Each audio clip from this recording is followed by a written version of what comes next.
Checkity check, microphone check. What is up, Go World? It is me, your boy JDZ, and I am back at you again with another GOAT format dueling stream. That's right, we got back-to-back weekends with back-to-back tournaments. This is the last chance qualifier. It should be starting here very soon. I'm having some technological indifferences on my side. I'm working it out.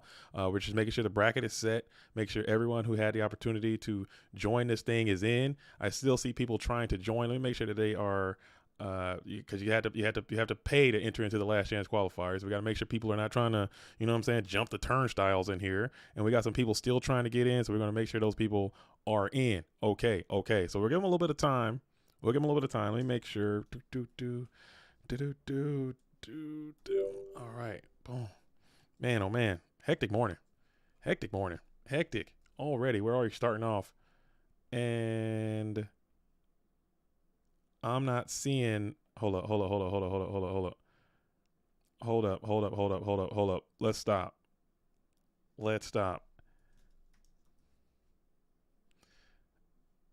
Hold up. We have some people in the bracket that shouldn't be there. Give me a sec. Let me sort this out real quick, and then we'll get this bad boy underway. How's everybody doing this morning?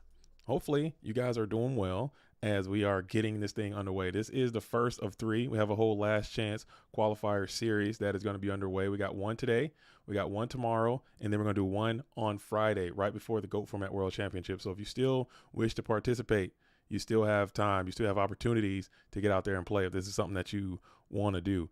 If not, you know what I'm saying, that is also okay. So for this event, we have 30 players. Wow, 30. That is incredible. I did not expect us to hit 30 for this tournament. That is insane. Okay, we got 30 duelists out here. Really good names of players that you would just like, wow, I can't believe you don't have an invite already. Ironically enough, there is no duelist in the tournament that already has an invite, so I think that's pretty cool. Usually some people come in and try to block and all that stuff. It didn't happen this time, which I think is really neat. And we have 30 players. We're going to get a unique invite today, and I think it's going to be a great tournament. And this is also good for the community. It's going to bolster our prize pool for the GOAT Format World Championship. Okay, so it's ready. I think we're ready to get started. I checked everything. Everything seems to be on the up and up. Everybody seems to be in. Everyone is ready to play. The duelists are here. They're locked in, laser focused. I think it's time to start. And we're going to see. This is a paid tournament. So we will not see. We will shuffle. We'll shuffle all paid tournaments. That's just how we give it up. If you don't like it, I'm sorry. Oh, shit. Oh, damn. Start. Let's start this retro bot. Boom. We're ready to start. We are ready to start. Boom. And then we're going to shuffle. All paid tournaments are shuffled. Let's do it. Let's go. Your tournament has started. So I'm going to refresh this bracket here. Sorry, I can't see the chat just yet. If you're out there rocking with me right now, I can't see it just yet. But I'll just go through some of these names real quick. We got Delinquent, the world champion. He hasn't been on this grind that much this season, but he's still in here trying to get it in. We got Snakes on the Chain, El Duelist Pokedex, SDL Killer in here, and Alejandro Vivaldo. We got Crash Volt in the building. David, this is David's first tournament of GOAT format ever, so that's a good time to jump in, and you might just hop out there and just start cooking. Hopefully it's not an alt. Maybe we got some alts in here. I doubt it, but David's in the building. We got it's a lot of great players, man, so we're gonna see what happens as we get this thing started. And I'll pull up the chat now. I got a little bit of time. Hectic morning. You guys can't tell, but I've been back against the wall this one, and we're about to get it started. You guys can't even see the screen. I'm so stupid. Holy hell, you guys can't even see the screen. Jeez Louise. You guys can't even see the screen, but here it is. Yes, Zabuma with the $5 early. For the GOAT World. I love you, JDZ. I love you too, Zabuma. And thank you for the $5 coming in early. And we're going to put that to the prize pool as well. All right, so we're about to start this thing off. And you know what? Just to get a game going, I'm going to show the good homie Thrust. Okay, Thrust has been out here holding it down, logged in to the server. What? Oh, Dueling Book over here. I'm gonna kick it with the good homie Thrust and see what Thrust is cooking out here, because he's playing against another one of my favorite players. We got Ray Saber back at it again. I love when duelists take a little break, come back, get it in, and Ray Saber has been doing that as well. So we're gonna start with Thrust and Ray Saber in round number 1 of the last chance qualifier. We're getting it started. We're getting it underway. We have 30 duelists out here participating today. That's 3-0 out here. So Let's get it in as Ray Saber is going to be getting into a trap dust shoot. Getting a sneak peek of the hand early. Riku, Nurmi, Grace just got to World. Grace got to Worlds? In what route what did he do? How did Grace get to Worlds? How did it happen? Let me know. Give me the details. Was it through the grinder? Did Grace win the grinder? Did Grace win Obelisk? I'm sorry, I haven't been plugged in. Usually, let me tell you something, Goat World. For a time there, I had my finger, thumb, toe, knee, ankle, elbow on the pulse of the Goat World. And I would just constantly be updated on what's going on and who's winning what and what tournament's underway and who's cooking and what the trends are and what's happening. I've lost my touch. You know, I haven't been plugged in like I should. I thought Grace was in retirement, but Grace is back. Grace is back at it again and going to Worlds. That's insane. That's what a break will do for you. Just clear your head, get some perspective, come back in and just start cooking. Is that it? Is that it? As someone else just signed up. Maybe they signed up for tomorrow. Hopefully they didn't sign up for today because I'm going to have to refund them. That's for number 3. Okay, they signed up for Friday. Very cool. Very cool. Very cool. So we'll get that sorted. He just won the Goat Grinder. That is insane. Very cool, man. A little bit of a break will do that for you as Thoris comes on down with the Nobleman of Crossout hitting the GK spy. Good hit. Timely hit. So there will be another one of these taking place tomorrow. I will not be able to stream. I'm going to see if I can locate another streamer to come by and hold that down with the stream for tomorrow. I will not be able to stream tomorrow. However, I will try to find some. I'll try to find someone to be able to do that. As Ray Saber is going to come on down with the Delinquent Duo for ripping number 3. It's going to be that heavy. It's going to be that Sakuretsu armor, and now Thrust is down 2 cards, or excuse me, 1 card as Ray Saber's holding on to 4. Man, I hate getting duo so much. Oh, it's such a terror. I freaking hate it. I hate it. Oh man, if we could just get rid of that card, I think the format would be great.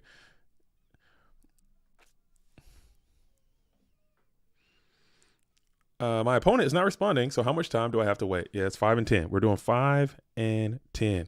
Who is your opponent? Let's see who is Marvin playing. If you're playing Marvin, wake up, okay?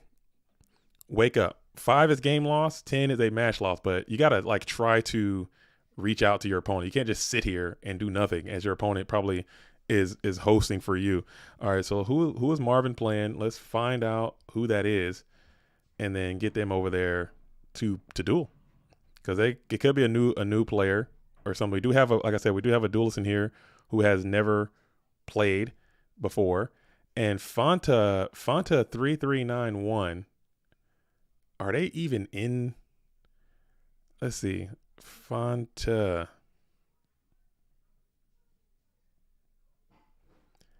I don't even know if Fanta should be in here. I don't think Fanta.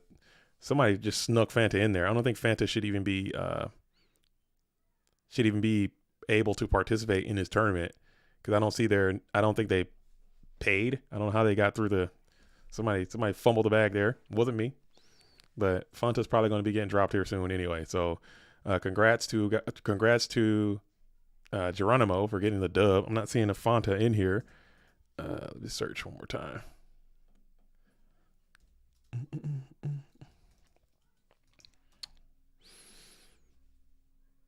All right.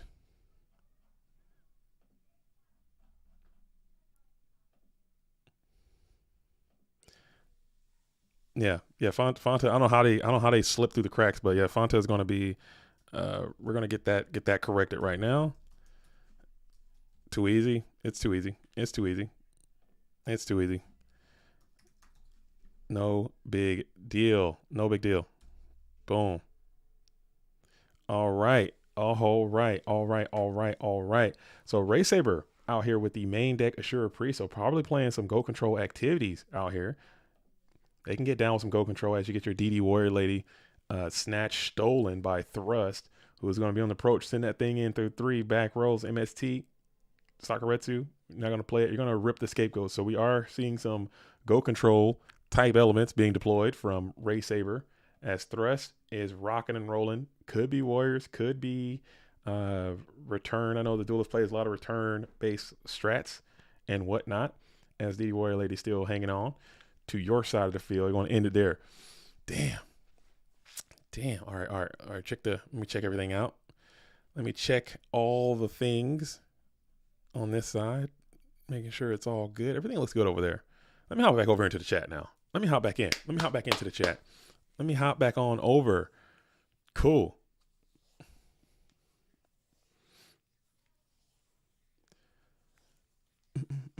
As we will go ahead and rip the metamorphosis, making the first 1,000 eyes restrict of the day. Trying to suck your own items back, and Thrust is probably pondering here. Maybe about to jam a solemn. Maybe you got a Book of Moon. Good evening from Berlin. Yo, we got some Berlin support in the chat today. Coming in. A lot of Germany. Germany's blowing up. And I mentioned that during the last week's stream we did for PWCQ number 68. We have a lot of US representation, and obviously we have a lot of Italian representation, but the third highest is Germany, and it's growing. So Germany is actually becoming a hotbed for GOAT format, which is cool. I think it's cool. We got a lot of great German players as well. So I think that's cool, man. I think that's cool to see the growth regionally or internationally and whatnot. As we'll just go ahead and set one up. Both duelists, Thrust managed to get a card in that exchange, as now you're up a card. You were down a card, but now you're up a card, and you are on the draw. So we're still pretty much even. And we will ponder. While they're pondering, let me do my last piece of setup. I need to get my gun out. I got to get my pistol. I'm out here flying blind. He's got Magician of Faith getting back to Delinquent Duo, so you might have to commit those cards to the field to prevent them from being yoinked from your hand, as you will do just that and send them both down. If this Pro Set Heavy Storm, you probably just lose right here, which is mucho unfortunate. But it's not. It's just going to be a try-by. He's going to slam himself to attack position, declare his special ability, kicking that dead Delinquent Duo, and now you can punch in with 16. Do we have a Saku for this bad boy? And we don't. We're just going to consume that and then set another and pass it back. Zinger would be nice. Don't have that either. So you're at the top of the deck. A nice busted down Blade Knight or back-to-back runner Kaiku would be neat if you can get through this Tribe Infecting Virus and jack up that graveyard. But we're going to go for the premature Burial to jam Kaiku back onto the field. And then he might be able to challenge this Trivi and get him out of here. Jack up that GY and you're off to the races. Is it going to go through? Stay tuned to find out. Previously on Is It Going to Go Through? Yes, it is actually. And Tribe is going to find his way into his watery tomb. He's gone. And the Dark Monster is going to follow him on up out of there. And also the Different Dimension Warrior Lady finds herself in the Different Dimension as well. So now you got one light left, or excuse me, two lights and a Tribe coming off the top of the deck with a Kaiku staring you down. Hate to see it. Tsukiyomi would have been nice there as you just set up another spell and trap. Pass back on over to Thrust, who's going to see how long he can saddle up this bald, bead-shaking menace and how far you can get with it. If that 18 is going to be sturdy enough to rock and roll to the finish line, maybe, maybe not. I've seen it happen. Crazier things have happened as 18 is going to slam on in again as Ray Saber will ponder before splashing the goats up onto the field, as you knew was a high possibility. Thrust thinking about it before saying okay, really selling that Solemn Judgment. Maybe he's got it, maybe he doesn't, but you always got to sell. Okay, always be selling. Keep that in mind. ABC. Oh no, AB. Always be closing. What am I talking about? Back to the chat. Okay, chat's over here chilling. Make sure you guys like the stream. Okay, make sure you guys like the stream. Okay, and subscribe to the channel as we are on our way onward and upward. Maybe we can hit 12K. I haven't even been making videos like that. I need to get back onto the grind, get back onto the YouTube grind to make more videos and whatnot. Because I think we can hit 12K. I think that's in the realm of possibility. It's something that we can do. And you will jam the Solemn Judgment here on the Heavy Storm, which is cool. It could have backfired ferociously if they had their own Heavy Storm, but you did have the Solemn, so you weren't BSing. You actually had it, and you pulled it off. And now you get to your own Tribe Infecting Virus, and this could be absolutely physical as you'll pop the tokens to the GY, and now you're up quite a bit of cards, and you're going to go ahead and slam headlong into Magic Cylinder is crazy. You don't got it, so Kaiku's getting in, Tribe's getting in, and you're losing some more units from your GY.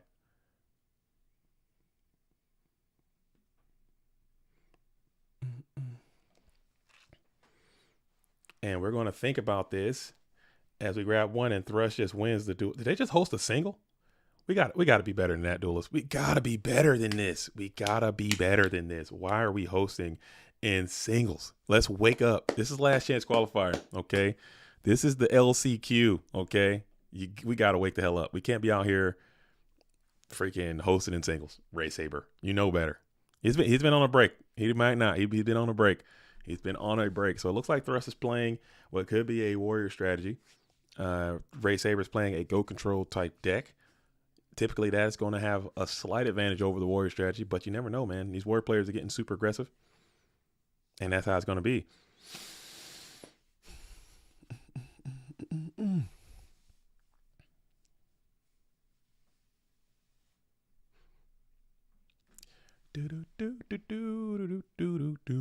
Man, oh man, oh man. Man, oh man. Yo, chat. Yo, JDZ. Sorry for not being around the last couple of weeks. Stream's been a lot. Personal things going on in life. Being glad to be back cooking with some spice. Same. I've been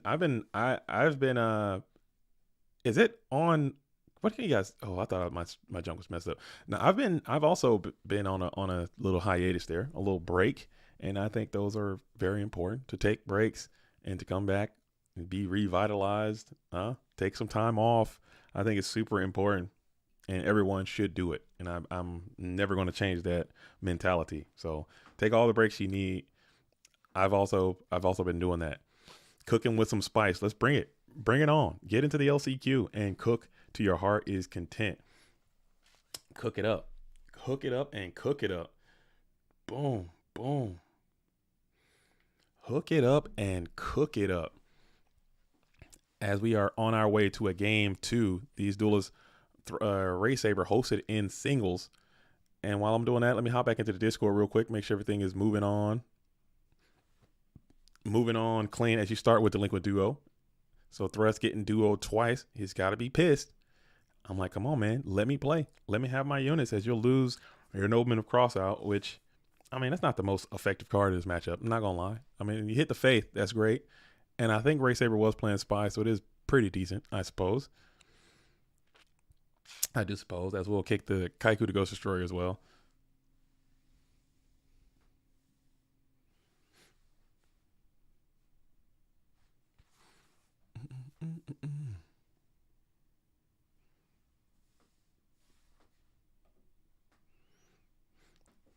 And we also get Graceful Charity as well. So Thrust is probably tilting. We're probably going to be going to a game 3 here, as coming through a pot duo is our duo Charity, never cool. We're probably going to go into game 3 early.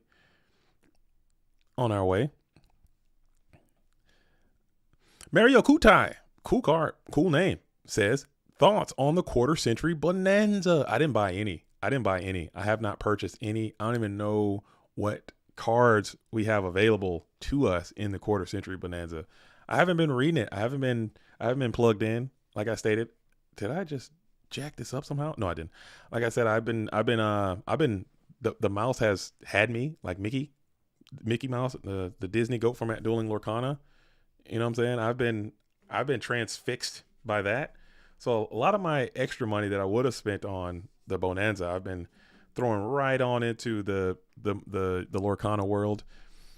And I've just been kind of down on Konami as a whole in the past couple of months. Like, they've made some action that I just totally didn't agree with. And I didn't feel comfortable just continuing to support them financially, even though my little pennies don't really mean anything. But I'd rather send my money somewhere else right now. And especially if I don't know what cards they had in the quarter century bonanza. Was there anything good in there? Did they reprint some GOAT cards?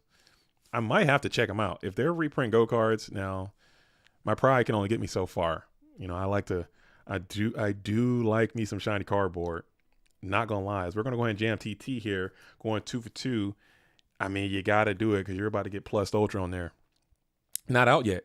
Have they announced any retro cards, like any QCRs that we might want to benefit from?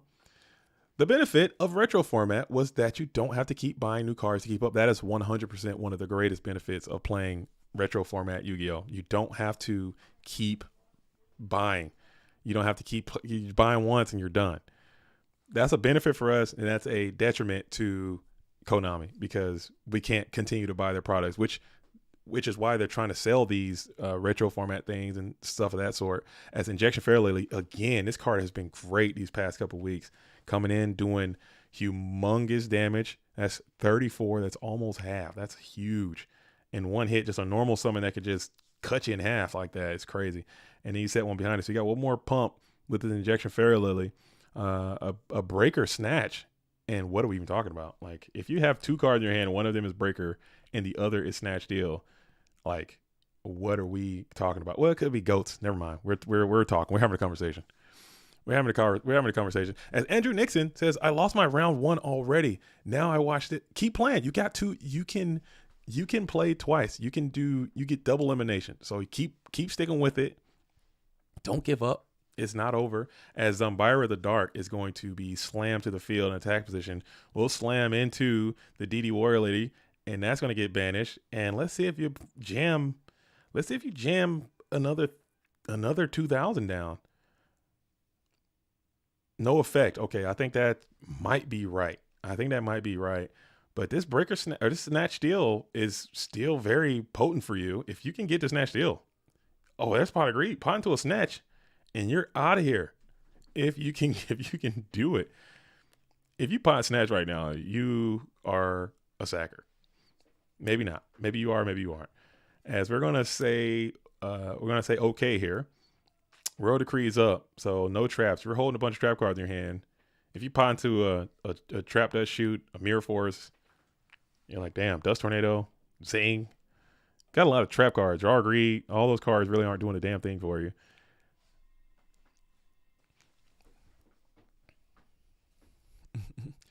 Summon Serpent and Econned it. Somebody's got Econ? Oh, man.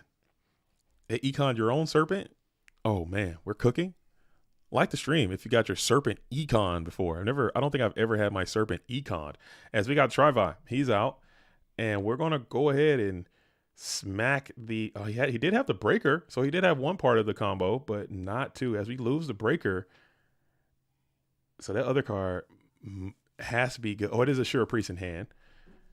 So now we're going to think about it as we're checking the GY. Man, oh man. Tight match. Ray Saber might actually be in trouble here if you can't figure this tribe out, because Assura Priest and Tribe together, that could just be a GG. Goats can't save you. You need a combo here. You're gonna need Tsukiyomi can't even save you because the Royal Decree is up. Yeah, this is potent. This is a good spot for Thrust, unless Snatch Deal won't even be that great because he's gonna get it back. Here's a Snatch. So that's probably what the delay was, unless you can. Let's see, you got Chaos Live, you got Double Tribe. Double Tribe is dangerous though with the Sure Priest known entity, but maybe it's not good enough if he can. So now Thrust is actually going to be in a problem situation. If that's Book of Moon, you're really looking good. You will get 1,000 back for this. You can Assure him mow down, and then if he tops a Mon, or I don't know. Tough spot, man. What a crazy game to start this thing off. We're already crazy. Injection Fairy Lily, PogChamp. Let's go. It's whew. Yeah, that's gonna be a GG right there. If this Heavy Storm goes off, the game is just gonna end, and Thrust is going to get the dub. Going to thrust his way into a victory and gets a GG on Ray Saber as the unknown card. It was the Zing. So it was the Zing Zen Who was the other card. It was going to be pretty much negated by the effects of that Royal Decree. All right, cool. So that's going to be a round 1. Round 1 is going to be in the bag for Thrust. As we're going to continue to go down and see who we want to see play. Who do we want to see play? Let's go see what the world champ Delinquent's cooking here in round number 1. I want to check him out and see what's happening there. As Delinquent, as I stated before, still one of the very best GOAT format player. He can't take anything away from what he's accomplished in this game. Just taking a break. You got to take a break. You got to take breaks. It's very important. as Delinquent is going to be up a game into Trap Does Shoot War into a Royal Decree. What a freaking what a double shoot. We got double shoot over here, but your shoot has just been decreed as we got Assure Priest number 2 is going to be slammed on in. Second game, second Assure Priest sighting. Love to see it. Love to see it. Love to see it.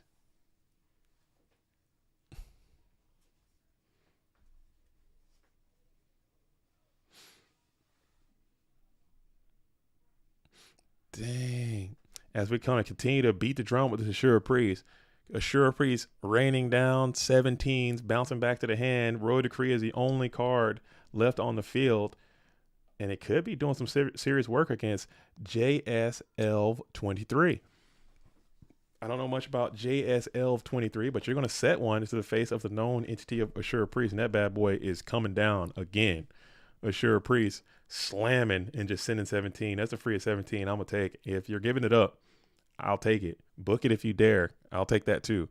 As you're going to keep eating 17, passing it back on over, you have to answer this. You have to be able to stop this thing. And it's really not a lot of answers. You're going to have to set a card to defend yourself. And Assure a knock. You already jammed one knock. Let's see if you have another. Especially those double dust shoots. If they both resolved, you still have some information that's lingering, perhaps. And we'll send forth the breaker. And we'll think about it here. Breaker removes.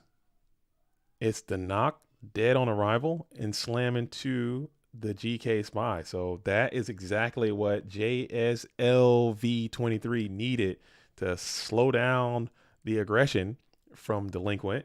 Delinquent's got a ton of cards in hand. Those spies can hold it down for a time. No traps. Let's see what Chaos situation's looking like. We got none over here and none over here. But Breaker's on the field. Sure is in hand for the red corner player. So you're a little bit closer as 2 GK spies are going to be up. You'll set another and pass back on over. This could be the turning point. This could be J Selv turning the corner on Delinquent as you got a ton of cards in hand. But those GK spies doing what they do best, stalling out the game, holding it down, making it just a mess, and just allowing you to draw back into it. That's why they're so damn good. But while they're over here, I'm coming back over to the chat. We're coming back to the chat. Can anyone suggest me some fun GOAT decks for beginners? Doesn't need to be meta necessarily, although I also don't mind meta decks as well. Man, a fun deck. I mean, it depends on your what you like to do for fun. I love playing. I like playing card decks with Sacred Phoenix in there. Phoenix decks. I like playing. Like they're really fun. And it can just do things that a lot of decks can't do, and it causes a lot of problems. If you're, I like Chaos Turbo is fun. I mean, if you like that, if it's fun. I guess if you enjoy it, play what you like. But it's kind of been. I think it's kind of been done. You know, and it's very repetitive. I think my idea of fun is something that just doesn't happen that often, and doing things that are unique and different. That's how I have my fun. But everyone is going to be different. You do what you enjoy to do. Earth Aggro is cheap and easy. That's another pretty fun deck. Earth Aggro can be fun, depending on how you build it, especially because you just do some other things sometimes. As we got the Serpent tied up in there too. So this is actually looking pretty okay for JSelv 23. As long as this game continues, you're going to continue to get cards, and your cards are going to get better and better and better as the game goes along. Yeah, it's fun. Sacred Phoenix with Apprentice Magician, handing it all that whole thing. Those are just all fun cards to me. They're just a good time. And now you have the Thunder Dragon, so your Chaos is going to be active now. If you can just finesse one of these GK spies into the GY, which you should be able to do relatively easily, and then you can continue to put the pressure back onto Delinquent.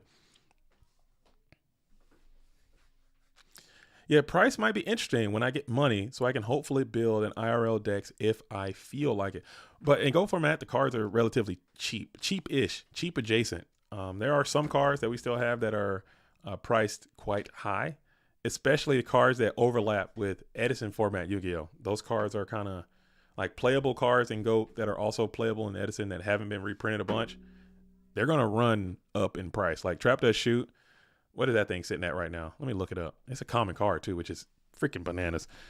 Trap Dust Shoot TCG. I'm always TCG. All right, let's see what Trap Dust Shoot's at. I can't be playing with damaged cards either. Let me get a damn not damaged. Like what is okay. Okay. They got them coming in. If you want to get a regular one, damn, why do they keep showing me damage? Like, how do I change my settings to where it's not giving me straight damaged? Yeah, lightly played, they have them at $12, which is insane. $12. I got a bunch of Trap Dust Shoes. I might just sell them damn things. Not gonna lie. I got so many Trap Dust Shoes. I didn't know they were $12. You know, $12 for Trap Dust Shoes. Give me a break. I'll sell a Trap Dust Shoes for $12. What are you talking about? It's $12, the guy. All right, sorry. Back to the action. Yeah, Trap Dust Shoot. Trap Dust Shoot is like is an expensive one because it hasn't been reprinted. If they reprint it, it'll obviously it should in theory go down. Dimension Fusion is one of the more expensive cards. Reaper on the Nightmare Horse went up. Gatling Dragon is still really expensive if that's something you're trying to do. But yeah, you can get BLS for 10 cents. You can get DMOX for $1. You know, you can get Chaos Sorcerers for 50 cents, 10 cents, 30 cents. Like it's pennies. Like the deck is pennies. They've reprinted GK Spy enough times. You can get a playset of GK Spies for less than $1. Nobleman Crossouts you can get for pennies. You know, Trap Dust Shoot, Metamorphosis, Dimension Fusion, and Delinquent Duo are the most expensive cards. Yeah, Delinquent Duo is another one. And that's just cards that you just need to have. As we're going to play the Heavy Storm to get rid of your own RB, or excuse me, your own Royal Decree. And then we're going to go for the Metamorphosis play. Bring out Darkfire, so you know Chaos is coming. As Assura Priest has found his way into the graveyard. We're going double meta. We're double meta dueling. Look at this. To bring out another Darkfire just to set up the Chaos. And it looks like this should be some kind of game shot that's getting lined up here. If we slam the Chaos Sorcerer and we do that, well, now we got to think about it. Maybe it's just a Serpent Summon Creature Swap. Oof. Yeah, that's going to be a GG. Dang. Hate to see it. Just right up in there. Just went through all the... that was a cool play. I like plays like that when they happen. That's a cool play. You just got to accept it. You got to have to eat the GG. Pass it on over as the world champ is rocking and rolling with the GOAT control. Gets the dub with a little bit of GOAT control tomfoolery. A little double meta creature swap. When last time you guys seen a double Darkfire creature swap situation? It's been a long time. Not gonna lie. It's been a long time coming. It's been a while since you've seen a double meta, double Darkfire, set up Chaos, creature swap, smack on in. Dang. RKO out of nowhere. Hate to see it. As Delinquent is going to get the Delinquent dub and move on. Okay, so we still have some games going on in round number 1. Where do you guys want to go next? Where do you guys want to go next? As we are on our way. We have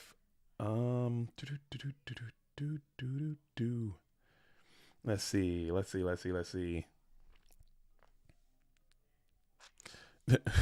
That was a nice finish. Shout out to the OG. Oh, that was great, dude. That was cool. I like stuff like that. I mean, I wish we had more Go Control being featured in more meta decks, because stuff like that gets your brain working and you have to really be able to paint outside the line sometimes. I'm going to go see what this duelist, we're going to check on this duelist, David. Okay. David and Masha Rose are playing.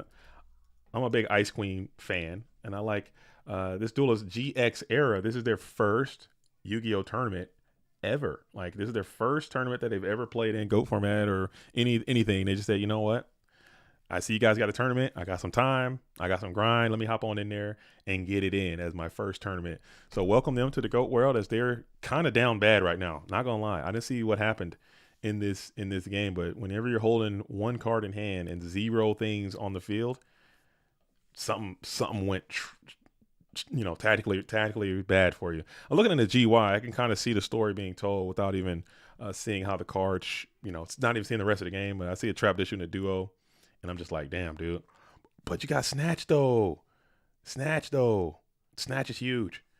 If you get a knock right there, I mean, this can't be Magician of Faith. It can't be, right? It's the Koichi. So you're back in this thing off the power of a Snatch steal. We're back in this thing. Who is on commentary? He's always very good. Yo, Floch Forster. You don't know who I am? Gunshots up to me. I don't know if I'm offended. Or if I'm humble, I'm gonna keep it humble. But you don't know who I am. You don't know me. You don't know who I am. You don't know who I am. I gotta turn the gun up for that one, dude. You don't. Dang. And we got snatch on snatch violence. Hate to see it. As we're gonna go ahead and hit 23 back on you, Masha Rose sets the ring like a degenerate. Can't do it. Not like this. You can't ring out someone's very first tournament. They're never going to come back. You can't ring out. Don't draw for his ring, please. You got to do it. Oh, okay. All right. GX era. You're down a game. Your ring's gone. Breaker.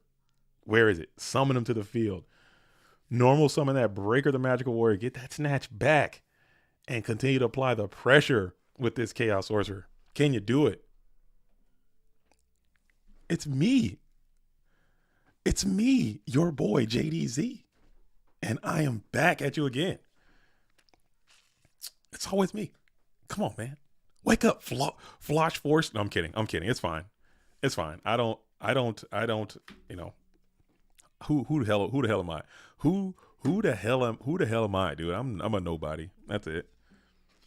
Like, it happens. As we're going to go Minecon, we're going to hit the Chaos Sorcerer and just probably get that guy out of here. That's not a bad call. That's not a bad call at all. But you're down so bad with 4 cards, man. That's a long way to go. And your best card, Snatch Steal, has already been utilized. Your really, really best card, 2 really good cards banished already. As you're going to go ahead and spam and slam, flip GK Spy, summon another. You don't have another Mon to summon. You don't have a Mon with 400 attack in your hand? Hate to see it for Masha Rose. That could have been a GG there. But now you're staring down the barrels of 2 double dipping GK Spies with 400 left. And it's looking pretty bad for the good homie David. Spam and slam, dude. That's it. You just send it. You just gracha is up. GX Era says, I ain't heard no bell. I'm never giving up. Heart of the Cards is with me. But without a BLS, without a ring, without a snatch, without a Sork, like, I don't think winning is a thing that your deck is going to be capable of doing. I really just don't see a path to victory. Tribe is a good start, though. As you're going to go ahead and summon the Tribe, no negate coming in from Masha. We're going to lose that Magician of Faith. We're going to kick both of those GKs to the GY, and 16 is in.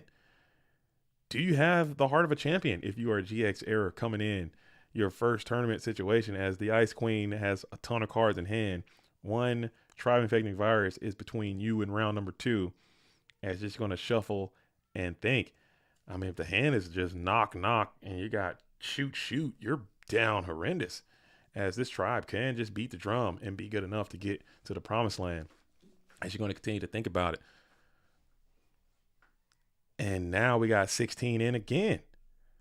Tribe is, Masha's going to ponder here, as Tribe is like beating the drum, just trying to get in there, and we're going to RB this guy right away. And now you still have a summon there for GX Era, and you will utilize that in your main phase 2 with a nice little T set, pass back on over to the Ice Queen. So now if she's got the knock and a guy, it's going to be Trubs. Thinking on 3. And we're just going to go for it. We're running the red light, as The Sork is down. Excuse me.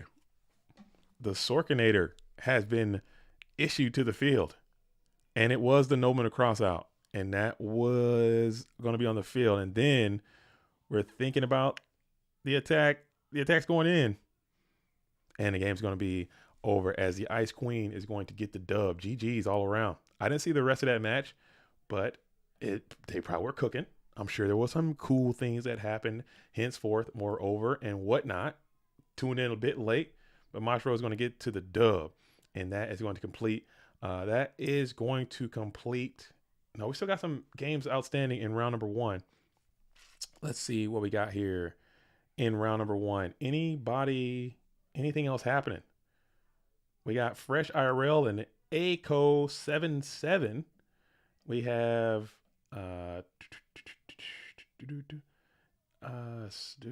who is that one's already completed.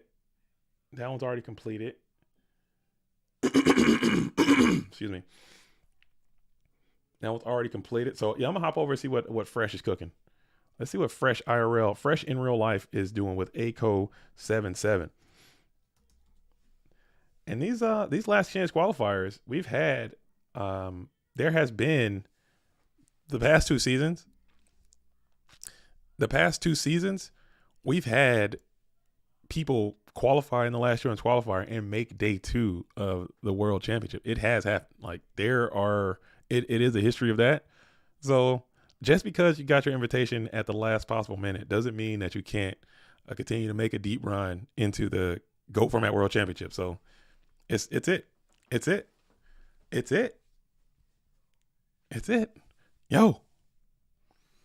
Yo, back to the chat. You are the GOAT streamer. Oh, come on. No. Thank you for the kind words. I really appreciate it. But we're a small little community. We're not like out here with it like that. I'm just a guy who's trying to keep it going. You know, I put some time in there. I need to put more time in. I've taken some time back. I'm just a guy trying to keep it going. That's all. It's important. This is important to me. It means a lot to me to keep it going. Yeah, I remember Arvin, Dark Magician, cooking in the GOAT Format World Championship in 2022. Yeah, he came in last minute and just made a hellacious run through the World Championship as a last chance qualifier. So it is definitely possible. Everyone will have a chance. And GOAT Format, yeah, there is a huge skill involved with it, but sometimes the cards just flow your way, and you just got to get lucky that one time. It just takes one time, just one chance, one opportunity to just get lucky. There is skill, and you're going to, there is a luck aspect too. So just get lucky. Get lucky. As Fresh is going to go ahead and jam the Graceful Charity. We're kicking Serp Thunder. So we got Turbo versus Turbo, it looks like. The Turbo Mirror. Not luck. It's odds. Okay. I like that.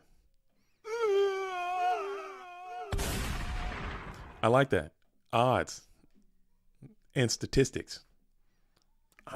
So there's got to be a certain thing. How do you define luck then? There's got to be a textbook definition for luck.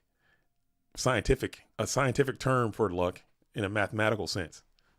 Not like an actual Webster's dictionary of luck. Like a scientific definition of luck. Like luck equals odds over time. I don't know. Is there? Luck is defined as whatever my opponent did to win. That's true. When you win, it's skill. When you lose, they got lucky. That's every card game across the board. That's just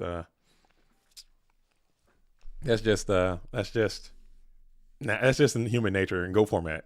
If you're not used to that, it's just I'm fine with it now. I even do it myself. Everyone does it. Everyone's guilty of it. You only lost because something happened to you or something lucky. Oh man, he just so happened to have this thing. Oh, if he didn't get that, or if I got this, oh, he got lucky. I didn't get lucky. That's a part of the game, I think. I accept it. I was, that's what's up. It happens. I mean, my Sheen OTK opponent yesterday was really lucky. But it's going to be like Stout was saying, it's just your odds. It's going to happen. Like there are going to be there's going to be times if you play enough GOAT format and you play Turbo all the time, there's going to be a chance where you open double Thunder Dragon, triple Thunder Dragon. It shouldn't happen every time, but it's going to happen some of the time. There is going to be a time when that happens. And if it happens and you just happen to be on the bubble of a tournament, like in round 5 of Swiss, and you win to get in, and it happens then, you're like, damn, I got unlucky. But that's 3 cards. That's 3 cards. Those same 3 cards could have been pot charity duo. And then you say, I got lucky. But you still got 3 cards out of 3 cards that should not be in harmony, I guess, if that makes sense. I might not be making any sense. So either way, you got lucky to get. If you open triple Thunder Dragon, you got lucky. It's not the luck that you want. It's bad luck, but it's still luck. it's just one of those things, man. So you gotta accept it, and it sucks. It feels bad. It does feel bad because I'll sit here and I'll stream or I'll play. And you'll sit here and watch, it'll be like, man, losers finals. They've been playing 7 rounds of double elimination. You're in the losers finals. You've been hanging out for 6 hours. One more match win or one more game win. It's game 3. One more game win, and you move on to the finals and go on to play. And they'll just sit there, game 3, and opponent, pot, charity, duo, ring, snatch, BL. Like you have no chance. There's like 0 chance of winning. And you just got to sit there and eat that. And your whole day is now ruined because you had to play this whole tournament all day. You get to this spot and you get to game 3. You make some great plays. Game 2 was a nice grindy back and forth game. You get to game 3 and you literally don't even have a chance. Like there's no chance that you had. And I'll sit here and I'm like, try to be empathetic because I can understand how miserable that would feel. Like just sitting there, like letting that happen to you. But then you just got to shake it off and just know that there is a luck aspect to it. You take it, you shake it off, and you come back. And you look at the rest of the games and see what you could have done the previous games where you had a chance or whatever. I don't know. It sucks. It happened to me. I opened 3 spies. See? 3 spies. You got lucky. You should be like, oh man, look how cool this is that this happened. No one ever does that. No one would ever be like, man, I got 3 spies. Yes, that's so cool. I'm so lucky. That's like a 1 in 500 thing that just happened. 1 in every, statistically, I think you can look at the numbers. Like if you open a 7-card hand, it's like a 1 in, like 1 in, freaking. It's such a low thing. One time I RL activated Graceful and drew triple Thunder Dragon. That would just make me want to throw up. I did that before. I played Pot of Greed. Like I was getting clapped up too, and I was like, man, let me just get this pot. I drew the pot, and I was like, you know what? I'm feeling so good. That Pot of Greed, just looking at him, smile back at me, slam that bad boy in the table. Thunder Dragon. I was like, you gotta be kidding me, bro. You gotta be kidding me, man. It pisses me off. Like I get mad. I probably shouldn't get so mad as BLS is on the field in defense position. ACO 77. Like, damn, now you got to deal with this Blackluster Soldier, which is just a mess, huh? Look at this guy. Get this card out of the game. Yesterday, I got 3 TDs after Cyberjar flip with more than 20 cards left. Bruh. Bruh. 0.005%. Easy solution. Don't play TD or Spy. But those cards are so good. And that's the downside. I guess you have to play them in order to get those to win, I guess. Those cards have proven time and time again how absolutely broken and cracked they are, so you have to play them. But man, so you did get rid of the Blackluster Soldier, and you do play a Delinquent Duo, so ACO 77 is trying to swing the favor back into their own game, it looks like. Both of these graveyards are absolutely juiced, by the way. Feeling good. I like seeing a little bit of parity as you got Chaos Sorcerer now up, and you got Zombira beside him. A very weak Zombira. He's only at 1500. He'll sit another Mon on the field as now Fresh has to figure out a way to get through this Chaos Sorcerer. He was hoping he could have got a little more use out of that Blackluster Soldier. Put him on the field, hoping that bad boy could just hard carry, but kind of got dispatched rather quickly. But I'm sure he had a plan for that. As full trend is going to be in the GY for ACO 77. So if you can just stabilize one more time for Fresh, you can pretty much you can kind of get back because you know you got some great cards left, only 14 in deck.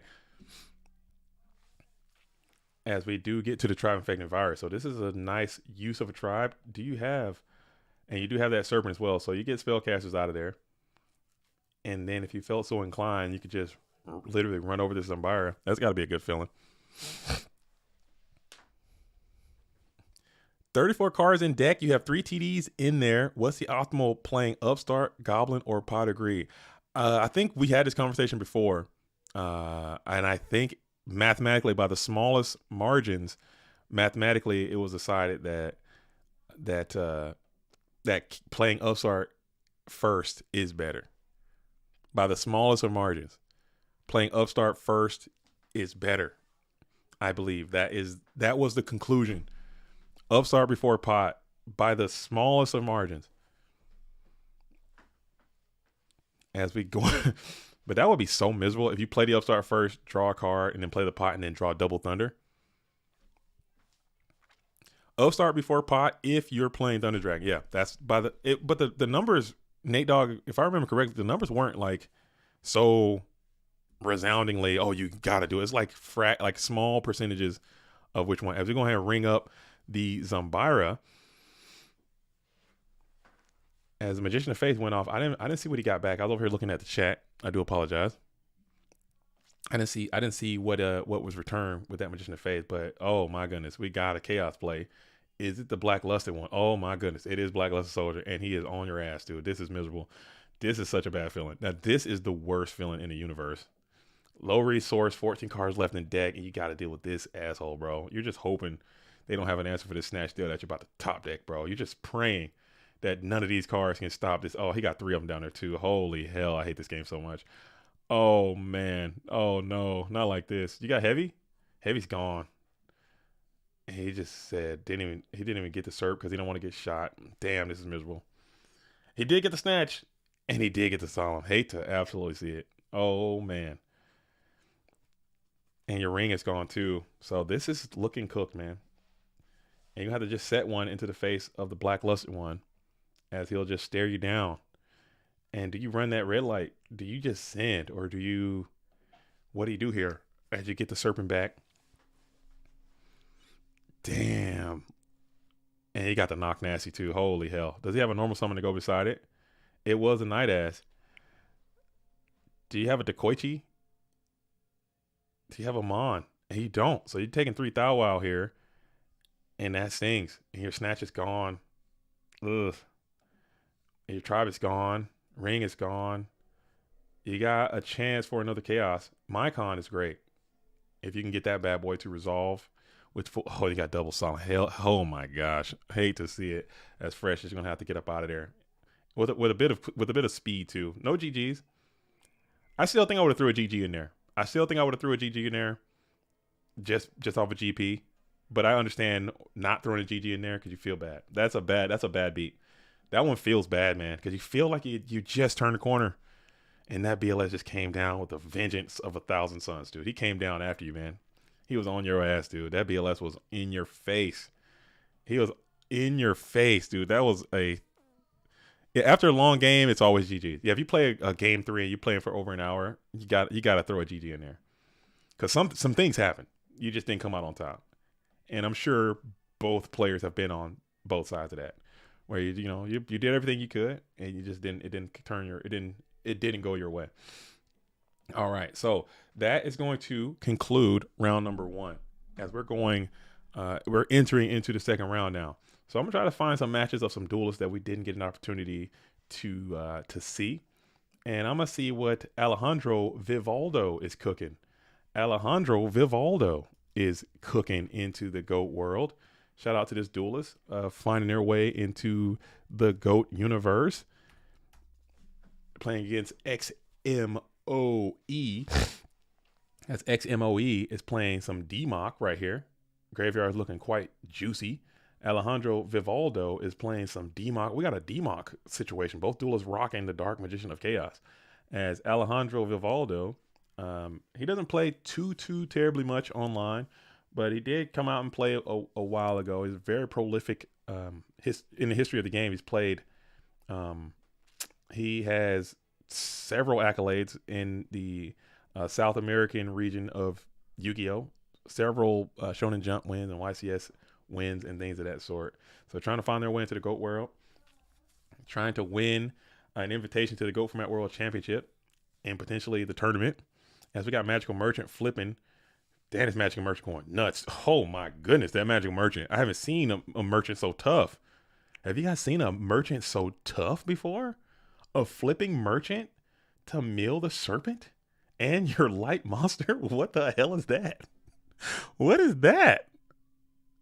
What is that, merchant? Damn, that thing was cooking. I don't think I've seen a merchant that tough to give me the charity. Hate to see it. I hate that. Someone know how many players are already qualified for the World Championship? If you go to the GOATformat.com website, the spreadsheet should be available there and you can see for yourself. But to save you a little bit of time, let me see if I got one up here that I can reference for you. Give me just a sec. Now I got to get into my thing. You're killing me, Rui. You're killing me. Let me hop in. Let me do this for you. Let me do this for you, okay? Show you how much I care about you. Let me find this information for you, and I will baby bird this right to you. I will spoon feed this to you. I'll stop everything I'm doing to flex to you, okay? And I'm gonna get this information to you. Don't touch that dial. Make sure you like this damn stream, okay? Because I'm doing this for you. RUI, okay? Coming your way. All right, so right now, total players, and I actually have to add J Harris 88 to this. I did not add J Harris 88. I'll do that right now while I'm here. This is J Harris 88, and then I have to add whoever won the grinder. They said Grace won the grinder, so I have to add Grace to here, which is insane. I love that for Grace. I'm glad that they came back, got busy, got the dub. So 68, and then we got Turbo. Boom. And I'll have to add Grace once I figure out more information. But without Grace on here, we have, wow, it's actually quite a bit. Oh, never mind. It looks like we have 91. 91 unique invitations, okay? That's not including people that have multiple invites. So there's 91 unique invitations right now to the GOAT Format World Championship, and that is taking place next weekend, okay? Not next weekend. The world is going to be going. So I got another busy week of GOAT Format administrative duties to get prepared for that. So next weekend is the GOAT Format World Championship, and I think it's going to be great. As we're going to go Premature Burial here, coming in from XMO. Premature, probably grabbing back that DMOC to get some more Trinity, to get some more violence coming in. As we got the 1,000 Irish Restrict up on the field with 2,800 for Alejandro Vivaldo. Looks like we got a pretty good match. Looks like we have a chaos control mirror, I want to say, or maybe a chaos turbo mirror with a little bit of added activity. We'll bring back the pot of greed. We'll slam it again, adding 2. You still got to figure out how to get through this 1,000 Irish Restrict. Maybe you're just digging for an answer for it, because this thing is going to go crazy on you if you don't, and you don't. So you just tried to dig, couldn't get to it.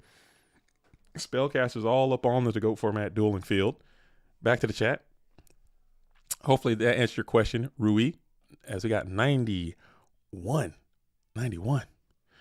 Grace whole hog in the grinder. He just came in off the bench, came in from a hiatus, a sabbatical, if you will, jumped into the tournament and clapped cheeks, dude. Violently clapped cheeks, apparently. That's insane. I love that. Grace won with the helmet, donned the helmet, and clapped cheeks vigorously. As we will go ahead and bring down the Tsukiyomi to get rid of the 1,000 Irish restrict. And now you got this DMOC. Oh my goodness. And this game's just over here. So it looks like we're going to go to a game 2 as BLX can remove the unknown. Tsukiyomi smashes and 28 will slap in for a GG. So Alejandro goes down there. Wow, that's pretty cool. I haven't seen when did you guys last time you seen a DMOC mirror where 2 duelists are playing DMOCs? It's been a while. It's been a while. But Alejandro will get to go first this time as we are opening back up the bracket again to see who is cooking. We got Thrust 11. Well, we got Marvin sitting here in round number 3. We got Perverses and El Duelist Pokedex are in round number 3, grinding as well. We got Masha Rose and Easy to Slay You are locked in and engaged in round number 2. All right, in the Dogtown, we got some great matches taking place down there as well, and a lot of cool things are happening as we're back from side deck. We're still side decking. Haven't seen it since the DMOC World Championships. The DMOC World Championships. It's been a while since seeing a DMOC mirror. So we saw some Ashura Priest happening. We saw some DMOC happening. Some Royal Decree going down so far. Still not anything incredibly spicy, but been some great matches, I would say. As Alejandro starts his bad boy off with a little bit of TD.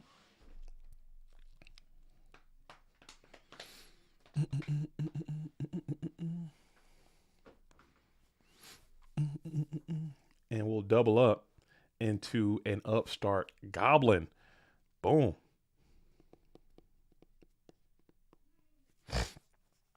We'll set and pass it on over to XMOE, who jams the Pot of Greed.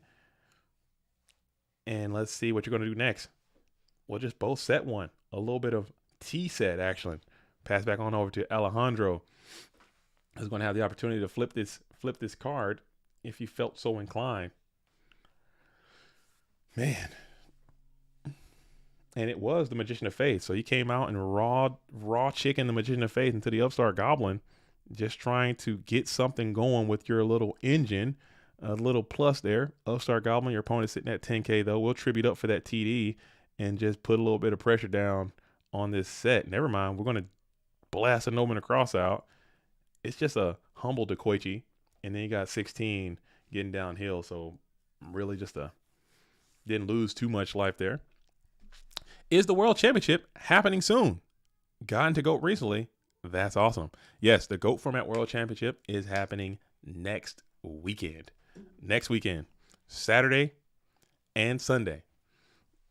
Going to be the GOAT Format World Championship. It's not too late. There is another of these tournaments that we're playing right now. Last Chance Qualifier number 2 is going to be tomorrow. Sign-ups for that are still open and available if you wish to participate tomorrow.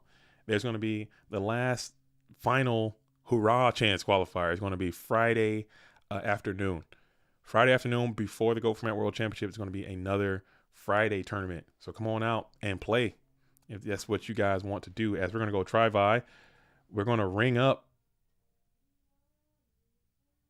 We're going to ring up the tribe with priority. He still gets that breaker, and Night Assailant still will trigger. I might have to play. Come on out and play. Come on out and play. It's not that bad. It's not that bad. And it funds the GOAT Format World Championship prize pool.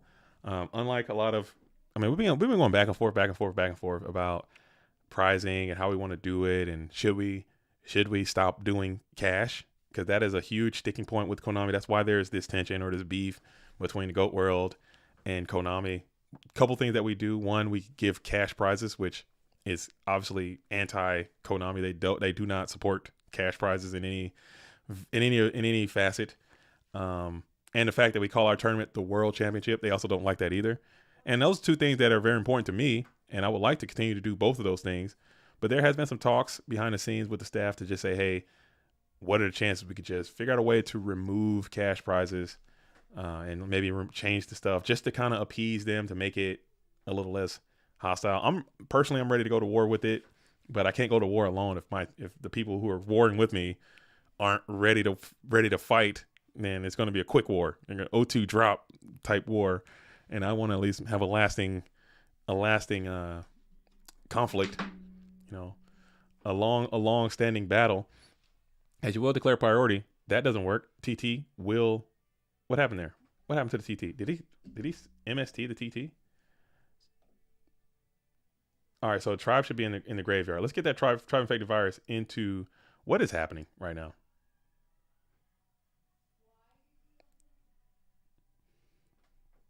What is even going on?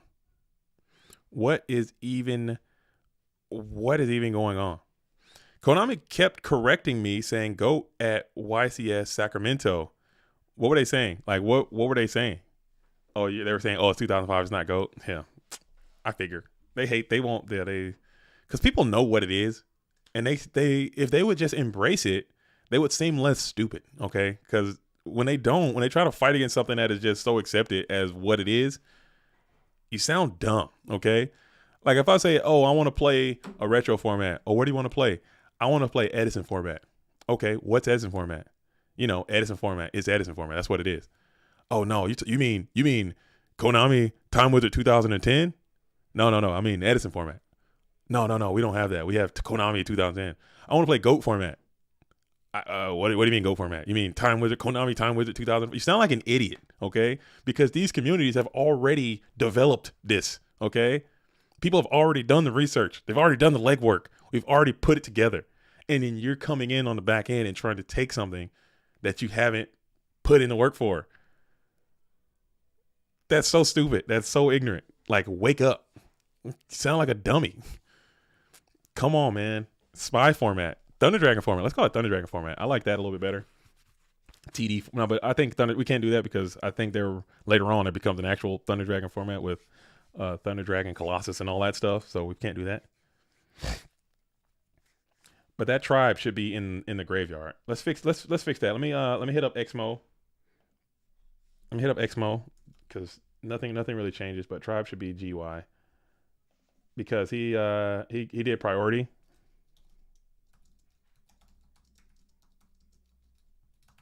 He did priority, but he played Torrential Tribute. So Torrential Tribute will resolve before Chaos Source's effect, and it would send it to the graveyard before it would be banished. So there you go.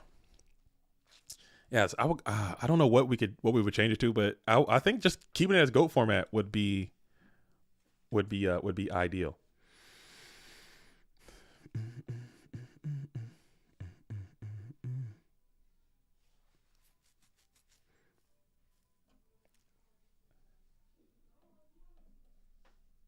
And he didn't move it. So I'm gonna hit up Alejandro as well. Let him know because Xmo did not respond. Maybe he's locked in on the game. I can't help it. I can't help it. You know what I'm saying? Let me hit up him as well. There we go. Oh, he got it. He got it. Cool. They got it figured out. It's all sorted. Chaos Turbo format, Trinity format. Trinity format would be cool as well. Trinity format would be cool, but I don't want to offend nobody with the religious aspect of it. That's some like religiously sensitive words too, so people may not.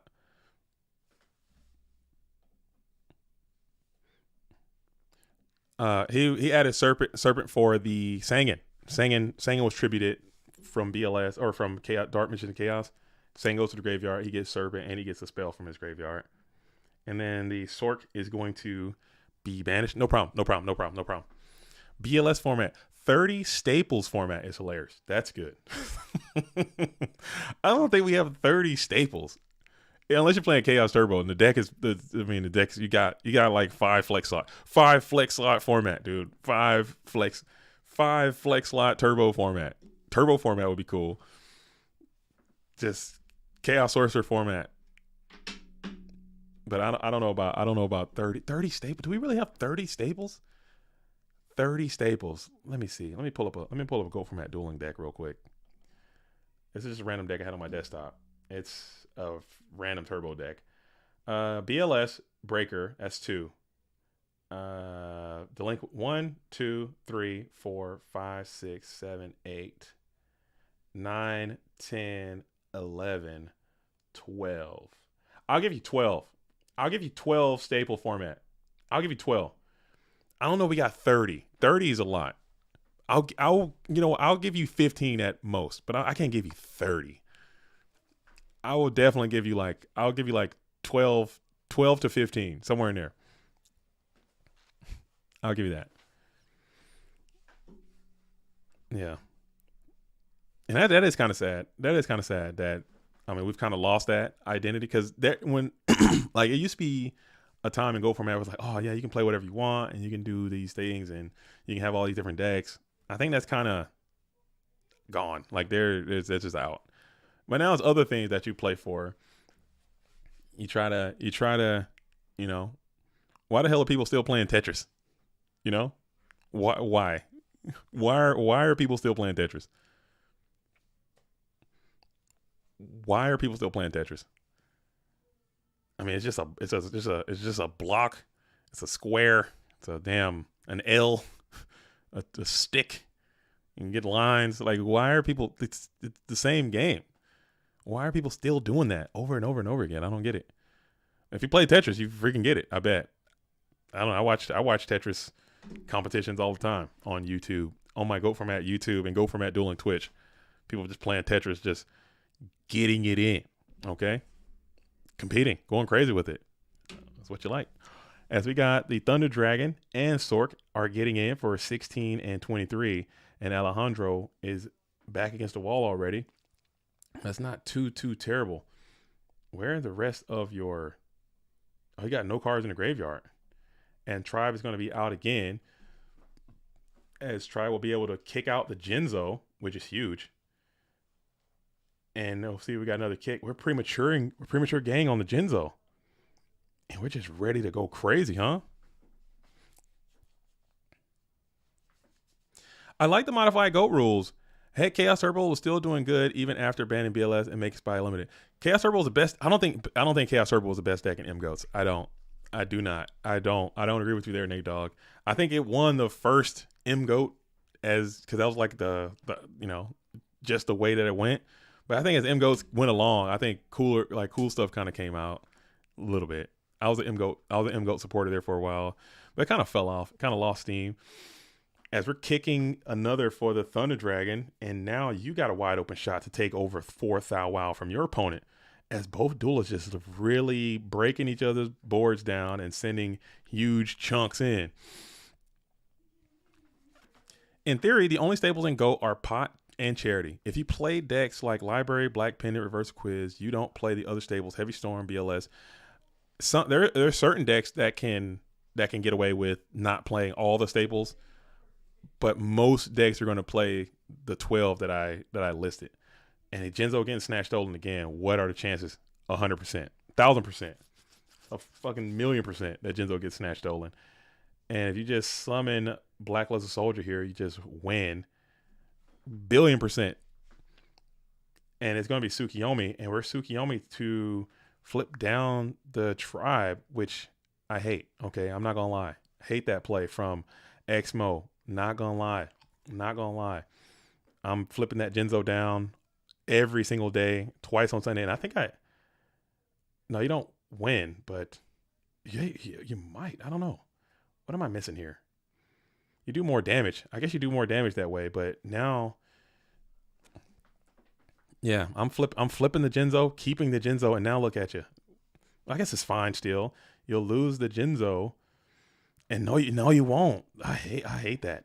This is GG. This is GG. If you can't stop it, do you have Book of Moon? That's one of if you got it, and you're swinging in. Jinzo getting snatched stolen is just crazy. Maybe Scapegoats keep you in this fight. Ring of Destruction, Solemn Judgment, and we're going on in game number nothing. That's it. That's GG as Alejandro Vivaldo gets to the Alejandro Dubaldo. Hey, yo. Gets to the dub. Get to the dub.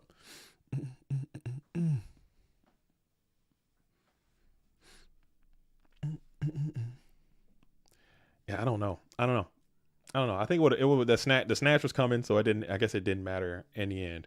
As Alejandro Vivaldo will get to the dub.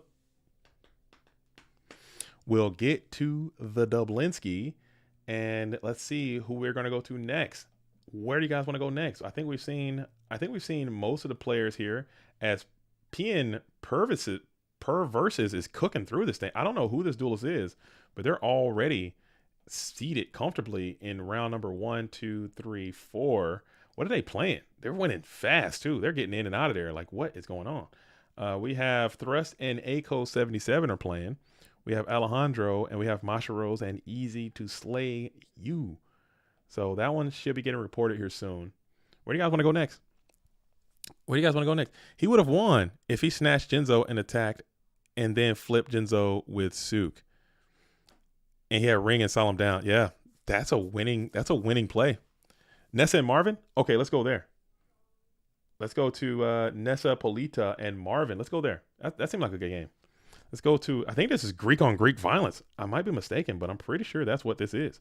These are two Greeks out here beating the hell out of each other for our dueling entertainment. Love to see that for us.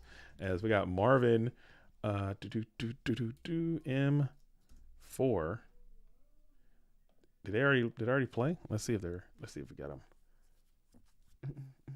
Marvin's hosting up for Nessa. I think this is a Greek. I think you might be onto something there. I mean, granted, hindsight being what it is, but seeing that Solemn Judgment and that Ring Destruction, just if you snatched all the Jinzo, kill the tribe, Sook the Jinzo down with Ring and Solemn down, like I don't think there's a world that you can lose, especially with your opponent having. Now your opponent had quite a bit of life left. I think they had 34. It's low. There's no way that's hindsight. Get a time machine. Damn, dude, we're taking shots. Yeah, because you gotta. Yeah, your opponent having snatch steal back on you. It could be, but I think my initial instincts would have been to at least get the Jinzo to keep it, and I probably would have lost there too with snatch steal with my opponent having it. Yeah, the Greek Civil War. Look at this, as Nessa, Polita, and Marvin locked in. They're going at it in Greek. See Minna, ha ha ha. I can't even read Greek. Sick, dude. Sick. Where can I join this tournament? You got to get into the GOAT Format Discord. Link is going to be in the description of this stream.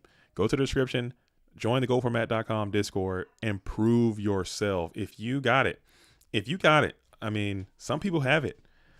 And it's very rare though, Rob. I'm not saying you don't have it, but there are a lot of people coming to these comment sections. They're like, all right, I'm coming in. I'm going to play. I'm going to show you guys what it's really about. Y'all ain't no real duelists. I've been doing this for X amount of time. I'm truly him. Okay, I'm truly him. I'm truly the himulation. And you guys are all a bunch of scrubs. And I'm going to show you that. And you know what, Rob? They never show up. They never come back. They never, very rarely that someone comes in and really claps people up after getting it in. So I would love to see that for you if you can pull that off. As we're starting charity here, kicking the Sook, kicking the Serpent, kicking Sook versus Marvin seems like that's a high risk movement there, because I know Marvin does play a lot of warriors, and I know how strong that Sook can be versus those warrior strategies. So knowing my opponent, I'm thinking about that Sook. I'm trying to hold on to it, as Exile Force is going to go ahead and pop the Magician of Faith. You do have Light and Dark established turn 1, which is huge for you though.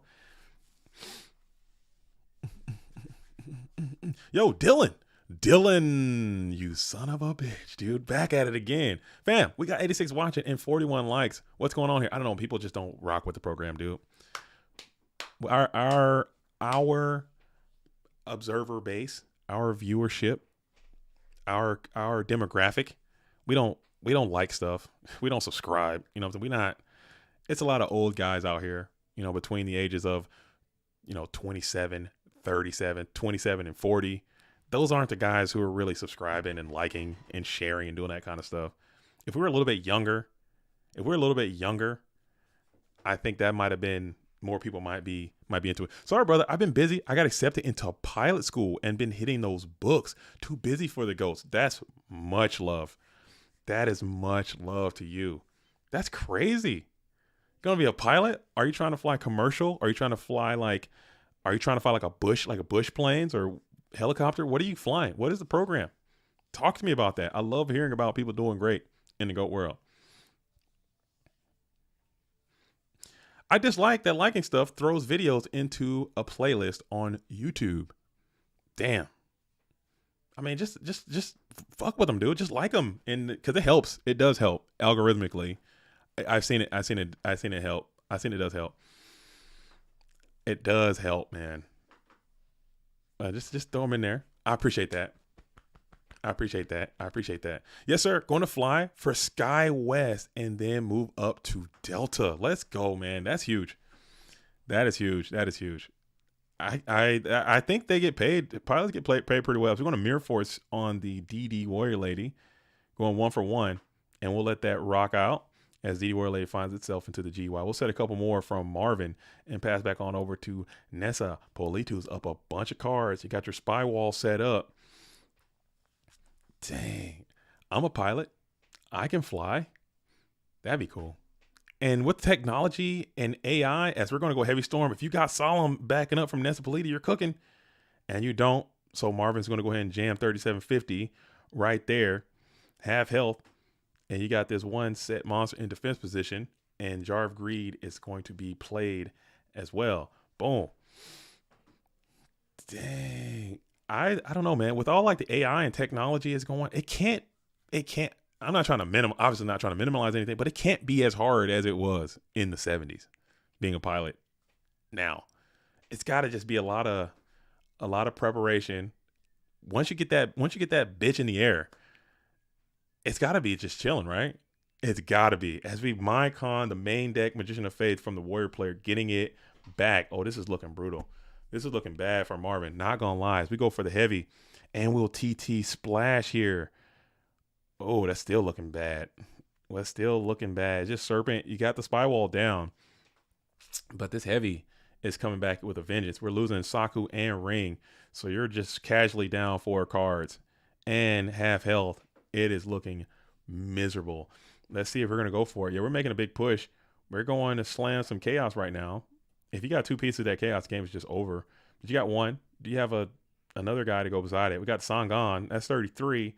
So still not quite enough, but a lot of your units have been depleted. So you need a serious topper right here. Unless Nessa Police just casually jam the Ring of Destruction right there. And you're going to be cooked vigorously. And that's going to be a GG. Learning stalls and how to land has been trippy. It's not too bad, but there's a ton to learn. You have to be ready for anything. I like that. I mean, I think they got to like teach you how to deal with the, because at least in some of the training that I've done for different things, they spend more time training on things that happen. You spend the most time training on things that happen the least. So you're probably like all up in the time to crash type beats and like the turbulence and oh man. We got crash landed on a desert island. You got to keep people from eating each other or something like that, and how to call the air control. And I lost my signals. I lost all my instruments are down. I got to manual this bitch across using the stars. So I can look out my window. Oh, there's I don't know, Big Dipper. Let me bank this hoe to the left a little bit and ride out and try to land it in LAX. I don't know. I'm just back there chilling, watching season 4 Vikings on my iPad while you're over there holding it together. That's crazy. But get it in though, man. Get it in. Good luck. Hopefully you can make it through there. I'm sure you will. Pilots are they're needed. We need people to be pilots. I couldn't do it. As we're going to spam and slam a weekend blade night on the field into a trap dust shoot. But yeah. If you haven't liked the stream already, though, you are an opto. If you haven't liked the stream, just go ahead and like it. I just got here after watching the Ancient Gear video. Oh, yo, thanks for watching that video. I need to make some more damn videos. I'm sorry. I am so sorry. It's just week again. It's just more of the same. This has just been a very, very busy time in just a busy time. I had no time to make more videos. I have some ideas of videos I want to do. It's World Times. So I needed to update the tier list, which I don't know how many changes there are going to be to the tier list this year, but I have some ideas of how I want to make it different than other tier lists that I've been seeing. And I want to do another tier list. So that video is coming out probably this week. I have some other videos I want to make. I just haven't had time, man. I really have zero time. It's insane. It's insane. It is nuts. But we'll get there, though. We'll get there.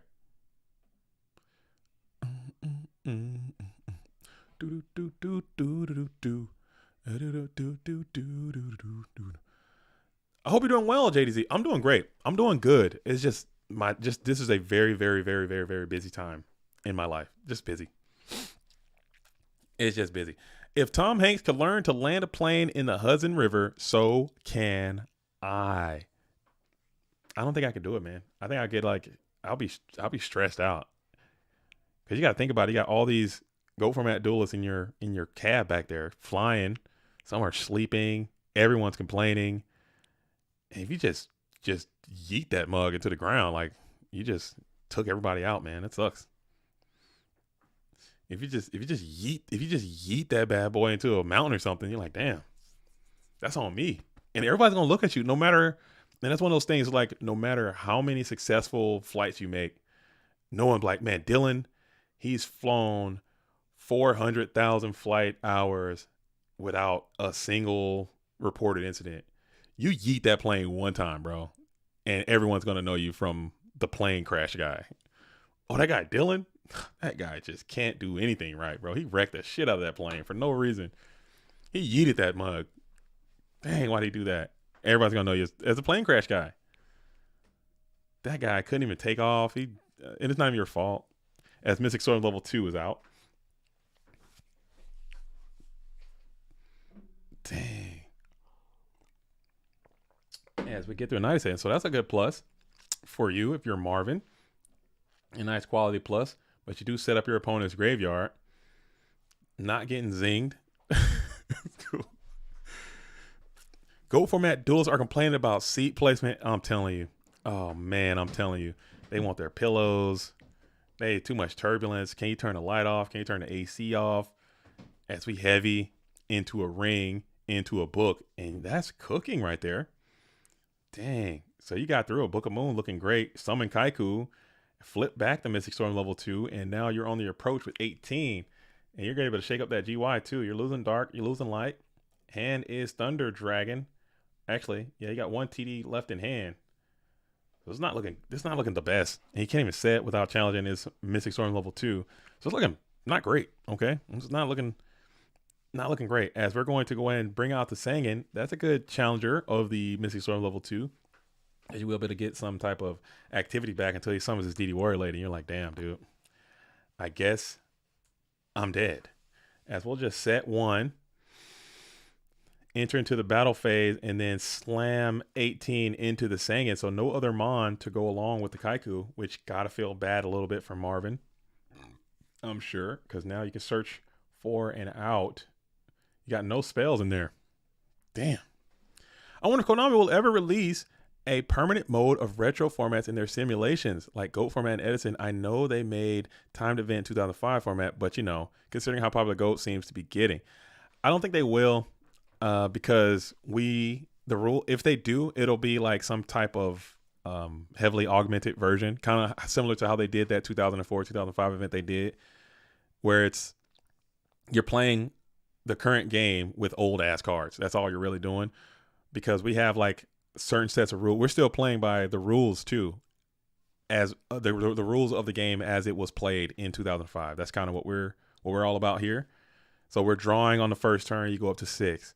You know, we have priority rules. We're playing with original erratas and things of that sort, which I know for a fact Konami would never do. They just will never do that. They're just too stubborn and set in their ways. They want to play by their rules in their game, and they can create their own game. It won't be GOAT format. It'll be whatever. As we're going to go ahead and wait a minute. Book the Kaiku. Okay, so we're double book dueling, huh? He's a single book duelist. He just got it back with the Faith. I'm tripping. So just kick both of those, just kick them both off into the graveyard. Save a little bit of time. Just get him out of here. We already did the play. Yeah, they're gone.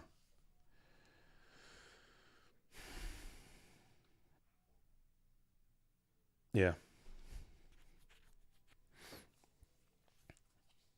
We're all sitting here. Let's just.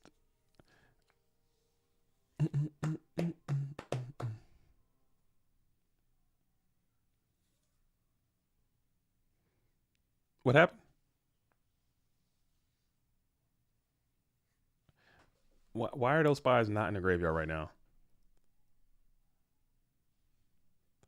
I don't know. The spies are in the graveyard. What is he talking about? Oh my goodness. Yeah, he paid the cost. Yeah, the spies are gone. I don't know. I think Marvin's just going a bit fast. He's just trying to take some shortcuts, but he brought the spy out, and then he paid the cost, booked the tribe just to speed it up. And I'm in full support of that because he didn't see, he did it too fast. Okay, that makes sense. I can't read Greek. I'm sorry, I can't read. They're communicating in Greek, and I can't understand it. But he was just trying to get it clear. Okay, so there's no issue there. No issue there. No issue there. I see a lot of hat matches in unrated. Hat is up next. Hat is going to be the next big retro format that takes off, I believe. Hat is very popular. The people who play Hat really, really enjoy Hat. I've heard amazing things about Hat format. So that it's also my nostalgia theory is still accurate, I believe. Because Go format, I think nostalgia gets old as we're timing out. Our people are getting older and older. Edison format kind of moved right into the position that Go format used to be in, as it's their time. The Edison format players are getting into their 30s, late mid 30, 32. Edison format players are getting older into that perfect age of nostalgia, and now as they start to time out, I believe it's going to shift over to Hat. My theory is whatever format you played when you were 15, 16 years old, that is going to be your favorite format. And for me, it just happened to be Go format because that's not trying to dox too much about my age, but that is where I was at. When I was 15, 16, 17, I was playing Go format Yu-Gi-Oh! That's why this is my favorite format, because it's from one of the happiest times of my life playing a game. This was it. Whereas if you played in 2010 and you're 15, 16, 17, it's probably going to be Edison format or whatever. And now you were kind of timing into where Hat would be that for a lot of people. It's coming up very soon. In my case, probably Hat. Don't get me wrong, I love retro formats like Go, but Hat is my Yu-Gi-Oh! For sure. And that makes I will never knock anybody for that. And I wish that wasn't a part of our community as retro in general. Because retro is kind of tribal, and I mentioned that before, where it's like, oh, you don't like what I like, then we're at odds. We're at some kind of conflict. If Hat's your thing, if you feel the way that I feel about Go format, about Hat format, we're kindred spirits. Like, you just like your thing because it's your thing. I like my thing because it's my thing. Teach me how to play your thing. I'll play your thing. I'll get down with you and play your thing, but it will never be my thing because it's just not my thing. It'll never be my thing because it's just not my thing. Whereas your thing is always going to be, it's a different vibe. Like, there are people who feel that way about Edison format, about Tengu format, because it's their thing. They were there for it when it popped off the first time. And they understand, like, okay, this is all me. Like, I get this. It means a lot to me. And that is totally acceptable and understandable. And I fully understand that more than you would ever know. But I can foresee Hat being the next big retro format to really take off. I just think they need a little bit more like organization, community wise. I think they should get it like a thing together to keep it to just flesh those ideas out. I know they have like Hat Discords and Hat servers and things like that, but I don't really. I've heard things about the leadership there and how they manage their stuff, and it's more like to try to make it like the whole good old boys club and like kind of stuff, and that never works. That is never going to work. It's got to be an open thing where people can come in and feel accepted and like have a spot to be in it. They could use like a Reddit community, like Go from a Hat, like a Reddit community or YouTube, or the Discord things are really cool. Websites are cool. Just kind of have people that are all in on it for the community and not necessarily themselves, because it goes a lot further when you're doing it for the people than when you're trying to get some kind of something. I don't know. Whenever anything is self-serving, it's never going to work. It's always got to be something higher than you to make it make it work. And to me, it just seems a little bit on the self-serving side. As we got the Kinetic Soldier being searched, very interesting. Just looking for another out to whatever you could top deck off your situation. Kinetic Soldier can absolutely knock it out of the park. As we got Premature Burial. Is it Kaiku in there? No, you don't have a Kaiku. Maybe you can tribute this thing for a freaking Jinzo, huh? A Jinzo will go crazy. Mobius is cool. Mobius, if it's ring, you just lose. It's Sakuretsu armor, so you're still in the fight. As now the Mobius, the Frost Monarch, can start cleaning up these guys. You're going to go into the Thunder Dragon first, and that's a big swing. You do have Chaos live and direct, but is it going to be enough? You know that Kinetic Soldier is going to be in the hand. That could have been a Tsukiyomi too. And he got Tsukiyomi already in hand. And Tsukiyomi's going to be able to flip and dip this Mobius, the Frost Monarch. And we're going to splash the TT here, follow up Chaos, and you're out of here. No follow-up Chaos, huh? Man, your deck is failing to function. As Scrapes of Charity is looking great for Marvin. Dang. Yeah, like I said, because I played a lot of formats in that era, from Dragon Rulers to Hat to Necros. I think I got into more or less around 2013. Yeah, that seems in Necros. Necros seems like a cool format too. I've seen some Necros with the rituals and things of that sort. That one does seem cool. I said, it's beyond me. Like most of the stuff, I can't see myself ever giving it up like that. But I can see other people doing it. I just personally couldn't do it. I just can't. My brain is just not it's just not tactile enough to pick up this stuff like it used to. I remember attending Friday Night Locals when they dropped the GOAT ban list. I had to scramble my deck on the spot. I love the format ever since 2005. I remember there were some staunch defenders of avoiding the ban. Like we are not gonna yield to the ban list. I remember that being a thing. Like people were like, oh, I'm not doing that. I just spent all this damn money buying a Chaos Emperor Dragon and all these damn cards, and now you're going to tell me I can't use them? To hell with that. We're going to keep playing normally. And then that group of people kind of like slowly got smaller and smaller and smaller until everyone eventually bent the knee to the ban list. That hurt. That was like the first one. It was very traumatic. A lot of people quit right there on the spot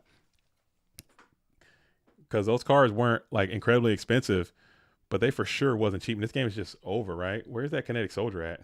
Did he get used? Yeah, the game just ends here. I mean, right? Unless I'm missing something. We'll see. We'll see if I'm... Yeah, that guy's still part of this thing. And that Blade Knight is still a warrior. And his attack still increases by 2,000. And this game is still over. And it's going to be a GG. Gets to the Dublinsky, as the Kinetic Soldier was the correct grab from the deck. As you're going to blast that Blade Knight all the way up out of there, as Nessa Paulita is going to get to the dub and move on. Man, oh man. Marvin falls, and Nessa Paulita is going to win the Greek Showdown. Okay, so Alejandro Vivaldo is winning. We got Masha Rose and Easy to Slay You. But first, I'm going to, as Easy to Slay You has defeated Masha Rose, and it's going to move on against Alejandro Vivaldo as we're finding our way onward and upward. Checking out the losers bracket down here in Dogtown. We got Geronimo number 7, Nate Dogg and Fresh IRL are playing, ready to get it in. We have who else we got over here? We got Thrust and Michele Samino are playing, and Delinquent and David are locked in and engaged. Man, still got a lot of games left. We got a lot of matches to be played, but still small tournament. 30 people out here today playing in the last chance qualifier number 1. I will go ahead and see if I can get a match. Let's go Jeremy Crespin. I haven't seen Jeremy play today. Let's see what Jeremy Crespin is cooking. Let's get a little watch in on there. If I can.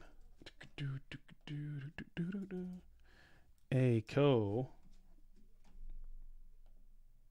Are they hosting? Are they hosting it right now? All right. So I'll hop in there and see what Jeremy Creston and A Code 77 are doing while they're hosting up. I might have to smash some. I got some apples over here and got some eggs. I might have to eat up on real quick. Marvin throwing forgot the kinetic. Yeah, you gotta not do that. That boy big. That kinetic big. That boy big. What's going on, man? How's the stream and tournament going? Stream's going great. Pretty chill. I'm in pretty chill stream. Pretty chill stream. Tournament's going pretty good as well, I would say. Everything's going pretty smooth. Everyone was actually kind of right where they need to be, showing up. People signed up through the form. The form worked out great. People were able to submit their payment through the form. There wasn't a lot of questions about it. We had some back and forth and this and that. People, not knowing what's going on. But they got it figured out pretty quick. And it was a vibe, man. It was chill. It was super chill. It was, how you doing, Mayberry? How are you doing? Thank you for coming out and hanging out and saying what's up to the GOAT world. I really appreciate it.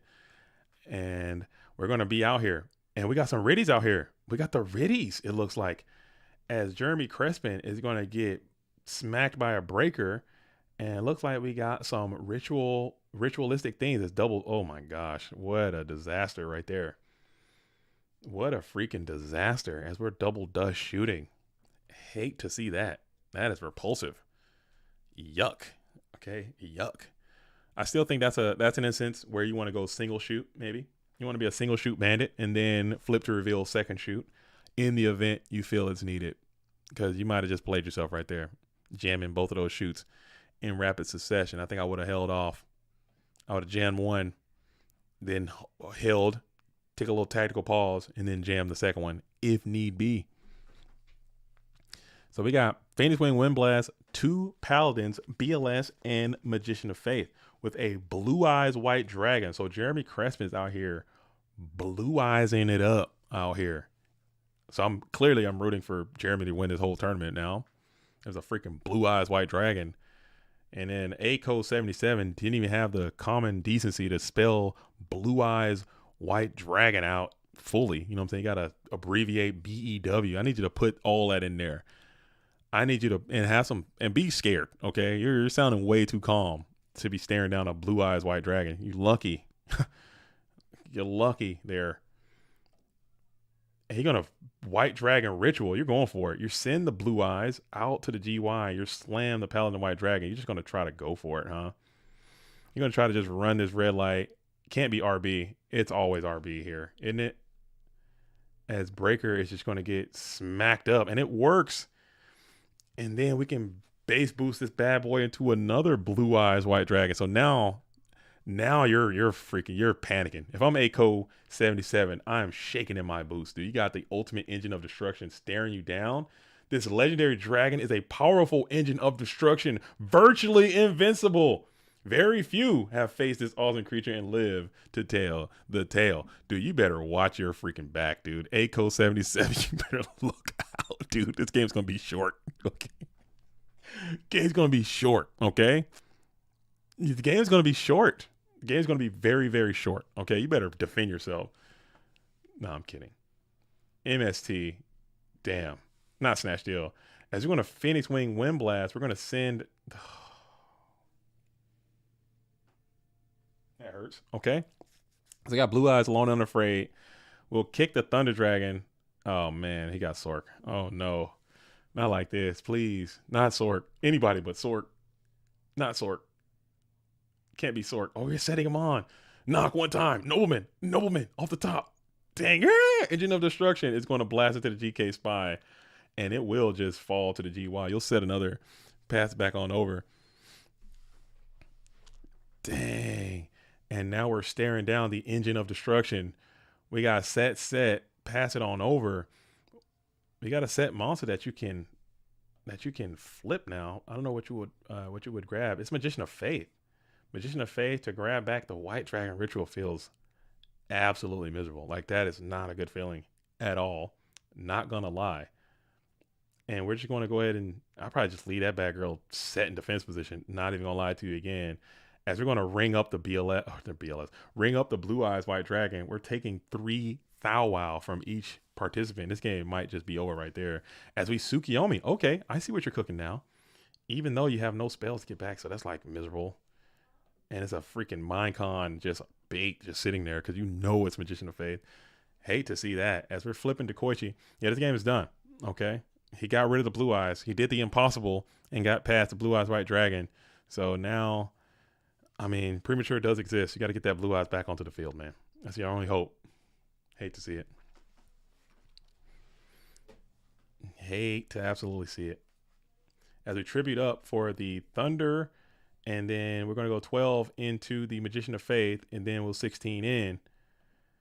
Hand is White Dragon Ritual and Tsukiyomi. Miserable stuff there. Miserable stuff there. So you're top decking. A lot of brick opportunities here as well. I mean, if you can get to a Senju, maybe. I don't know how many, what your...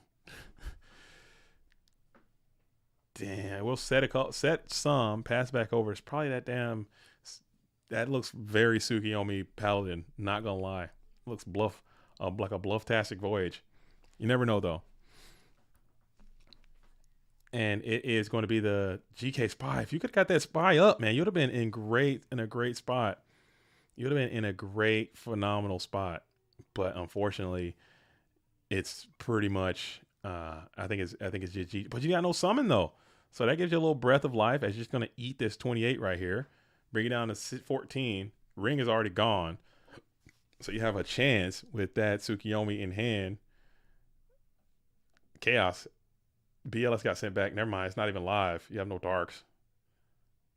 Ouch, baby. Very ouch. You got to set another monster onto the field in defense position. Flip Knight Assailant, and you are busted. Magician of Faith for knock. You were still busted. And we're probably going to be going on to game number 2. Game number 2. Game number 2. Game number 2. No big deal. No big deal. No big deal. We're flying through double death shoot. It's all good. We're chilling. We got more games. Okay, we got more games. You got another chance. A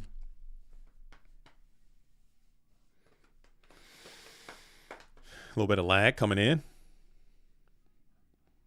And we're going to get up out of there. Go to game number 2. Cool. Cool, cool, cool, cool, cool, cool, cool.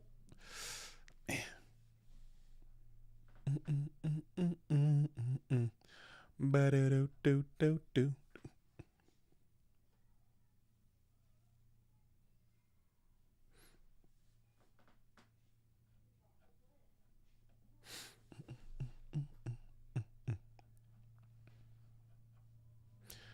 All right. Cool, man. Cool. Good stuff. All right, so let me check. Somebody's tagging in the Discord. Let me hop over there and see what's cooking. Okay. And like I said, tomorrow there's going to be another last chance qualifier, but there is a good chance that I will not be able to do the stream for that event. Okay, I have some other things I need to do, and I'm not going to be able to do that, unfortunately. But it's still going to be a tournament. We still got people there. I won't be able to stream. Maybe I can find someone to come in my stead and replace and keep the party train rocking and rolling in the GOAT world. We can do that. It's winners bracket. Impressive. Of playing 2 blue eyes white dragon bricks in that. Yo, Kurt, I need you to chill. All right, I need you to chill with all this negativity. That's the blue eyes white dragon. All right. Engine of destruction. You remember that. Have some damn respect, okay? Show some respect. Put some spec on it. You guys are out here being disrespectful to the OGs out here. To the blue eyes white dragon. That guy is never a brick. I would love to open triple blue eyes, dude. That's just an automatic win. Just an automatic win as we get another trap dust shoot. A little bit of lag. Look how we got some lag happening. So you can put your Magician of Faith back down as we get another trap dust shoot, sending whatever that was back to the deck.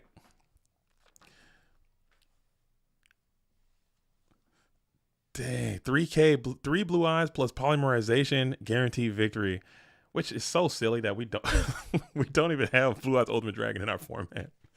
Oh, that's one change I would make. I think that's one change I would make is I would add blue eyes ultimate dragon to GOAT format. Where are this duelist cards? Did I miss something? Where are the cards? Are there just no cards in hand. Let me refresh this. Sometimes it'll do that. Yeah, really. That's a true fact. We have Blue Eyes Shining Dragon, which requires you to tribute a Blue Eyes Ultimate Dragon that does not exist. So we just don't have the ability to play that card. As we got Delinquent Duo is going to be utilized. Jeremy's pissed. Oh, and he hits the Graceful, the Held Graceful, hits the Graceful and the Heavy Storm. I don't know what happened to the cards here. Am I missing something? I might be missing something. JDZ, you are the boss. Just add Ultimate Dragon to the card pool. I can't do that. I am not that kind of boss, man. We have a whole coalition of people and maintaining. And even if I was, if I had the ability to just, we're going to make a sweeping change to the game, I would never do anything like that because that's just not how it was. And what I keep uppermost in my mind and my main focus as the quote unquote boss is to maintain the game as it was. So making a change like that automatically makes the game not what it was. If I could, I like to speak in hypotheticals like if there were a change, that would be one that I would gladly accept because it makes sense. Kaiba summoned Blue Eyes Ultimate Dragon in one of the first episodes of the TV show. It's definitely a GOAT format card. It should be. It's a DM card. It was in Duelist Kingdoms. Kaiba played Blue Eyes Ultimate Dragon. There's no reason that card should not be in GOAT format. It's insane that it's not. Especially when you have Blue Eyes Shining Dragon that exists in GOAT format as a legal card that you can legally put into your deck right now and play it with no way to legally summon it. And that card didn't come out until years after. That makes no sense. That's the stupidest thing I can think of. And we have Master of Oz. You're trying to tell me, there is no way you give me Master of Oz and don't give me Blue Eyes Ultimate Dragon. That makes no sense at all. At all. Same goes for Egyptian Gods. It's also from Duel Monsters and Iconic, even if it would be extremely hard to get them into the field. Why not? They should have printed. They eventually ended up printing the God cards later on. They should have been DM cards. They should have been out. Why not? They'd be kind of broken though. Maybe. I don't know. I'm sure people can finesse. I'm pretty sure people would play God cards if they were. We should do that. Make a tournament where you make God cards legal and you see what happens. Wait, is Blue Eyes Ultimate Dragon not legal for real? Yes, that's 100% fact. I cap you not. Blue Eyes Ultimate Dragon is not legal in Go format. It is absolutely not. It wouldn't change a damn thing. We got Master of Oz. We did not get Blue Eyes Ultimate Dragon. Yeah, it didn't come out until, 2007, 2008, something like that. That's when it came out. Blue Eyes Ultimate Dragon did. Yeah. It should have been out. It should have been out. And it should have came out. Honestly, it should have came out in damn Magic Ruler. It should have came out in Metal Raiders. Take that Gate Guardian and shove it up your ass and give me 2 Chicken McNuggets, dude. Give me 4 Chicken McNuggets. Throw the rest of them away and give me 4 Chicken McNuggets, dude. Don't give me stuff I don't want. Give me stuff. It pissed me off, dude. That just it irritates me to this day, man. Because I was a Kaiba stan. I still am. I was a Kaiba man, dude. I was literally, Kaiba man was me. I was big Kaiba. I thought Yugi was him. I thought Yugi was the guy, boom. But I was a huge Kaiba supporter. And I was big Blue Eyes supporter. I got starter deck Blue Eyes. I thought Dark Magician was ass. And I thought, you know what I'm saying? I thought Blue Eyes was him, dude. That was the first inner gang type shit. Like either you were a Yugi Dark Magician guy or you were a Kaiba Blue Eyes guy. That's just what it was. You never mixed them. You were always either a Yugi Blue Eyes guy or Yugi Dark Magician guy, or you were a Kaiba Blue Eyes guy. And I was a Kaiba Blue Eyes guy through and through. Summon Skull was him. Summon Skull is a problem. Okay, Summon Skull is a problem. Summon Skull is him. Summon Skull is way better than Dark Magician. There it is. But he is the ultimate wizard in terms of attack and defense. So we're gonna be what it is. As we got the Sangon up, Aiko trying to break it on down as Jeremy is trying to finesse. Okay, you got the Tsukiyomi. Can't be TT. Is it TT? No TT. You dodged the TT bullet. We flipped some in the Sangin, and now we got 22, 21. This could be GG if it all gets in. And if worse, you'll just get your Sangin Mirror Force, and you'll get a little bit more pressure coming back to you. Starter deck Pegasus was my first ever set. That deck was, I like that deck. I bought so many starter deck Pegasus, starter deck Pegasi. I like Joey's starter deck too. As we will RB hit the TD, pop the Tsukiyomi. You'll accept that. And then you got 1,000 getting in with Sangin. So you're liking everything you're seeing here. If you are Jeremy Crespin, if you got your own Ring of Destruction, it's already in the graveyard. Never mind. Forget I said anything. Forget I even said anything. As you got Nobleman of Crossout, we'll get rid of the Cyberstein. I'll take that too. As Cyberstein is not going to be able to do anything with his pesky effect, needing 5,000. You only got 3,700. And then 1,000 is going to continue to get in for a GG. So we got a game 3 being forced by Jeremy Crespin. No blue eyes there. So Aiko can count his lucky stars that he didn't have to peel the Engine of Destruction off the field again. I don't know how many cards in your deck can handle that much might and power. It's impossible to hate Joey. I go in further than that. I have a theory that Joey was actually the main character of the show. I think Joey was very important. Joey represented you, the viewer. Because through Joey, we learn how to play the game. We learn how to what everything was going on. He was the catalyst that explained everything to us. I think Joey was us for the most part. Yeah, I like Joey a lot, and he wasn't that good. He just had that luck. He'd be gambling. The Panther Warrior. He just out there sending it, dude. Time Wizard, go, and it works.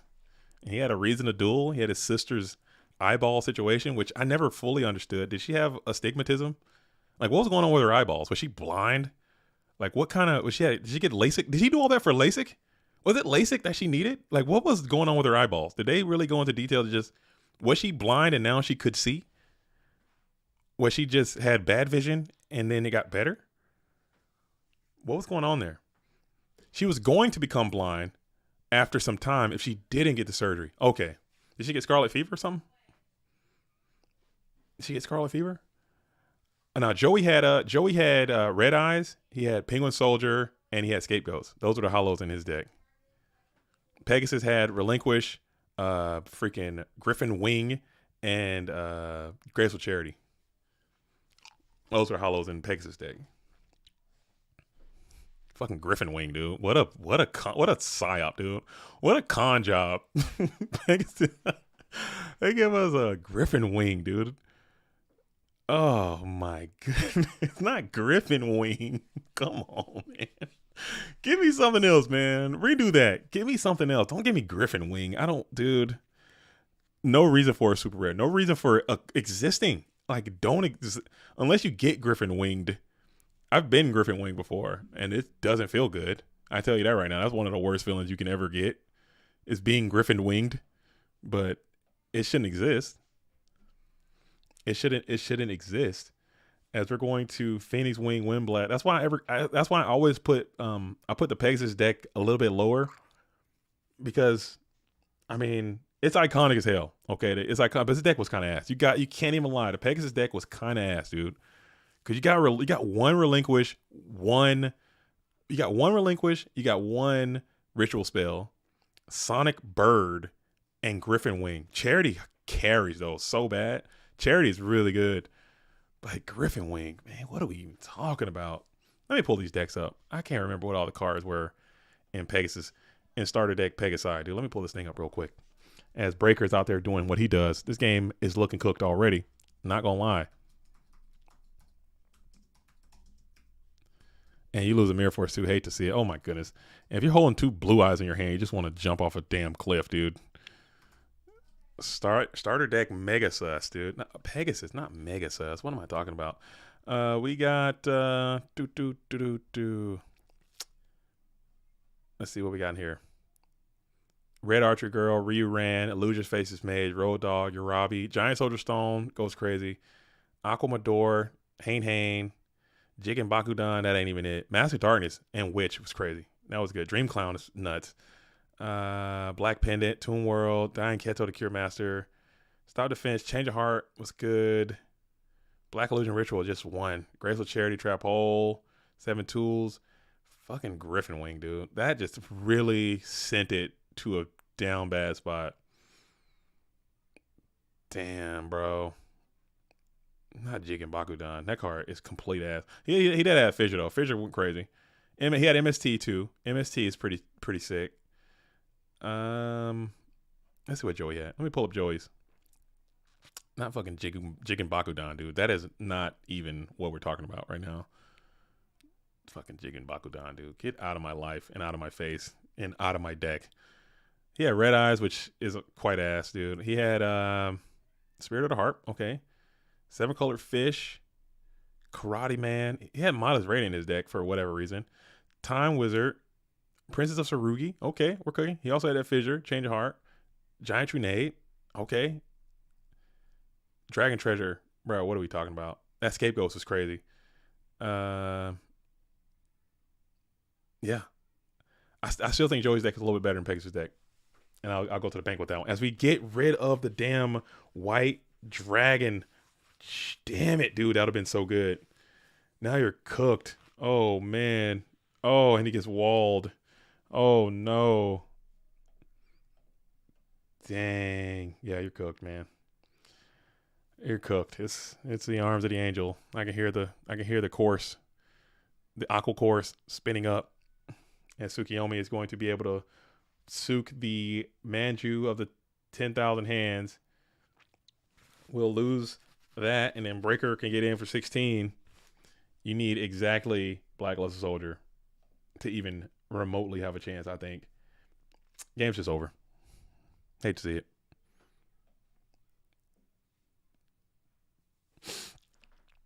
Hate to see it. As we'll set one and pass back. I'm coming back over to the chat. All right, here we go. Back to the chat. Like the stream. Aiko is too strong. That's my duelist. That's your duelist. Aiko is your guy as we're snatching the Breaker. And then we're punching in with 16. That's your boy. He's the best American duelist. He's Bandit Keith. Aiko. He's cooking. He's putting them together right now. Aiko 77. Getting it in. Old text made you think about the game state.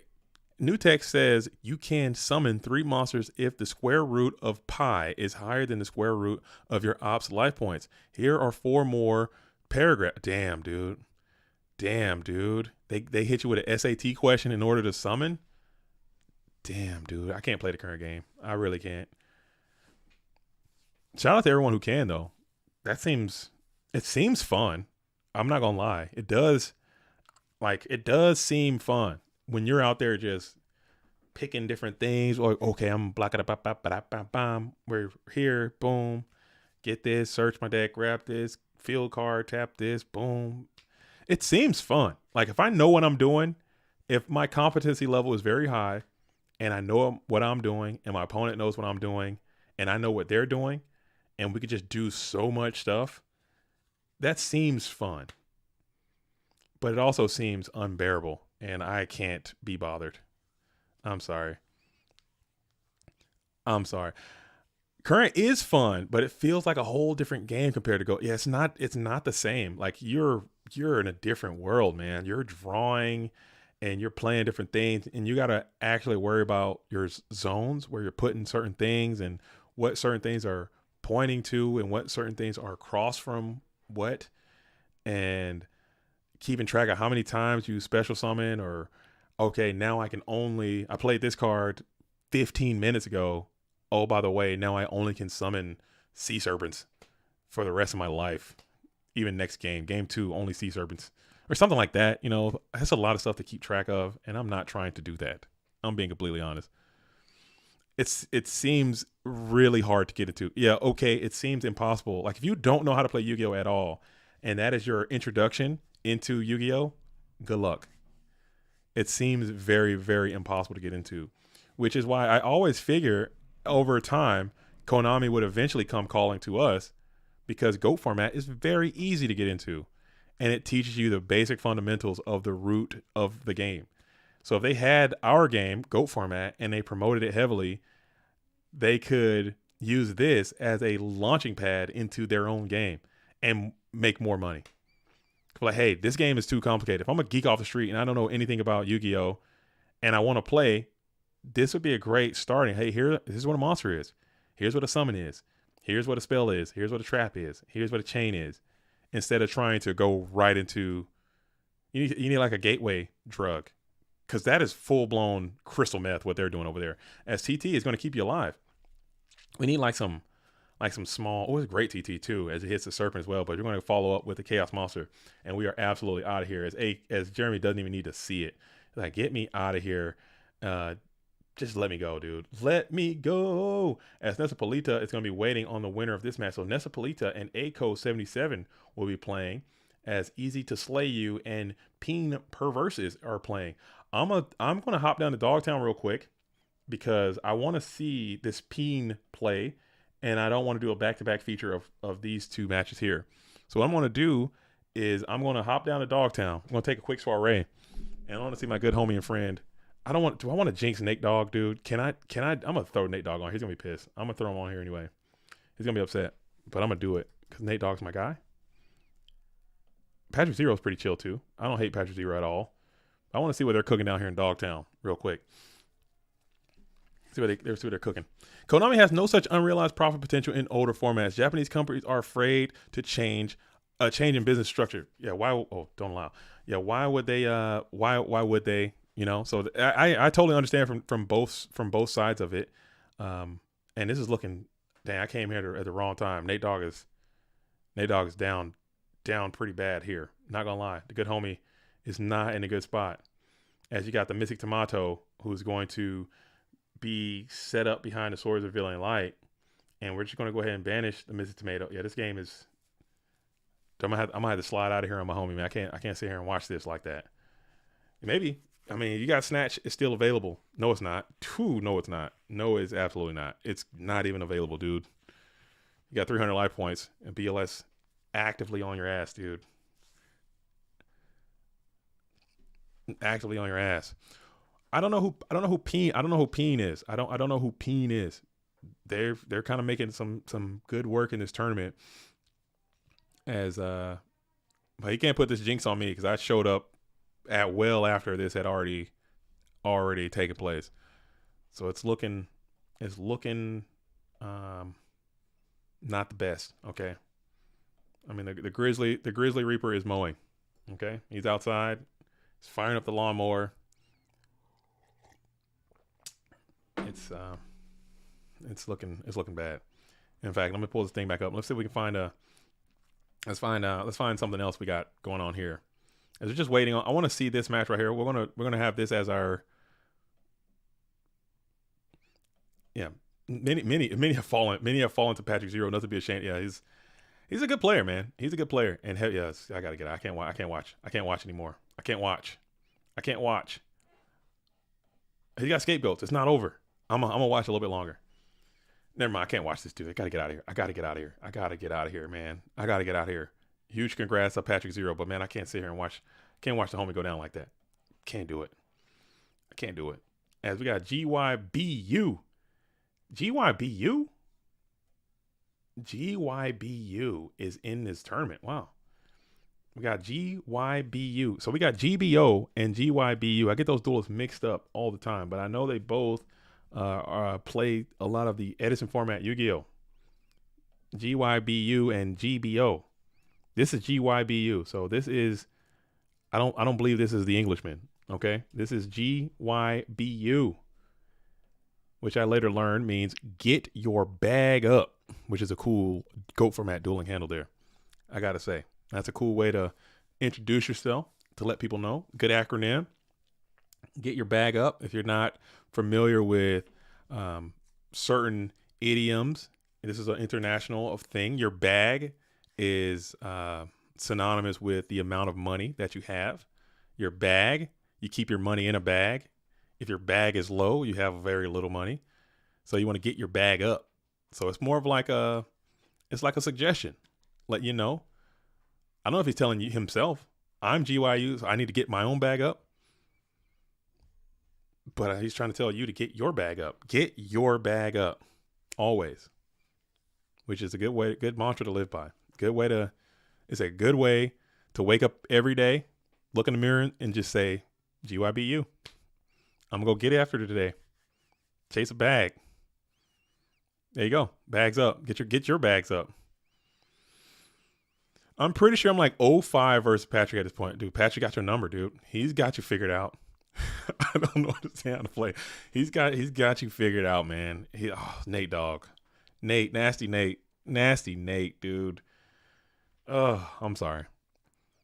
And you didn't get it. You keep running into him too. I don't know how. This thing was seeded randomly. This was not seeded by anything. It was just a random thing. You guys just keep getting paired against each other. Winner's side, loser's side, semifinals. It's always you versus Patrick, and he's getting the best of you. Next time, though. It's always the next time. Are you coming back tomorrow? Are you gonna play tomorrow? Like I said, I won't be able to stream tomorrow, so you'll have all the luck tomorrow when I won't be able to jinx you.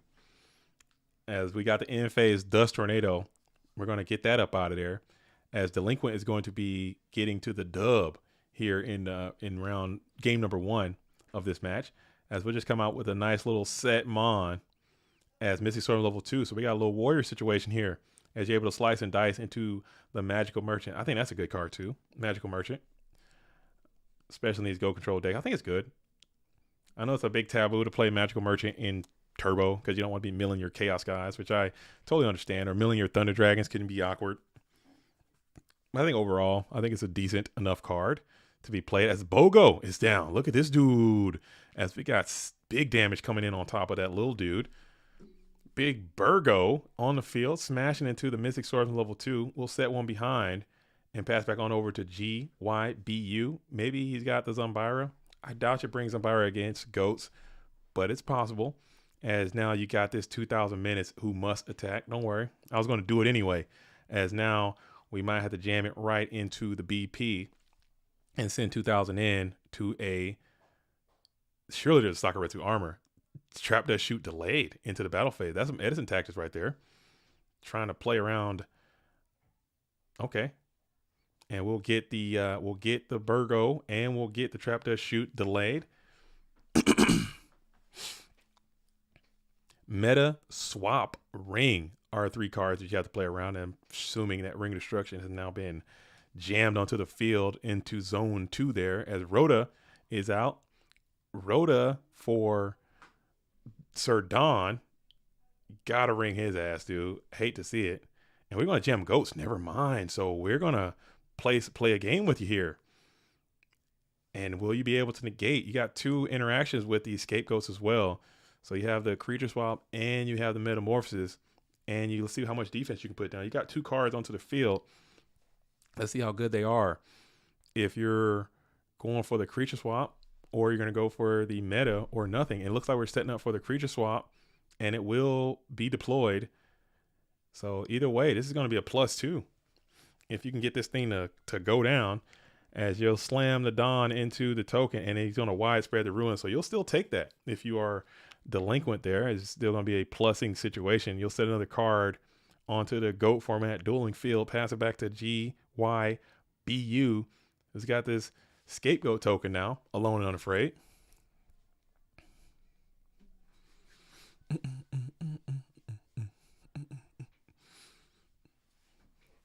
What was that sandbag shoot? That's Edison tactics. They do that over there. I know there's reasons to do it there. And maybe here he's probably trying to, I don't know. Maybe I don't know. It's just it'll mess up your mental. It'll jam your mind up. Maybe it's trying to, you got to elevate yourself and get into the mind of your adversary, dude. Get into the mind of your adversary. Maybe if they got like a, I don't know, Book of Moon or something. You're trying to check for a Book of Moon. That could be possible. Like if he's got Book, maybe you don't play it. Don't play your Sakuretsu and just eat it. I don't know. I honestly have no clue, man. These duels be getting it in. Just change the tempo up a little bit. Hold the shoot. Play it in the. But if he like summons though, you're freaking cooked. If he puts a guy down, if he puts a guy out, then your shoes are just dead forever. You're still selling TT though, so maybe they don't summon into a 2-back row with TT still available. But if he just says, you know what, you don't have TT and summons, you just kind of miss your opportunity to play Drop Does Shoot, which is scary. Why does nobody play My Body as a shield? You see it from time to time. Mainly, the main reason people don't play is because it's very expensive. And a lot of people play Solemn Judgment. So if you go to play Solemn Judgment and another card that costs $1,500 wholesale, at least Solemn Judgment, you will get that rebate. It will get cheaper and cheaper as the game goes along. My Body as a shield is always going to be $1,500. And yeah, you stop the tribe, but then you lost $1,500 and they just summon Blade Knight and hit you for $2,000 and you lose. And it's dead a lot of the times too. Like what if you have My Body as a shield, if you draw it right now, you have nothing to stop this Berserk Gorilla, you look sick. You're not feeling good. Pot of Greed is great. But I think it's a good card. It's a playable card, but I can understand why people like not to use that card. Maybe Warriors side deck to stop those Sakuretsu armors. I think it has playability there. As Berserk Gorilla slamming Kaiku, good feeling. If you're delinquent, you're like, man, I'm feeling great. Seeing my opponent set Kaiku to Ghost Destroyer is a great feeling. Berserk Gorilla looking strong and buff with that 2,000, but this Black Luster Soldier is even stronger and even buffer as he slams to the field. And we will prioritize our effect, get that bad boy out of here. And then Kaiku down, 1,800, can't be mirrored for us. You know it's I think you know it's Ring, right? That's the card that has been on the field for a while now. And there it is, Ring in the end phase. Just to get that Black Luster Soldier off the field. You're dropping all the way down to 16 as you send your opponent GYBU down to 3,500 with a strong Kaiku up. And another. So we're triple berserking. We're triple berserk dueling. And then Berserk just gets it in. So triple. That's 1, 2, 3. One on the field, one banish, one in the graveyard. Man, I haven't seen a triple Berserk deck in a long time. Dang. As well setting. So this Berserk is just doing work, huh? Berserk doing work as 2 Thou Wow is into the Jawigan, the Spiritualist. That's some tech. The Jawigan. I know it's Jowgen. Okay, I know it's Jowgen. I know that the card's name is Jowgen, the Spiritualist. But for some reason, back in the day, when this card first came out, I had this guy I used to play at locals with, and he would always call it Jawigan. It was always Jawigan. And for some reason, that pronunciation just stuck in my brain as Jawigan. Instead of Jowgen, it's always Jawigan. As Ashura Priest is just putting monsters down into this Berserk monster mash, and he's just clapping, bro. Getting plus after plus after plus. And you got 2 Thou Wow again, you got to send in as triple Berserk dueling. Flip the Merchant before the Berserk. Is there TT already utilized? TT has not been played. So that's interesting there. As you flip the merch to reveal the Scapegoats, TT would have been pretty chill. As you flip and then you just jam the graceful, and GYBU just had enough. Had to get the hell out of there. Delinquent throws the GGs, and that is going to be what it is. As GYBU gets the elimination there, as Delinquent will move on to losers round number 4, alive and well in this tournament. All right, so we're still waiting on this PN Pervious situation. In the meantime, I'm going to hop over to see Old School Kid versus Michele Samino as well.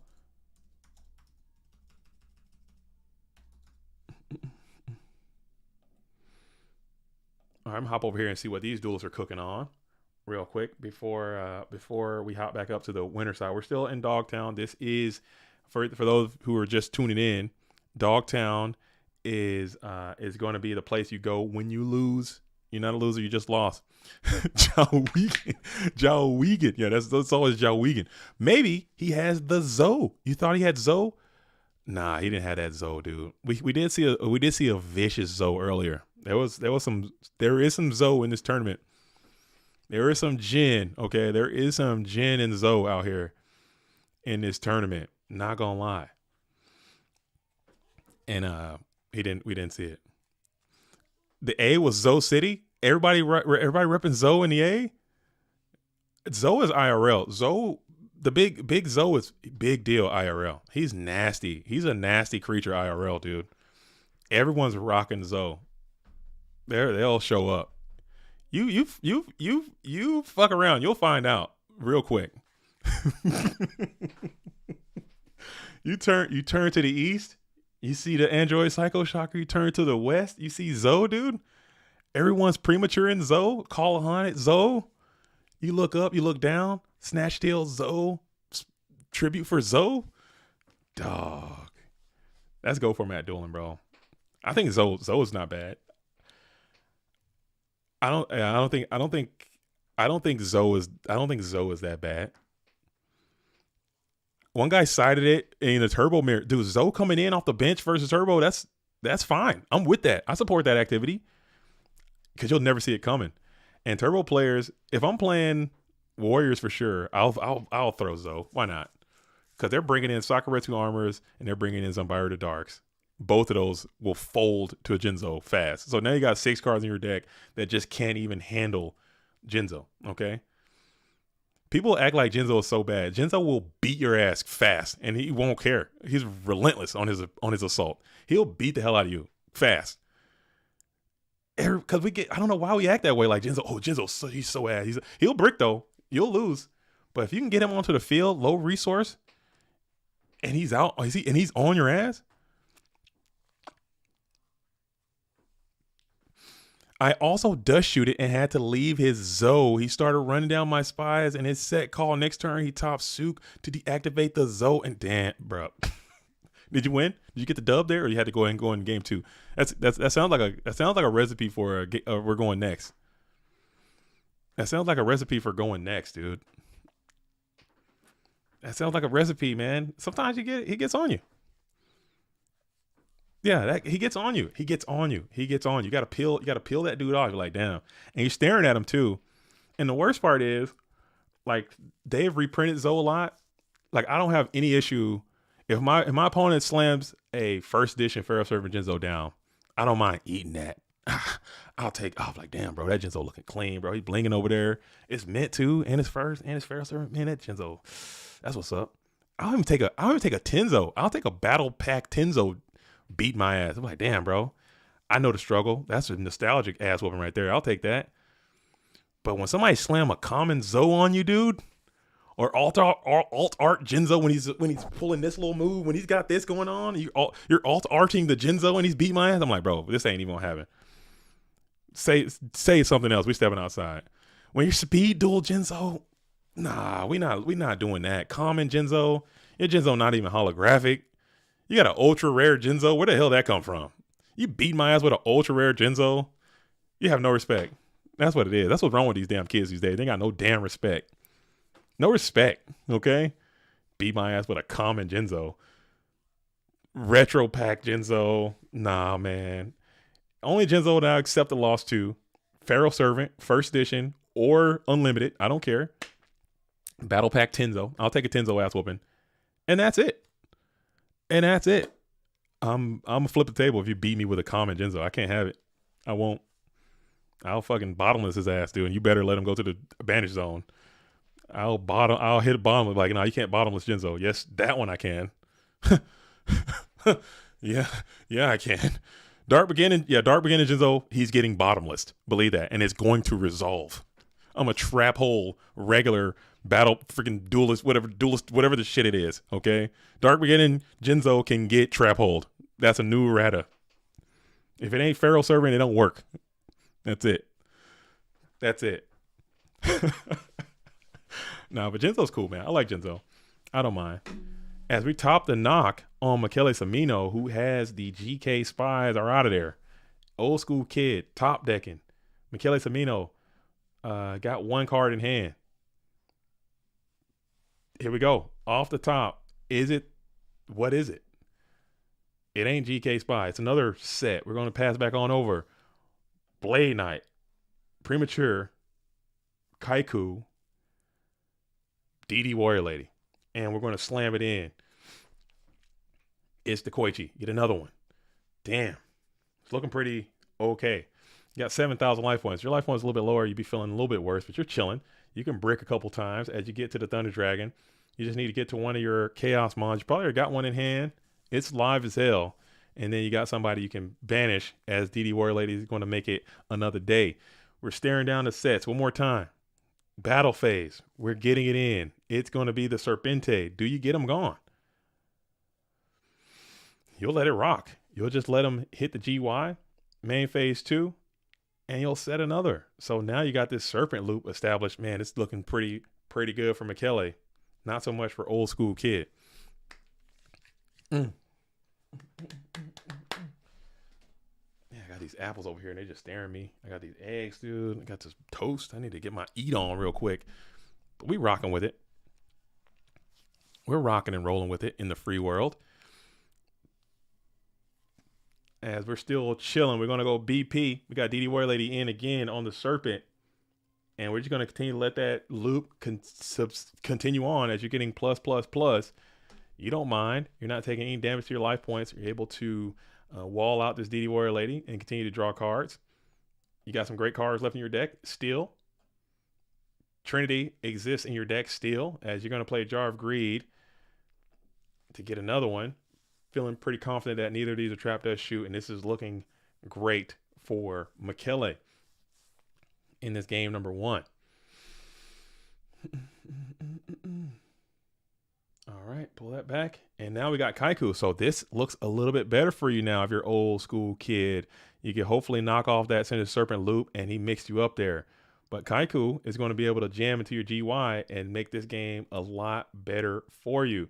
As we're going to get in there, shake up the GY, lose some going after those Dark Mons, it seems.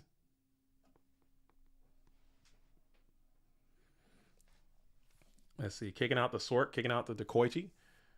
Really just trying to do some damage on those Dark Mons. You know you got that Thunder Dragon still in hand, and if you get a couple more strokes for Kaiku in there, it's pretty much all the Dark Monsters that are available.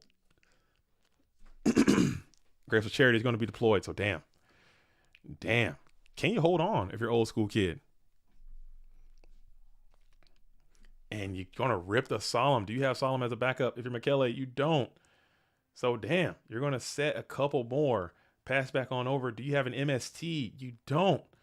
So if he got into that Mirror Force right here, you're going to be like, damn, bro. This game sucks. Heavy Storm is huge. It's not even that big because it's Jar of Greed and it's probably dead Trap Dust Shoot. No, dead Knock. And then you got 15 or what? What are we doing here? I think we're viewing Graveyard. Are we about to prepare to send? Are we preparing for ramming speed? And it looks like we might be as you're going to hit the reinforcements of the army, either Donald Z or Blade Knight. And it's going to be the big Don. Don's out there. Maybe it's Night Ash. You might have to pop this damn Don, huh? It's probably that slippery Sinister Serpent, perhaps, mayhaps. Or it could be, yeah, it is that nasty Night Ash. Who do you pop, though? Is it Kaiku? Or is it Don? It might have to be the Kaiku. I don't freaking know. This game's hard. This game's hard. I'm surprised he didn't remove from grave the Night Assailant. Me too. I thought that'd have been a good hit. I think I'm pretty sure the Chaos Turbo players don't play too much revivals in terms of premature burial unless they know something. So I'll probably leave the Sork in and take the Night Assailant out just to break up, especially if I don't see that second Night Assailant. Because now there was a chance you could have kept that little annoying ass loop going. So you get the other one out of there instead of one of the other Dark Monsters shows. But maybe he's got a reason for it. As you get to the Pot of Greed, into the Upstart Goblin, 8 cards left in deck. Hate to see it. Oh my goodness. And the Trivi is gonna be down. And that's a backbreaker. A little bit. We'll get rid of those warriors. And then is there another special summon? There's no more special summon. We just got 16 more in. So old school kids back on the back foot. He ripped Graceful right after that too. Yeah, and he luckily had that Solemn Judgment, because that could have just been a severe mega punish there. But we're top decking, and it is looking kind of sad. BLS is gone. Maybe he's thinking about a premature burial. Perhaps premature. Or maybe even a Call of the Haunted, maybe. The Call of the Haunted's already gone. Whatever it is, it's set up onto the field as 3750. And we're just swing 16. And we'll eat it. So now 2150 as we continue to set, as Michele is now completely in the driver's seat of this game, up in life, up in cards, up in position, up in threats. You know, you're feeling great, even though you're still waiting on some good trend to come in for old school kids. So pot charity still existing in your deck lets you know, like, hey, you still got a chance. And it is that premature burial. It's going to be deployed, and you got to just go for the gusto, I guess, and hit up the Kaiku and see if you could just lunge this thing on in there. Hey, yo, no pause. Maybe got Solemn backup. I don't know. That might be good enough to stabilize you. And we'll send it in, and it is that Mirror Force. Do you have Solemn? And you do not. So this game is probably just over, and we'll just kick it on over to game number 2. All right, so GG. As I'll refresh this again, on the winner's side, this is Dogtown. On the winner's side, we have Nessapolita and ACO77 are playing. We have Peen Perversus waiting on the winner of Alejandro Vivaldo and Easy to Slay You. And then down here in Dogtown, I mean, we still got quite a few matches left. I don't know what happened. How did we get so far behind? Who knows? We're still rocking and rolling with it, though. We're chilling.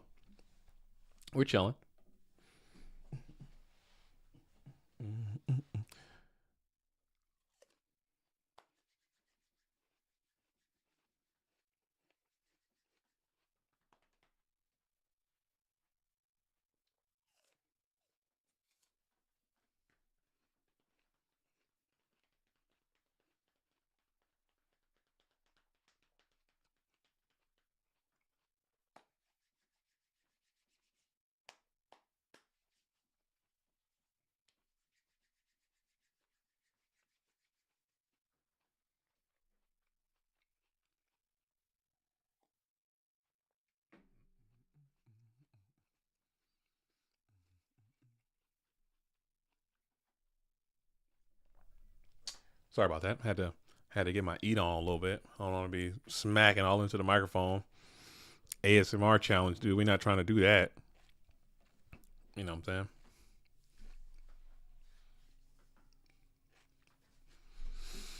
saying? ASMR showcase.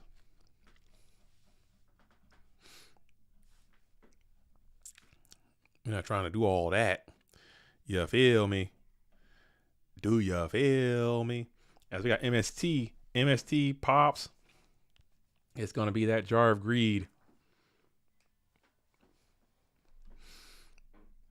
Dang. Not trying to be out here smacking all y'all ear. I do apologize for that. So I got my little, found out how to mute. Found out how to get my mute on. So I'll just mute it, get my eat on, and come on back, man. No breaks, no cuts. We're just going to keep going. As reinforcements is going to be played. So level 2 is probably going to be the choice. Maybe even Exile Force. Perhaps Blade Knight if you're feeling wild. Maybe even Dawn, huh? Dawn Knock is crazy. As you will go for the little deuce. Flip Summon Dawn is a vibe too sometimes. The Warrior players will be putting that Dawn out. But Reaper is also quite cool in its position. As you'll slice the Sandgan. Hate to see that though. That's miserable. And it is the damn Sinister Serpent as Reaper is going to hit. Now, if you hit the Sinister Serpent, you're just going to freaking throw your mouse into the wall closet or something. I don't know. And it does hit the GK Spy, though, so you will get a good value as you'll set one behind the Reaper and pass. That's another card I think is just phenomenal. I love Spirit Reaper. This guy just does a lot. At 300, But it's just so much pressure, man. So much annoyingness. Cards that I hate seeing are cards that I think I enjoy playing because I hate when they got Reaper on me. But Heavy Storm is going to be up. And it hits the one-off Solemn Judgment. And then we got the Sook who can get rid of the Mystic Sword level 2. But how good is that really? No, we're going to set the Spirit Reaper and then clean up the Mystic Sword level 2. But now you got this Reaper Steel. So hopefully that trap card you have is good enough to get after this Reaper, perhaps. I guess you got to go ahead and use it. Might as well. I think is correct. Just getting that bad boy deployed, whatever it is. You're going to play your Heavy Storm. And it was Mirror Force. So that was a good countermeasure to a Spirit Reaper. What if he double Reapers here? As Ninja Grand and Reaper in harmony, which is kind of scary because Ninja Grand can get feasted on by Tsukiyomi, but this Reaper is going to continue to get plus if you take that play. Or you could get it ripped here as Sinister Serpent is in hand. So now you miss the Serpent twice. So hand is Serpent and one other, and that Tsukiyomi would have been an easy clean out to this Ninja Grand Master. So this is looking pretty great for Old School Kid in this game. Old School Kid.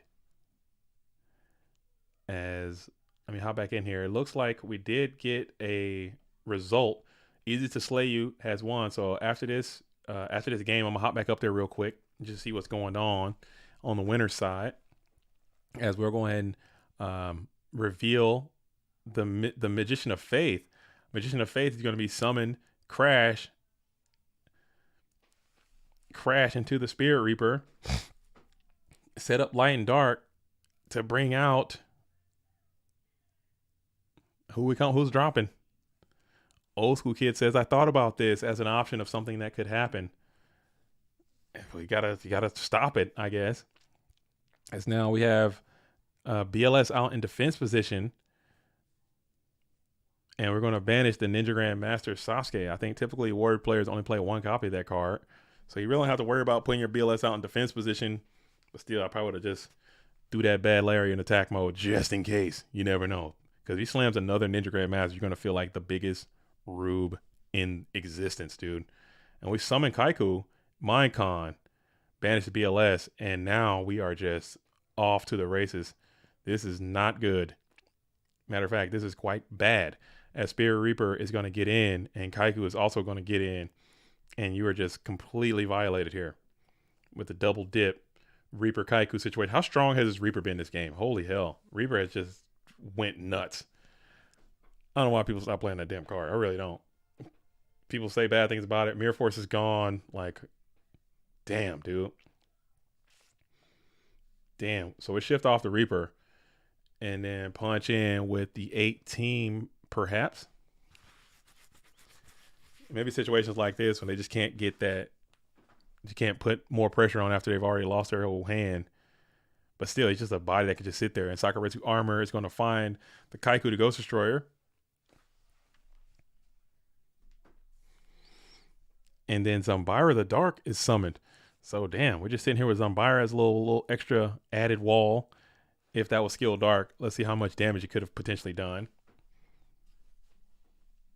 Or Berserk Gorilla as Blade Knight. Not TT. Not TT. Oh, man, it's not TT. It's Blade Knight. Yep, and if that had been a Skill Dark, you just win right here. But it's got to be Zambira as we're still passing it back on over. Or if it had been Kinetic even. Kinetic would have been GG as well with the Reaper there. Oh, ring is game anyway, so what am I even talking about? Forget I said anything as Zambira's going to get blown up with the ring. I still think you want to wait till the end phase. You just always want to just wait because Book of Moon does exist. Well, I'm gonna hold this game here for a sec. I'm gonna pop back up to the winner's side. This is round 4, I believe, because I want to see what this PN Pervious is playing. They have not been on stream yet. We're just doing a little soiree in the Dogtown. I'm gonna come back. I will return to that match if this one is. If this one's not cooking, I want to hop over here and see what's happening there. What cards do you want to see in the rarity collection bonanza? I don't know if they've announced what cards are going to be in there, but for me, I'm very simple. I would love to have ultimate rare and secret. Ultimate rare is my favorite rarity. I know I'm not on an island alone, but I would take QCR if they want to give us QCRs. But are they doing ultimate rare bumps in there? If so, I would like to see ultimate rare Berserker Gorilla. I would like to see an ultimate rare Injection Fairy Lily. I think that would be nice. I would like to see, as Delinquent Duo is just being deployed. Let's see. I would like to see a reprint of Trap Dust Shoot, like a QCR Trap Dust Shoot or high rare Trap Dust Shoot. I think it would be nice. As we got zombies out here. P Impervious is in the zombie world, it seems. As Delinquent Duo Rip Koki. I mean, you might even want that bad boy in the graveyard most times. As Ryu Koki is going to be in the GOAT format dueling graveyard. Yeah, I would like to see like let's see, what else? Maybe playable stuff like even Metamorphosis. I take a higher rarity Metamorphosis, ultimate rare, or QCR, secret rare, meta. I think it'll be dope. I don't know. But I haven't been paying attention. Like I said, I don't know what the situation is. As we're going to RB the set, it is Call of the Haunted, which is a great hit. Because that Ryu Koki coming back, or that Kaiko the Ghost Destroyer coming back, could have been your demise. As we got Sinister Serpent being returned back to hand. As PN Perverses. Peen Perverses. Getting it in. Both duelists. Got some interesting profile picks there. I'm not sure what either of these things are. Some type of witch situation here. As we're going to Tribute to the Doomed and then Book of Life. And there you go. That's the combo right there. Tribute to the Doomed, kick the card, Book of Life, bring it back, and then smack in with 24. Zombies on their way. Up. Dang. And Snatch Steel on the Ryu Koki. Hate to see that. Is there Tsukiyomi with it too? And no, there is not. So you'll eat the 24, but you get a little rebate as you'll get 1,000 back. So really only 14. Breaker, and you're out of here. MST, Heavy Storm off the top. That's the card that'd like to come your way. But hit this Magician of Faith, and you're going to be absolutely sick. Oh my God. Holy hell. Every single time. You guys have no idea how many times I've seen that exact scenario transpire. Probably about 1,000. Okay. Probably about 1,000. Maybe even 2,000. Where you have the guy, they snatch the guy, you get a play to break the snatch, MST, and then it's always Faith, and they always get it back, and they're always back on your cheeks, dude. 1,000 times, 20,000 times. I've seen that. Yo, I just missed that we had a Uwise Haman subscribe to the channel. I missed that. It's not popping up for me like it used to do. Unless it is, I can't see it. It used to pop up. I'm like, oh, this person subscribed. Freaking Streamlabs pissing me off. As you got the Snatch deal. Now, if you can manage to figure out a way to establish a Spirit Reaper and gain some life, but he can just tribute off the Ryu Koki for the now added Thunder Dragon. It's like Breaker hits Mirror Force 99% of the time. It feels like either Breaker's hitting Mirror Force or getting ringed. Those are the two things that happen. 50-50. 50-50 ball. You summon Breaker, he's getting ringed up, or you summon Breaker, he's breaking Mirror Force. But I think in that position, you could have brought Breaker out. If you felt that was Magician of Faith, you could have like held the counter, attacked the Faith, and then popped. It probably got clapped up, honestly. And it was a Spirit Reaper. So this is good for you. As they tributed the Sinister Serpent. But you still got, like I said, you still have another TD in hand. So you can kind of get rid of that at any moment if you felt so inclined.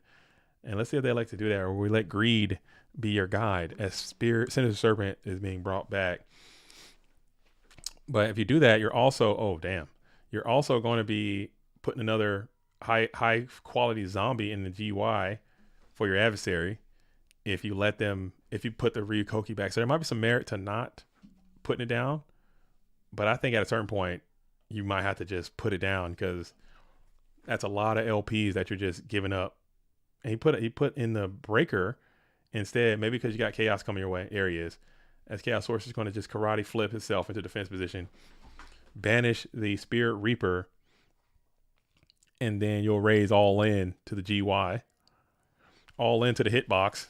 Mirror Force goes crazy, and you're going to eat all that, and that's going to be a lot of damage. You got 1,600 remain. So off the top of the deck, card that I think can save you, Cyberjar. If you played, I know some zombie players do play Cyberjar. Your own Snatch Deal will be quite nice. Pyramid Turtle is actually kind of good. Not even gonna lie, that's okay. Like, that is not. Oh, he might be cooked though, because you got to figure out how to get through the Thunder Dragons as well. Because you can use this, get through the Sork, and now you got Book of Life. Get rid of the Sork. Interesting. Is there another way we could have did that? No. Or I'm probably grabbing that. Oh, Reaper's gone. Never mind. So this is actually not bad for you. And if you can get that Ryukoki to stay up on the field, he's probably going to get crashed here right away, I would only assume.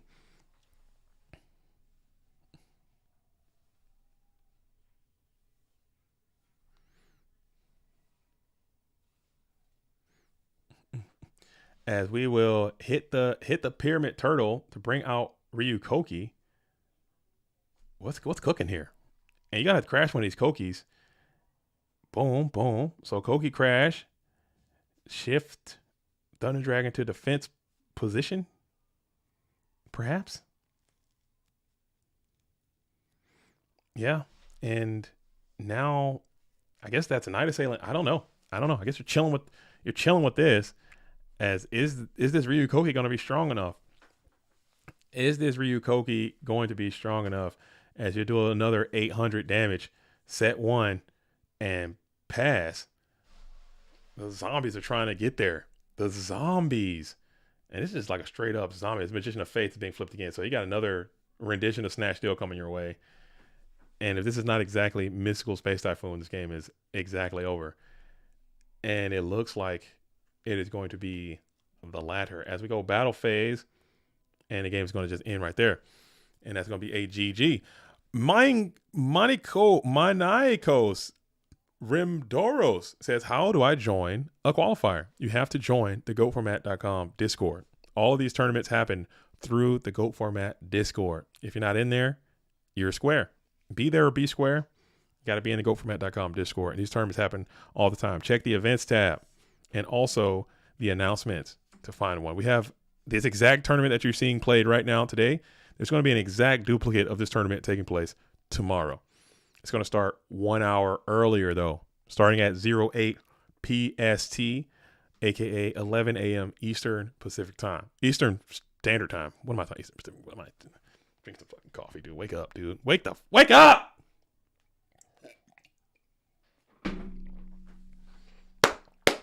Eastern Pacific Time, bro. What am I talking about? Huh? That doesn't make any damn sense, does it? Hey, JDZ, thoughts on E Ever 2R winning the GOAT Format World League Invitational and securing his spot for Worlds? He used Rico-style warriors that has M-Jar. I didn't see. Like I said, I have not been paying attention, man. I didn't even see what happened. I didn't even know, dude. I haven't been paying attention. I haven't been around. That's on me. That's on me. I've cut back a lot. I used to be all in.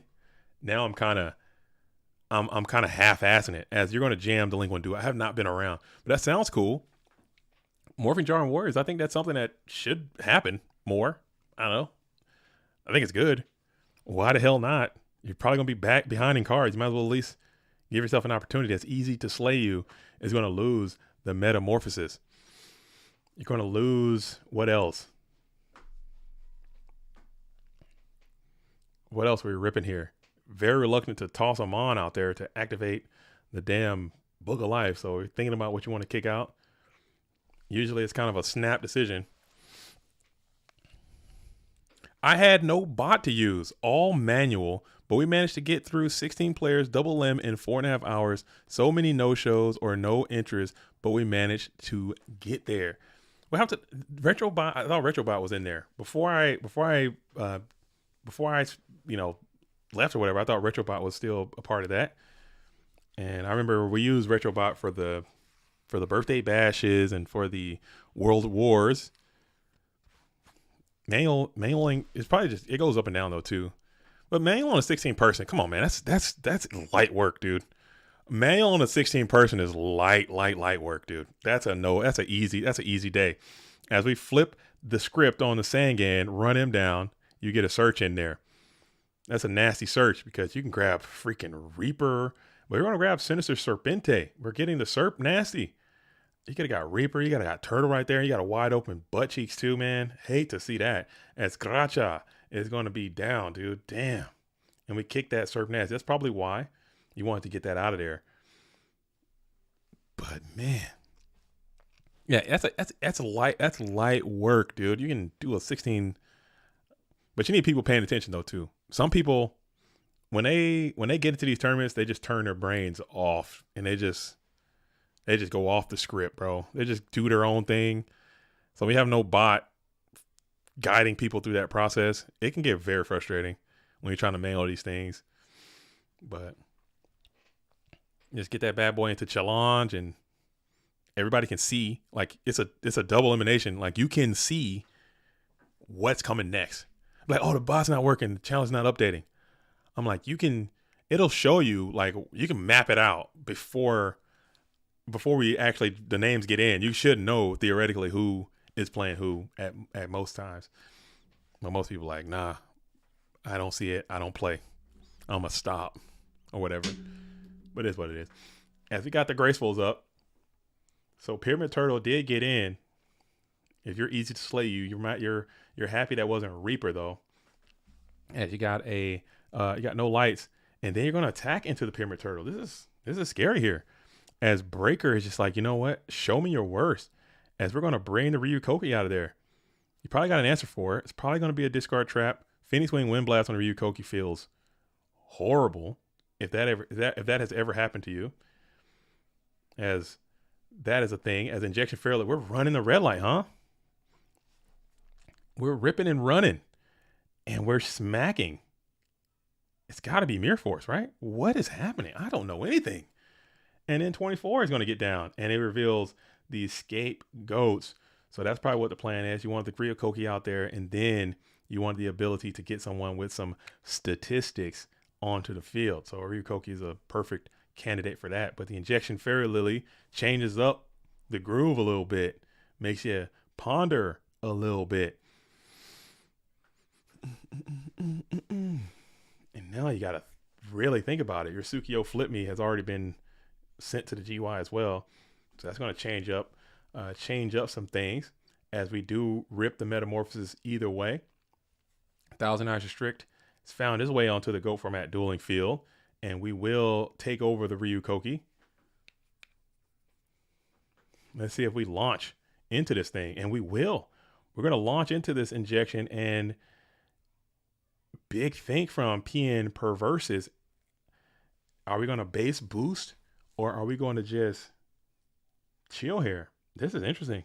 And we will base boost. You will lose the Ryu Koki. And you'll take 1,000 damage. So 2,000 for 1,000. But 1,000 Eyes Restrict will remain on the field. Dude, if you got Brain Con, what do you need? You need a lot of cards. Never mind. Brain Con or Snatch Steal suck. Snatch Steal suck. Tribute. No, that's not enough. What am I talking about? No Moment of Crossout is a good way to start. And we're losing all GK Spies. PN Perverses isn't playing any. And we'll just set one and pass. Injection Fair Lady was not able to do any more damage. And 1,000 Eyes Restrict will be able to get another suck in. We won't be able to get that thing off the field. So we take over And then let's say we go down with 400, or will we just kick it as Pot of Greed played and delayed? What's that all about? Hate to see that. Maybe trying to see, I don't know. I guess I want to change anything, but just throws off my rhythm when I see things happen in different orders than I'm used to seeing them take place. As we got double TD.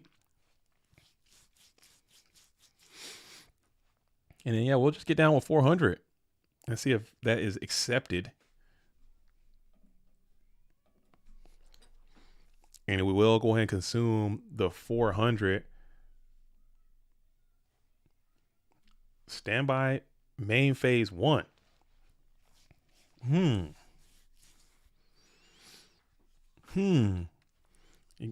it is going to be a pro set heavy storm. You're hoping to get a little bit more value out of that, as it is ripped.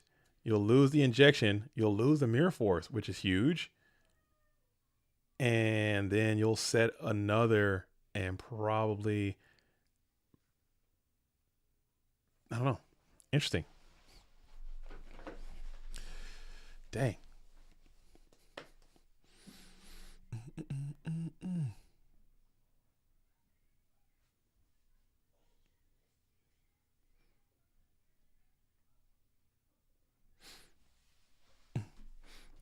And you snatch steel. This is dangerous. This is dangerous terrain. Maybe you got a tribute. Because you're gonna have to get that guy off of you here soon. You're into your opponent's heavy storm now. If they play their own heavy, you're gonna be in a bad spot. Or if they just sit back and you can't figure out how to get this thing off the field, they're just gonna gain life points indefinitely. So this is not the best spot.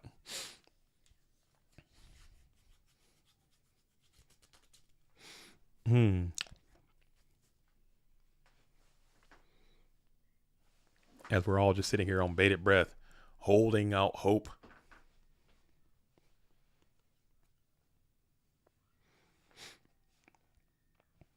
Everyone thinking as Easy to Slay is trying to get through. You got a lot of cards in hand.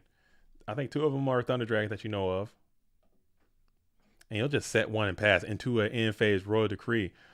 So now Heavy Storm is looking even more juicy when Easy to Slay you can get to it.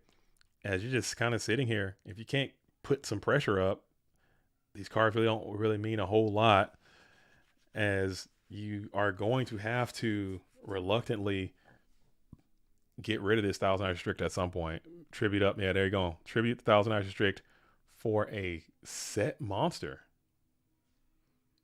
Interesting indeed. Maybe there's some known information about what you might have.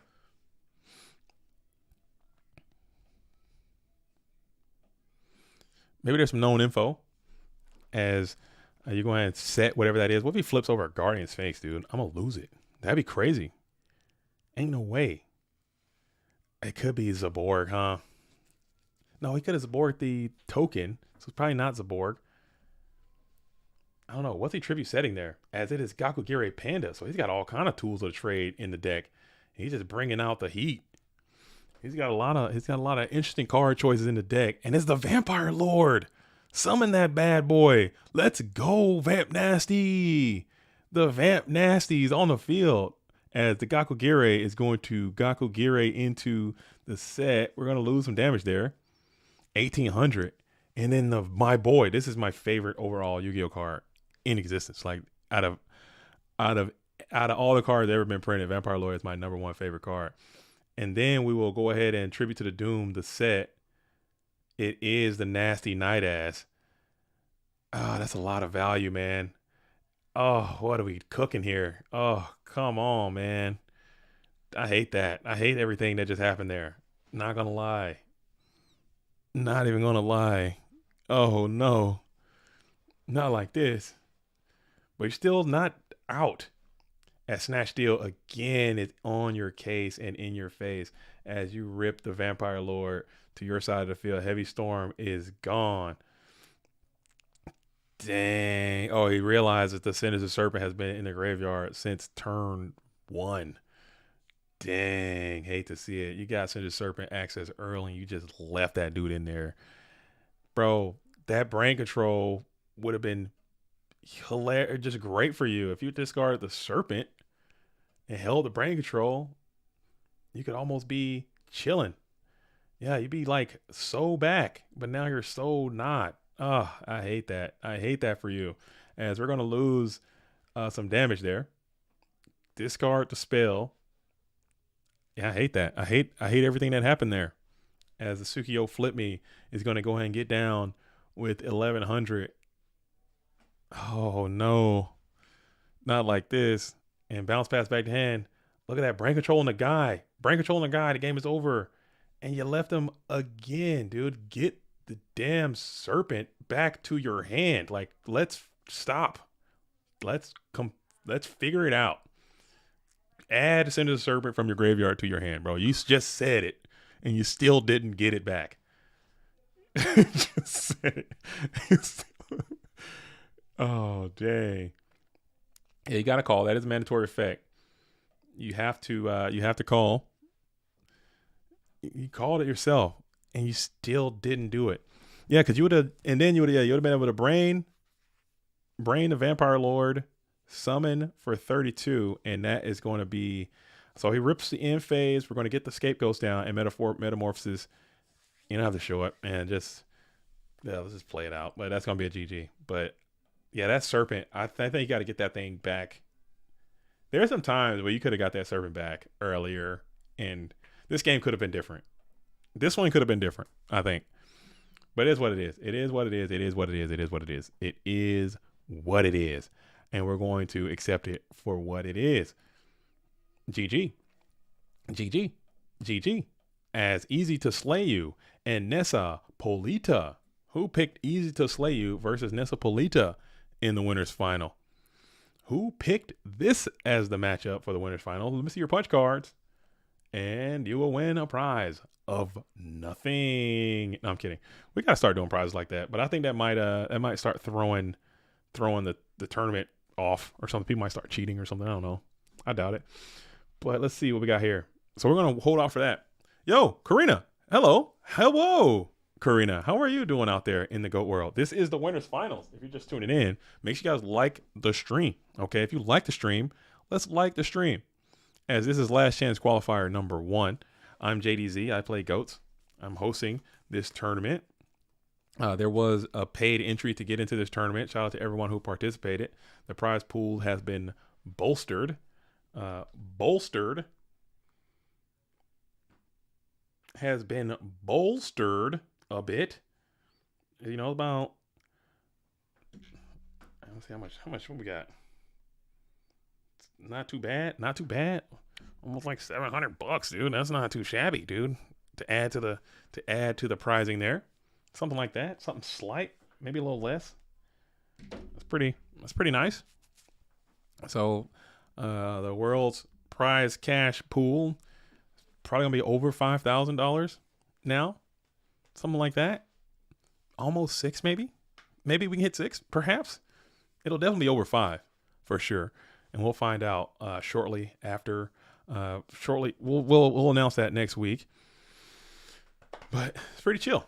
It's pretty chill. So we're waiting on Nessa Polita versus versus Easy to Slay You. Yeah, but I think that last round, it could have been a little bit different there. I think our zombie player left some plays out there. Angel Valentinov asks, what are the 2 players in the finals playing? I believe Nessa Polita, I think it's a Turbo Mirror. I want to say, no, Easy to Slay You, I think might be playing Chaos Control versus Chaos Turbo. I want to say is the matchup. Chaos Turbo versus Chaos Control is the matchup out here, getting it in. And we got down here in Dogtown, we got Peen Pervious rocking some zombies. We got Aco 77, I believe, playing Turbo. Marvin is playing Warriors, I want to say. Alejandro Vilvaldo is playing Chaos Control, I want to say. Michele Samino is playing Turbo. We got El Duelist Pokédex, I think, is playing Turbo as well. So it's a lot of Turbo, obviously. You know, there's going to be, most tournaments, there's probably going to be about 50% playing Turbo or some type of Turbo deck, depending on what their text might be. It might vary player to player, whatnot, what traps they're using, or Are they playing solemn or shoot or whatnot? Main deck Kaiku, main deck, you know the vibes at this point. That is GOAT format. That is late stage GOAT format. You know what it is. You got turbo, and then you got everything else. That is what it is. That's fine. It's totally fine. But what we're waiting on these duels to load up. I need to load up some calories real quick. So I'm gonna mute myself, and I'm gonna consume. Okay, I'm gonna consume. Or I'll turn it.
All right, I'm back. Sorry. Man, that toast did not stand a chance, dude. I'm talking that was a 2-0 easy collapse, dude. That thing did not stand a chance. That toast was destroyed in seconds, bro. It was just a matter of seconds. In and out of there. Closed caskets. I'm talking destroyed the toast. Man, that toast was like, I got nothing, bro. I bricked.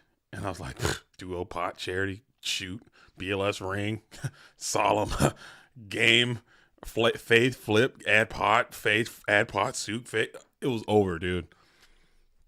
Complete obliteration. It did not stand a chance. That toast was vigorously defeated. As Easy Slay You out here rocking the Regeki break. We got MST popping. Was that a double? Did you open triple thunder? What happened here? Who went first? Easy Lady goes first. This don't seem like enough. 1, 2, 3, 4, 5, 6, 7. Okay, never mind. Just got duoed, and I think I opened double thunder maybe.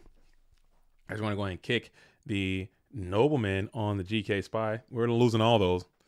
I love no spy games. These are the best matches when there are no spies involved.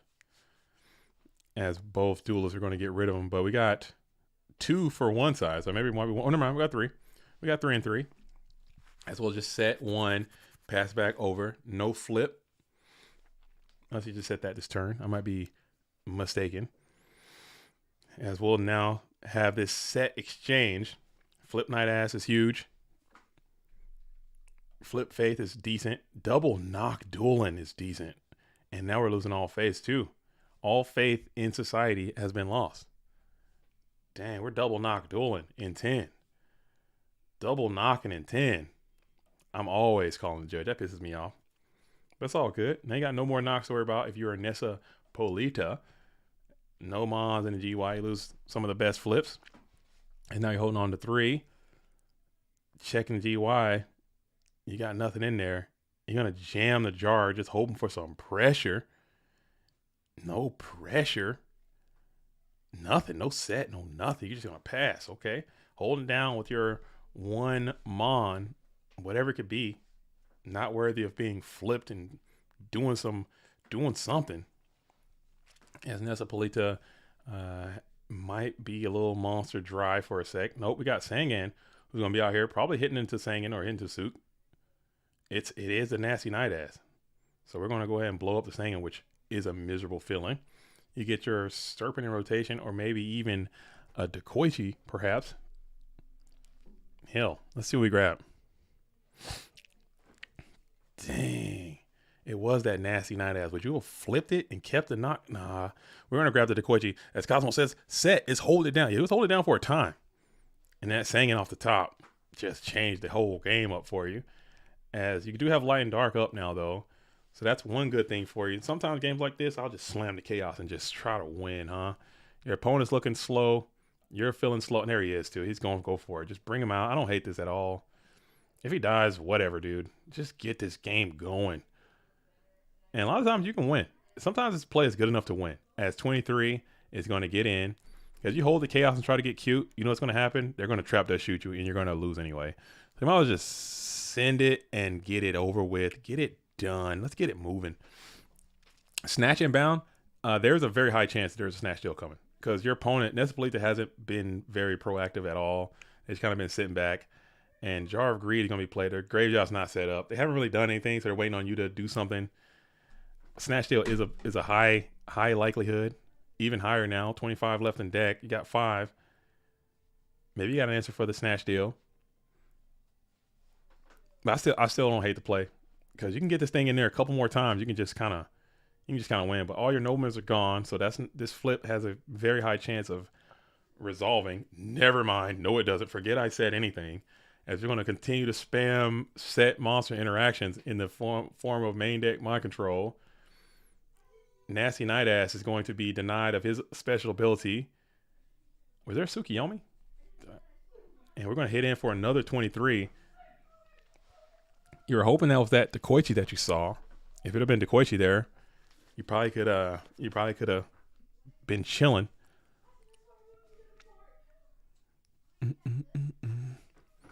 I guess he might be thinking, he did launch that attack already. There's probably some thought behind attacking there and just trying to, or maybe just banishing this Night Assailant instead of the 2300 and just holding out hope. Because now if he gets to the Tsukiyomi or something, you're going to be like, oh, I wish I'd have just banished it. Regrets. I've had a few. That's what you say. Regrets. I'm regretting this decision type beats. You never know. Unless you got and there it is too, every freaking time. I'm trying to tell you. When I say every time, it's every single time. Not just most of the time. It's all the time. But still, this is not the worst thing. As you will be able to get the Tsukiyomi Night Assailant situation reestablished. This is going to be kind of a lower tempo situation. Your opponent's going to be able to flip whatever the hell that is over there and potentially keep aggressing you a bit more. But you will flip that nasty Night Assailant, and then you will be able to crack in on the set, perhaps, if you feel so inclined. And there it is. It is going to be a Sinister Serpent. Yeah, so now your position is vulnerable. Vulnerable. And just imagine, like, there is a universe. Maybe it might not be the universe that we're all in, but there is a universe. He says, you know what? I'm not going to attack. I'm just going to banish the Night Assailant just to prevent that from happening. And you'd have been maybe in a worse spot, maybe a better spot. I don't know. But BLS inbound, you calling it? Is he coming? BLS would be crazy. I'd send it too. I surely would. And his hand's been kind of slow too. He hasn't really been doing too much. Just getting rid of all the sets. I mean, Mirror Force, TT. What could that set card be? It's probably Trap Does Shoot. Maybe. I don't know. Because they haven't had opportunity to hit him with the shoot since he played the duo. Maybe it's a bluff. I don't know. This game is hard. This is the game. This is GOAT format. If you if you have BLS in your hand, which he slams, so we're slamming here. We're slammage. Grand Slamma Jamma. The BLS is out. He's here. And we're in the battle phase, huh?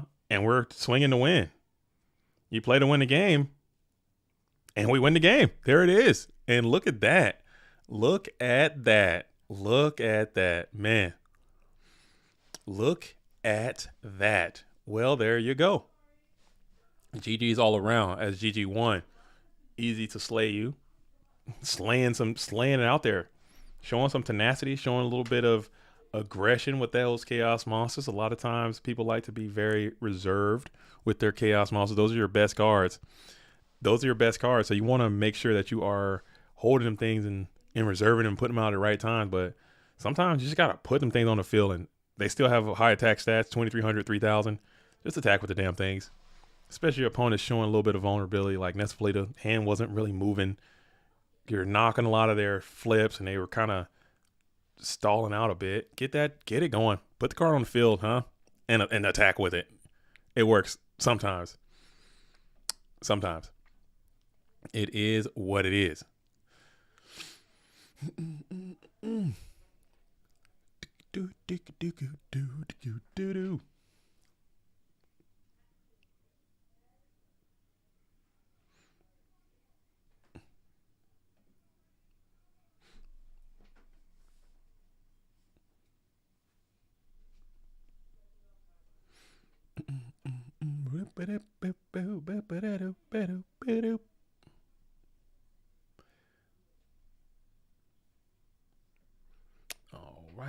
All right. Check out the Discord real quick. Boom, boom, boom, boom.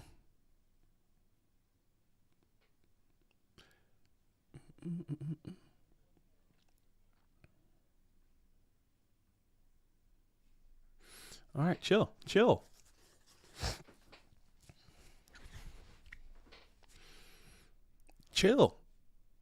Very cool. Very chill. As we start with Delinquent Duo this time, coming the other way, as Nespolita is going to. I think Nespolita played Duo last time too. So you're double duo dueling. You dirty, dastardly deeds doing duos, dangerously disgusting, diabolically your opponent. Damn, a lot of duos, man. Hate that damn card. Every time I see it, I just want to throw up. As we're going to go in T set, and you're holding 3 again. 2 Dark Mons and the GY Singing was a good one. Tsukiyomi was a good one. And 2 Trap Does Shoot. Yeah, we're going to game 3. We're going game 3. Hate to see it. That sucks. That's so bad.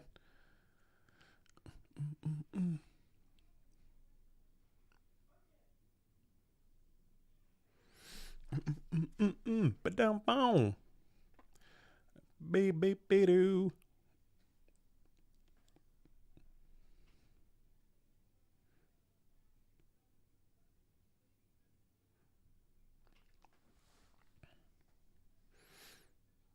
Dang. As it hits the Nomen of Crossout again on the GK Spies. That's never a bad thing. I'm always liking seeing those things gone. As an observer, I mean, even as a player, sometimes too, you can change your game plan a little bit. So you did get to the Pot of Greed after the duo. You're still down 1 card, and now you're able to set 1 into your opponent's. So they're still holding 5, 2 of which are Thunder Dragons, so those don't really count. So it's basically all even Steven as you got Nomen to cross out as well. So we're losing to Koichis now. So we're going to play one of these games, huh? One of these struggle games. Your opponent, easy to slay you, already has his Dark Monster set up. You do not. So it's going to be a long time before you get to 1, too. Maybe. Unless that's that nasty, dastardly Night Ass, which these turbo players are setting a little bit more freely these days. Pass it back on over in the first main phase. Still got 2 TDs in hand. So basically, you're down a card. But technically, you're up a card.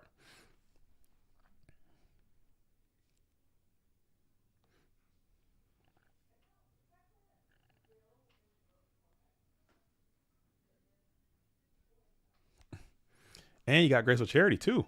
So you're getting to the units now.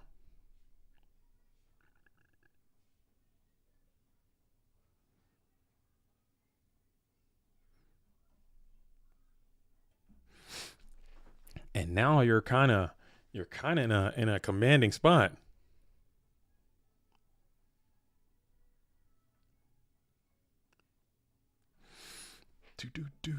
Do. Man, thinking about what those discards are going to be. While they're doing that, let me hop into this Discord and see what's cracking, man. I haven't heard a lot of this and that. So it's been pretty quiet on the home front. It's been pretty quiet Oh, we got someone asking for a judge call. Oh, let me see that. Let me see that.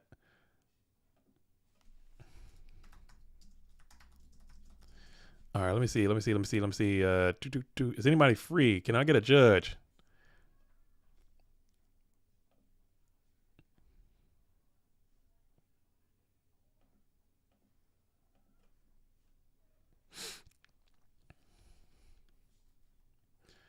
Let's see. All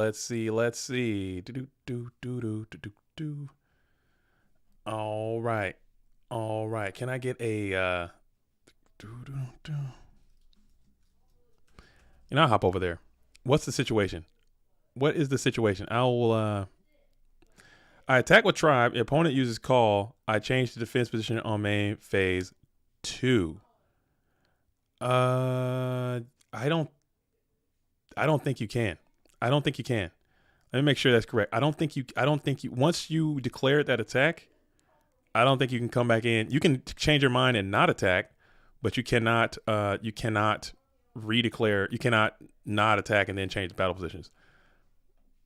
Yeah, you cannot go back and change battle position.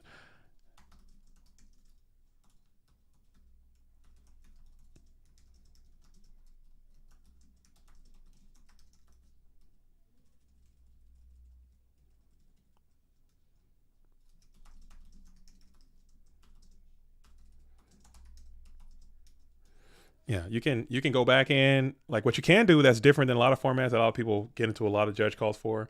Like say if you have two monsters, if you have like in that case you have tribe and you have another guy, and you attack with tribe and they call the haunted, bringing back someone with 1700 attack, you can redeclare, attack with the other guy, and then attack with tribe again. You could do that, but you cannot attack with tribe. They call and then redeclare the attack and then switch battle positions. You cannot do that because you've already declared that attack. But you can do the other part though.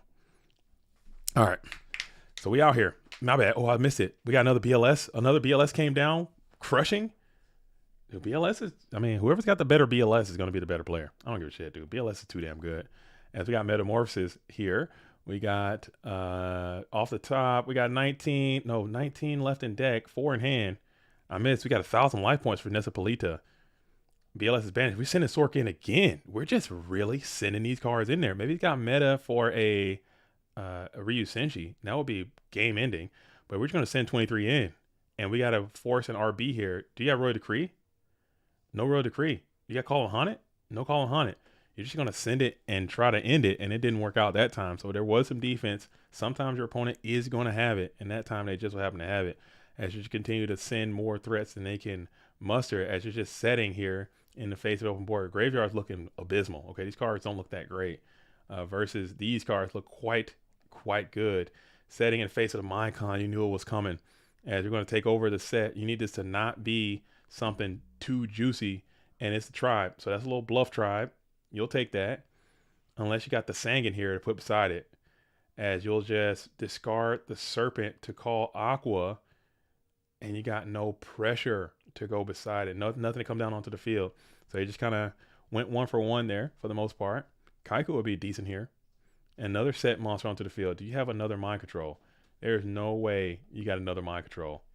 As Nesapolita is trying to do everything he can to bluff position. Is there a third trap dust shoot? No third shoot. Main phase 1. We're staring. What do you got?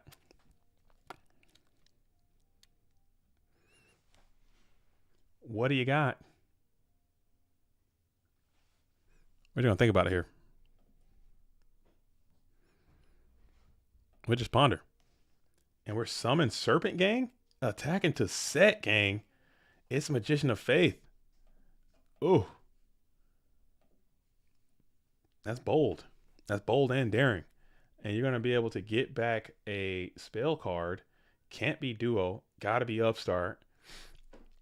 And then you play duo. So that's actually pretty solid. I like that play a lot there. Coming in from easy to slay. You had a nice, strong read that was potentially a Magician of Faith, able to get that bad girl flipped up and then get some value out of your late game delinquent duo. Strong one, still technically 1 for 1. Magician of Faith kind of added one. He ripped two. I don't freaking know. I can't do basic mathematics. But now you have something that you can 1,000 life points is not, that's not a lot, man. Trip it up for the TD and play ring and win as you attack in. It will work as you set one card onto the field. Is that the Ring of Destruction? So Nessa Polita is in a vulnerable, compromised spot. You get into the second Upstart Goblin, and that just works out there. Thinking about it here, your opponent will have to put something onto the field soon. Heavy Storm Pro Set. If this is ring, you got to rip it here. You got your own ring. It is Scapegoats. You will chain it. Dangerous chain there. Dangerous chain there. If he's got Serpent, you can get walled up here forever. If he's got a Mon, do you have a Mon though? Kaiku is giant. He's buff. And you're going to go ahead and get into the Thunder Dragon. So you're losing the Serpent. You're losing the damn Dequaichi. But you got some severe top decks you can make here.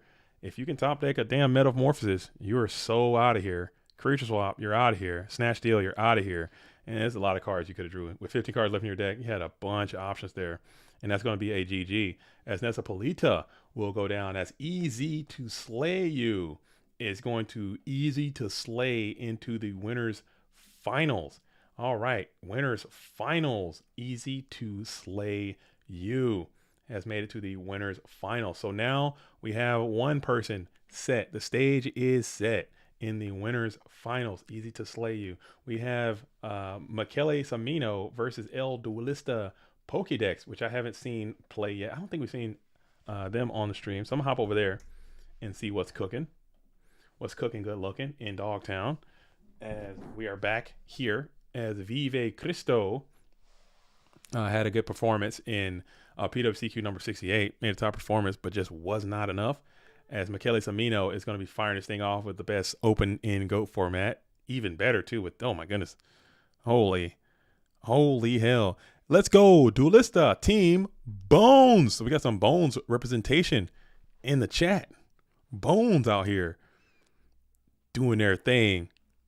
Hell yeah. Hell yeah. Hell yeah. Ba-da-ba-ba-da-bow.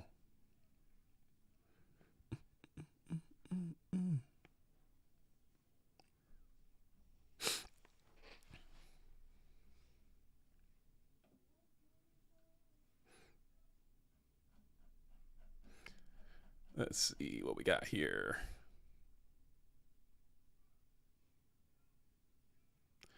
All right. And we're back. That PFP from Vive goes hard. The Deadpool gif. He's coming here. He's a little confused. A little Deadpool. I like that movie a lot. Deadpool and Wolverine. That was probably one of the better Marvel movies I've seen in a long while. Had a good time watching that film. I just want to see a good movie, man. I've been going to the movies a lot, and I've been seeing a ton of stinkers. I'm talking dumpster juice, man. They've been Hollywood. They need to wake up, dude. Hollywood is sleeping right now. I don't know if it was the writer's strike or the big time off thing, but it's been some dumpster out there. Wild Robot was fantastic. My kids went to go see that with my wife. I was streaming. They went to go see it last weekend. I didn't go see it.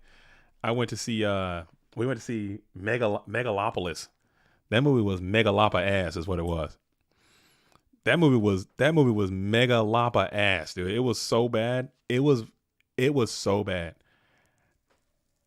Megalopolis was just completely unwatchable, dude. It was so terrible. Shout out to the but that movie was ass, dude. It was. You should have left that one in the vault, dude, in the brain bank. Adam Driver was good. Adam Driver went crazy. He did his thing, but it was just so stupid. If you haven't seen that movie, do yourself a favor and just miss that one. Like, don't even wait for it to come out on Netflix. Like, don't even put that one on Tubi. Like, don't even put that one on nothing. Just drag that one, drop that one right to don't even Pirate Bay that one. Like, don't even waste your gigarams and teraflops of jewels of memory downloading that bad boy. Just throw that one right into the garbage can because it was ass. Real bad. Horrible. I heard Joker was ass. I didn't see that one. Borderland was ass, dude. Oh my goodness. What else? Dude, it's been some dumpsters, man. It sounds like a clusterfuck. I'm so excited for it. If you like bad movies, if you like movies that are um like just bad, just horrible train wrecks, then you would love that one, because that movie was, and it had no reason, because it had the cast, like it had what's old dude from Breaking Bad, he played Gus, very good actor. He's like icon. He's a legend at this point. He's been acting for years. He crushes every role he's in. Like Cosmo said, Adam Driver was in there. I mean, it had money. Shia LaBeouf was in there. He was in there. It had money. You could tell the one lady was in there. She's been in like Fast and Furious, and she's got her own TV show and other movies and stuff. She's like up and coming as like a-list actor. Yeah, Giancarlo Esposito. Yeah, he's good. He's good. Yeah, he's good. He's really good. He's good in most movies that he's in. Like every time he's in a movie or in a show, he steals. He's in that. I watched a show on Netflix, The Gentleman. He's in that show. Every scene he's in, he steals. He's in The Boys. Every scene he's in, he steals. Breaking Bad. Every scene he's in, he steals. He's been crushing for a long time. He's a great actor. He's in that movie. Wasted him. Squandered. Movie's horrible. Adam Driver, great actor. Horrible. That movie, oh my goodness, that movie pisses me off just thinking about it. Because it wasn't just me. I thought it was just like, I don't know. Because I was in the theater and everyone's in there like, bro, what? You could just hear people like just sucking their teeth like, bro, what is going on? Like, what are they talking about? What are they doing? I'm tired of box office being a factor of how well a movie is perceived by the masses. It's not a good indicator, but this movie was definitely ass and it's destined to bomb. And I do agree with that. I think sometimes that's why when I do look at some of the reviews, I don't really care about the tomato splat. I'm a popcorn guy, because the critics are gonna be critics. They're gonna, they got agendas. What's going on with are we lagging? I'm a refresh. The critics are gonna have agendas. They're gonna have, hey, I gotta say that this movie is good because these people are paying my bills and they're getting paid by these people. And if I say it's bad, I'm probably not gonna get a gig again. So the critics are always gonna, like, the actual people who are paid critics. But the people who are voting on the popcorn, they're typically people who just come in and they just say what they say what they say. I'm a popcorn guy. I look at it and I'll check it out, man. If it's got and most times, if it's got the popcorns and people are really rocking with it, and it's got like 80 or 90, it's going to be a good movie more often than not. But I've gone to some movies that have had like very low, like 15 in popcorn and like 80 in tomato, and then it's going to be ass. Like Rise of Skywalker is a perfect example. That thing had mad tomatoes. Like tomatoes were flush of 80s, and it had popcorns of like, what is that right now? Let me look at it right now. Let's pull it up. Perfect example. Let's see what it says. As we got this match going on, we're in the winners finals. We got Delinquent Duo being played. Sorry, you know what I'm saying? Rise of Skywalker, dude. Let's see what we got here. Rise of Skywalker. Okay, I'm gonna pull up the Rotten Tomatoes, man, because I'm a popcorn guy. Like I said, it's got 86 on popcorn. Or no, you're wrong. I was wrong. Okay, I'm wrong. 86 on popcorn is crazy. That movie is not an 86 popcorn, dude. It just isn't. Okay, it is not. I'm wrong. Cosmo's right. 51% splat. Okay, I'm going with the tomatoes on this one. That movie was not it. That's a 49. That's a 49 50 58 situation right there. 58 popcorn max. There it is. That's a 58. And BLS threw 3 backies, dude. What are these people doing? People are going buck nasty with their Chaos Monsters this tournament. People are going buck wild nasty with their Chaos. He's going all in. It's got to be Solemn, right? That's the only thing that makes sense. You can't be going buck wild nasty. Reinforced of the army. You're going all in. Bro, this Mirror Force is about to be a freaking tragedy, dude. It's got to be Solemn. That's the only thing that makes sense. If he Mirror Force Solemns, if he Mirror Force Solemns your Solemn, you're going to be in shambles, dude. Oh my goodness. Holy hell. If he plays Mirror Force and then plays Solemn Judgment, you're going to be deep in the Shambleverse. He's going all in. I haven't seen somebody just go all in like this. What is going on in the GOAT world? Through 3 backies, through triple. Did he have some information? Was there shoot played? Shoot was played. Okay, never mind. Okay, maybe he's working with a little more info there. As you're going to Saku the Dawn, 17 gets in. You must have got double Saku. And you're going to eat the BLS. Got to be snatched, right? What is going on? Maybe he's got another. I don't know how to play. I don't know what the hell is going on. I'm lost. But yeah, you're right. You're right there. Rotten Tomatoes cannot be. Yes, you're right. Dang. And he could have. Maybe the hand card was so good because he could have Saku'd the BLS for sure and just ate whatever that was with Don. McKelly's got a plan. He's not going to go out like that. No way. No way he's going out like that. And it was Snatch Deal on the BLS. Do you have a book? Maybe he's got Book of Moon. No Book of Moon. So you're really just YOLOing like that through 3 backies. The Trap Dust Shoot must have a lot of information. It must be a powerful Trap Dust Shoot. He must know what those sets could be. Hey, he could overclock those. No Dust Tornado, huh? We're just going to just pass it back on over. So now your own BLS is in, and we got 3 Thou Wow again coming on down. BLS doing what he does best. As you said, you're gaining a Thou back. Heavy Storm would be nice. Pro set, maybe. I don't know. And we got the Tri-Vi. Tri-Vi is down. Maybe you got Solemn for this guy. Maybe you got Book of Moon. Dude, this Book of Moon would just be spiritual, bro. You can't do me like this. Not like this. What is that set card? What is this game? What is happening? Where am I? What world are we in? We're in the GOAT world, and anything can happen. As a lot of Vive supporters are in the building trying to see Vive Cristo get to the GOAT Format World Championship. Michele Samino trying to get to the GOAT Format World Championship. And the stare down continues as we're thinking about it.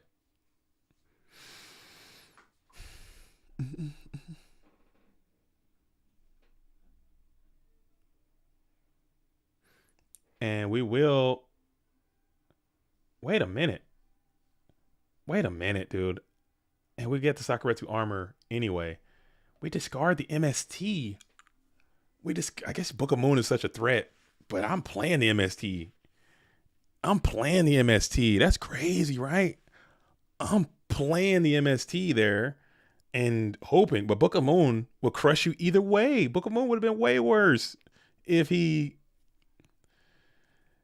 Yeah, I'm not doing that. I'm not doing that one. Breaker's down now. That's nuts right there. I'm just gonna play the MST. If you're gonna go through all that, just play it and see what happens. But I guess that's a vibe though too. As we got Breaker up, and Breaker will get RB'd. Kick your own BLS. So you like to see that BLS out of there. He was dead on arrival anyway.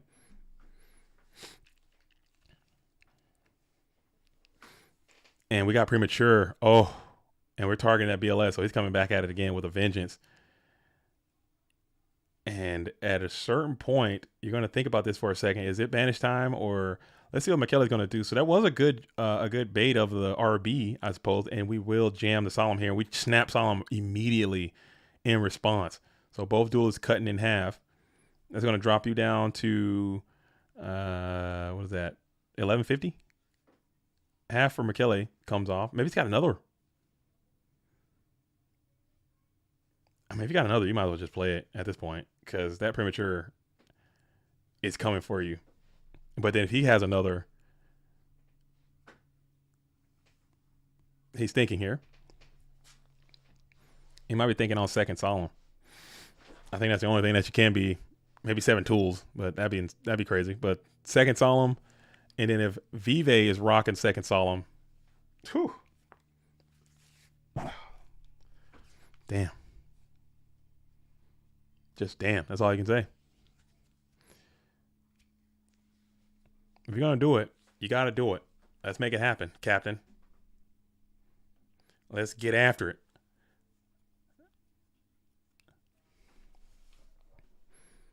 Scared money don't make money, and there is money on the table. So second solemn will be deployed, and that'll drop you all the way down to 575 life points, and then you get a pass there. So if you can flip spy, summon Dekoichi, maybe you can overclock and get in. There's a spy. Spy is up. Spy is down. Do you have another normal summon? And there's third spy. That's enough to win. Oh.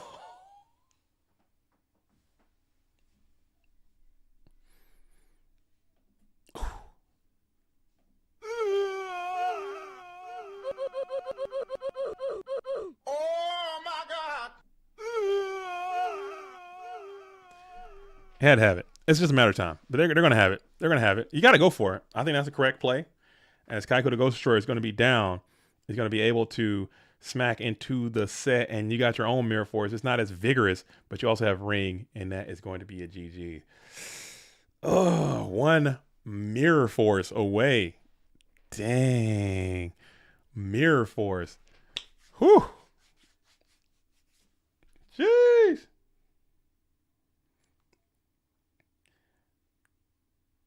All right. Let me somebody just sign up for the LCQ number 3.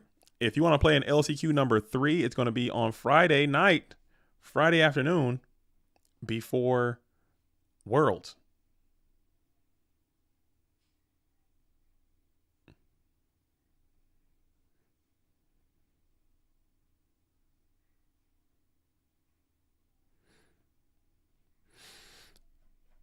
LCQ. Let's see. Where's my getting to the Discord? Let's see if I can find my thing. Make sure everything is good. Because like I said, I'm not gonna be able to stream tomorrow unless, you know what I'm saying, if people really, really, really, really want it to happen, I can make it happen. Oh, that was Cosmo. Yo, Cosmo's playing in LCQ number 3. Get out there and play Cosmo. Get out there and duel if you can make it to the GOAT Format World Championship on a little Friday and keep the ball rolling to Worlds the very next day. If you can win, that'd be crazy. That'd be crazy. Tournament's going to go a little bit late. I might stream that Friday as well. So you have a little Friday night feeling fine. My wife's birthday is on Wednesday. So I'm deep in the doghouse on this one, duelist. Believe that. Oh yeah. I'm deep in the GOAT Format dueling doghouse, but I got her a great gift, and I think she's gonna be very excited when she receives it. And I might get a little bit of reprieve, because every year during the GOAT Format World Championship, her birthday weekend is actually the World Championship. So we're never doing anything on her birthday actual weekend. It's always the GOAT Format World Championship. So it's always a very touch and go time for your boy JDZ behind the scenes. But just know that it's always going to work out for me in the end. Maybe not in the interim, but she understands the vibrations. As BLS is out again. These BLSs are going crazy in this damn tournament. They're out early. I'm talking turn 1, turn 2. They're on the field. Like, what is happening? You got one card in your graveyard. You got one card in your graveyard. BLS is on the damn field again. Holy hell. Holy hell. Damn. Jeez. All right, let me hook up Cosmo real quick. Let me get Cosmo sorted out real fast. Let me get this thing done. All right, do a little bit of this. Do a little bit of this. Do a little bit of I'm tagging you right here. Boom. That's easier than going through the whole this and that. I'll just tag you here, and then I'll update the role. Boom. LCQ3. Boom. You're all in. You're all set. And then when that thing opens up, you'll be in. You'll be locked in. Boom. And there we go. All right. Cool. And back to the action. So we have this early ass BLS. We got this early BLS. Hello, JDZ. Always touching this invite, but cannot take it. Come on. Thanks for the stream. It's not over. It's not over for you, is it? Are you done? Oh yeah. Let's see. Where you at? You're not done. You got another chance. This is double elimination. You're here. You're in a good spot. You're in a good spot, man. I wouldn't get discouraged just yet. A lot of people have won from the position that you're in right now. As we have the Zinger is going to be deployed onto the back row, but we're going to chain the RB here, popping the BLS, getting that guy up off the field.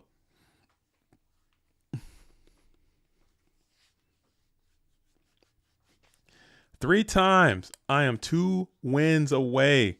It's not over. You're giving up. You're talking like you've already lost, and it is not over. It's not over. And now we're thinking. We got Zing is up. Holy hell. Holy hell. This is you got Michele and El Duelist. You got 1, 2, 3, 4. Got 5 matches left. So we got a little bit of time left in this tournament too. We're cooking. It's not over. I ain't heard no bell. You gotta just be ready to roll. When it's time, when your number is called, you gotta be ready to play. And it can happen. As we do summon the level 2 to slice and dice the GK Spy, and then 16 is going to get in freely. I believe that item that is on the field is zinged up, can't be deployed.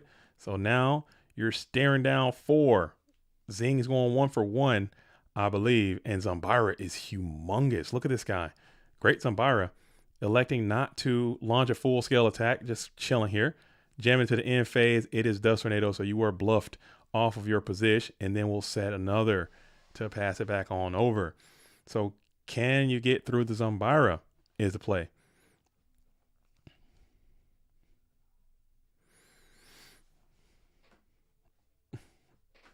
And it is going to be that Call of Haunted, and this game is over. Over. GG's. And it looks like we're going into that's it. I believe that was it. That is the match, as Call on BLS is going to get it done. All right. So Vive Cristo is moving along. Bones singing his song, and Vive versus Aco 77. I'm about to hop in there and see what Marvin and Exmo are doing. Let's get back over there. See what the Greek. We got a lot of Greek representation in the building, holding it down. And we have Marvin and Exmo. Looks like Exmo got the better of Marvin in game number 1. Went X Games mode. Is Marvin on CC? No, Marvin is playing Warriors or some type of aggressive deck. May not be exactly Warriors, but definitely something with some aggressive options. There's a Rhoda. There is some DD Warrior Lady. There is some Blade Knight. There is some Kaiku, etc., etc. Moreover. As we got going on in there. Looks like Perversus is playing some zombies. El Duelist is playing the we just saw El Duelist play. I believe they're playing BLS, BLS the deck, dude. Getting it in. Aco is playing Turbo. Marvin's Warrior. Exmo, I'm not sure what Exmo is playing. Nessa Polita is out there rocking and rolling with some Turbo as well. He's on CC on the ladder in the last few weeks. Oh, he got some ladder? He got some ladder intel? Some ladder intelligence? I don't know. CC on the ladder kind of cooks, man. CC on the ladder. I don't know about these tournaments, though. People are too good. As we start with the Slam Kaiku in attack position just to get chewed up by Tsukiyomi, there's got to be a Saku down there. Oh, that's so miserable. That is so miserable. That's such a bad feeling. I hate it here. As we just pass on the open board, Don's looking juicy right now. Don's looking crispy. Rhoda for Don or something of that effect. I hate it here. I hate that just happened. I would almost rather just summon nothing than have Tsukiyomi just freely plus on you with no type of restraint. That's crazy. And your hand must be terrible. Your cards must be awful because you just didn't do anything. Just pass back on over to Exmo, who has a T-set coming back your way into a Dust Tornado. We're going to lose the Bottomless Trap Hole technology. And now you bring out Blade Knight. Yeah, you got to be bricked so bad. and we will be able to take out the Dekoichi, which is still that's a great hit. But now you got to be able to thwart off this damn Tsukiyomi again. That Blade Knight is representing your light monster situation, so maybe that is part of the plan. But you're not going to feed the beast. You're not going to send the Tsukiyomi, and you're just going to play this game. Just set one into the face of the busted down Blade Knight, and then you're going to attack him with 16 again. And it will be that GK Spy. So now you're sitting behind Wall of Spy. You're clearly bricked, and you have Tsukiyomi pending, and this is not looking great. I'm not even going to lie to you guys. But it might be fine. And damn it, every time with the Heavy Storm. We're losing MST. We're losing the Zinger. And now Tsukiyomi can just eat clean, eat fresh, subway the Blade Knight.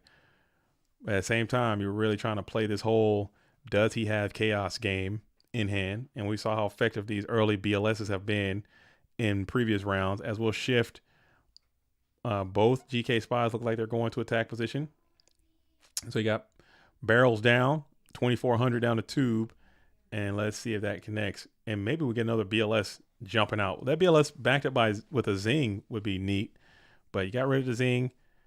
You got rid of MST. So if you do play BLS, Snatch Steel is looking vibrant. We'll see. And it is Breaker the Magical Warrior. So this could be a lot of damage coming down as Breaker is going to pop the set. Maybe get a plus. You need this to not be exactly Jar of Greed. It's called a Haunted. So maybe Exmo is not playing Turbo. Maybe they are playing Turbo with just some call stuff in there. And then we got Snatch here taking over the GK Spine. We'll just run them down, and then 16 gets in.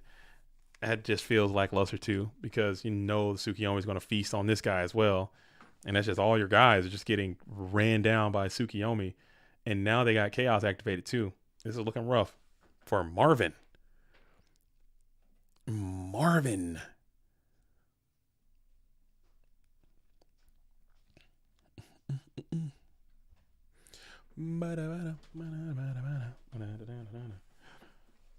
looking rough. Not gonna lie. You got 2 cards in hand versus 6, 2 of which are in fact Thunder Dragons though. So that's a little bit of something to think about. So you're actually not down that bad. But Tsukiyomi is going to continue to feast. Do you have an answer to this thing? Mirror Force, Ring, RB, something to get rid of the Tsukiyomi because it's going gangbusters on your hitbox right now. And we're going Chaos Play too. Delayed TT is crazy. Sork is out. And we're sending it in.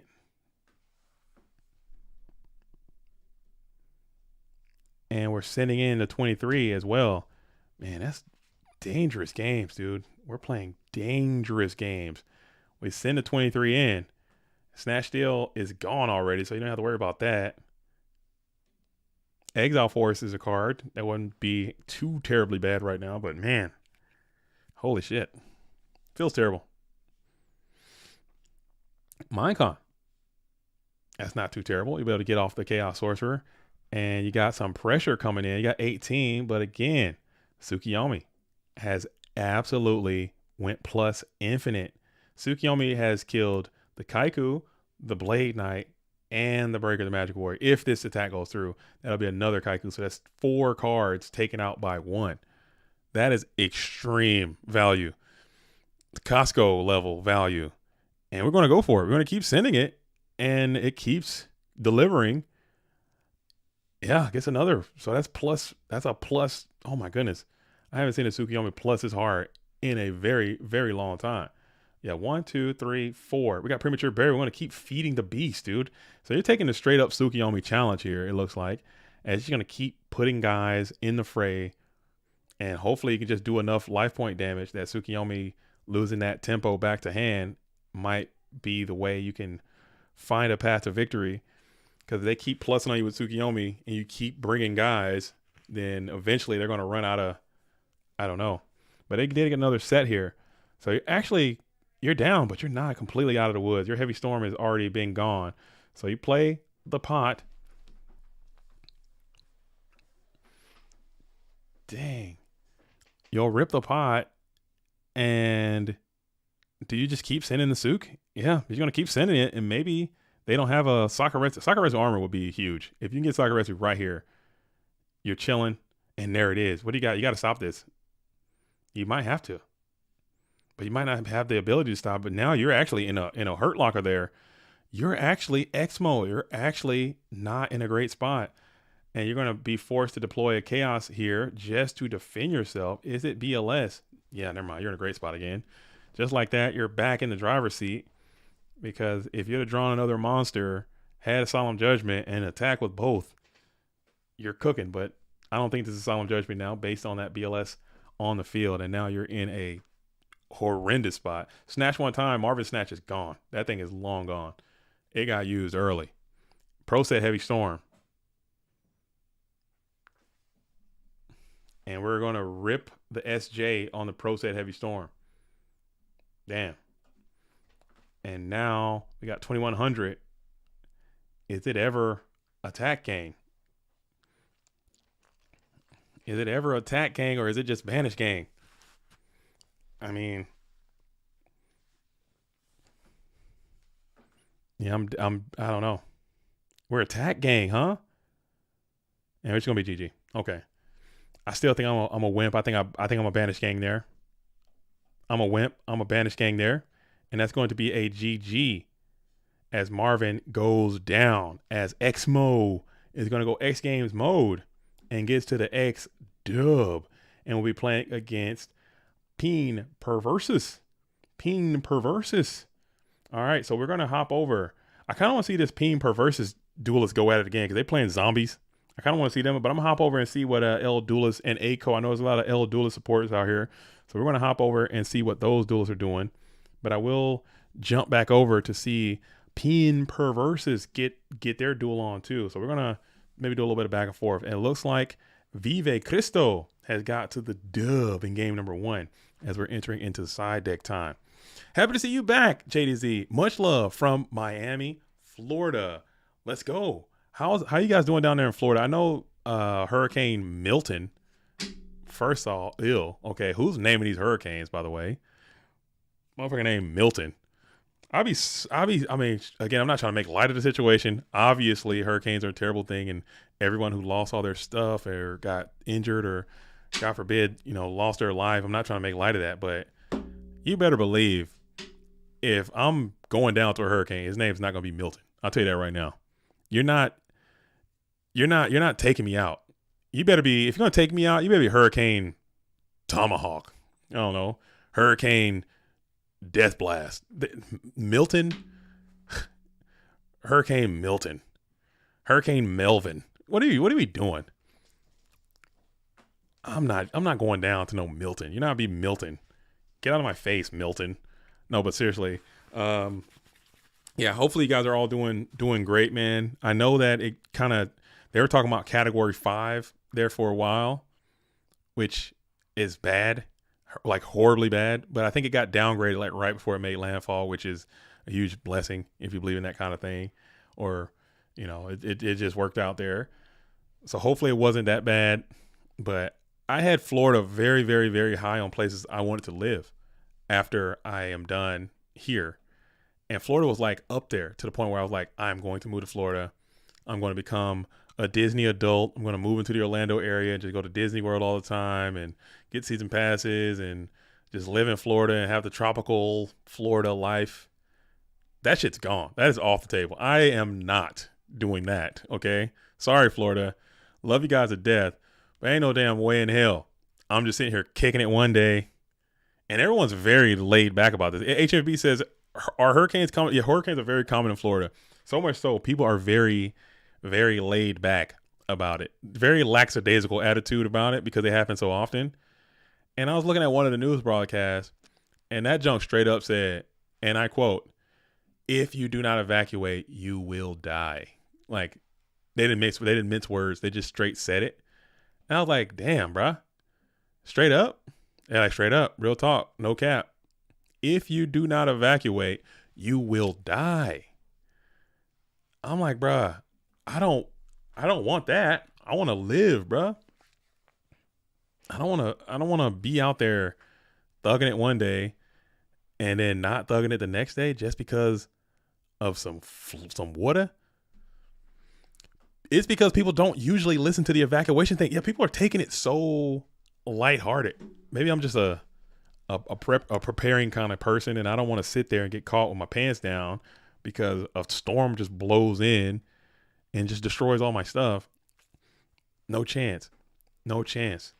I'm not doing it. As we get Dust Tornado on the Solemn J, as ACO 77 is trying to get there as the Different Dimension Warrior Lady is down.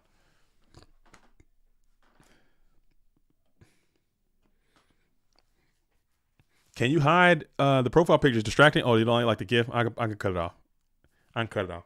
I'll block it. I'll block it. Usually I ask if somebody has a moving GIFs, I'll block it because I want to make sure that people aren't having epilepsy type beats out here. You know, people do be epileptic out there and they're trying to watch the stream in peace, and someone got the moving GIF profile pic and they just start seizing up and they can't finish the damn stream because of that. I can easily just hit the button and block it. That's no problem. I could do that. They need a compulsory evacuation device down there in Florida, bro. For all the bro.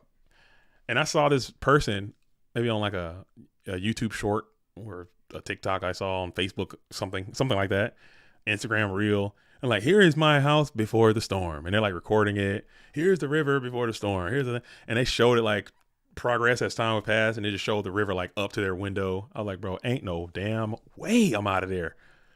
The whole road is gone. Like you can't leave because the whole thing is just flooded, and it's not just like a little baby flood. This is a huge river that is now came all the way up the bank onto the main road, all the way up the hill to your house, and it's like flowing 50 miles an hour down this hill. I'm like, bro, you're not beating that, bro. You're not. That's OP. You're not going to defeat that. You're going to take an L. You're going to take an L as Kaiku is trying to give an L to Vive Cristo. As we got 1800 is bearing down and empty. No, we got 2 cards on the board. But is it going to be good enough to stop your own Kaiku? And no, it will not. You're going to eat that 18. And you're going to lose your light and dark. Oh, I hate to see that. Damn, that's gross. Your own guy, man. It'd be your own homies. It'd be your own people sometime. It'd be your own guys. You're just going to set a couple more as Vive is trying to get there. Had a deep run last weekend too. Deep run in the PWCQ number 68. Making a deep run here in the first of 3 last chance qualifiers. Like I said, if you are interested in playing in this tournament, there will be an exact replica of this tournament tomorrow. The exact same thing that we're doing today, we're doing tomorrow. As we're about to cease to exist. We're going to flip the cease. Look at that. This GK Spy, you cooked. If it's a GK Spy, you cooked. If it's a GK Spy, you cooked. Oh, man. Please don't be GK Spy. If it is, you might have to solemn or you just lose. Can't be GK Spy. RBs. RB. Oh, no.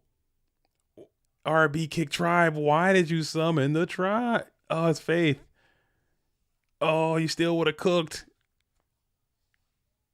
Dang, he wasn't cooked.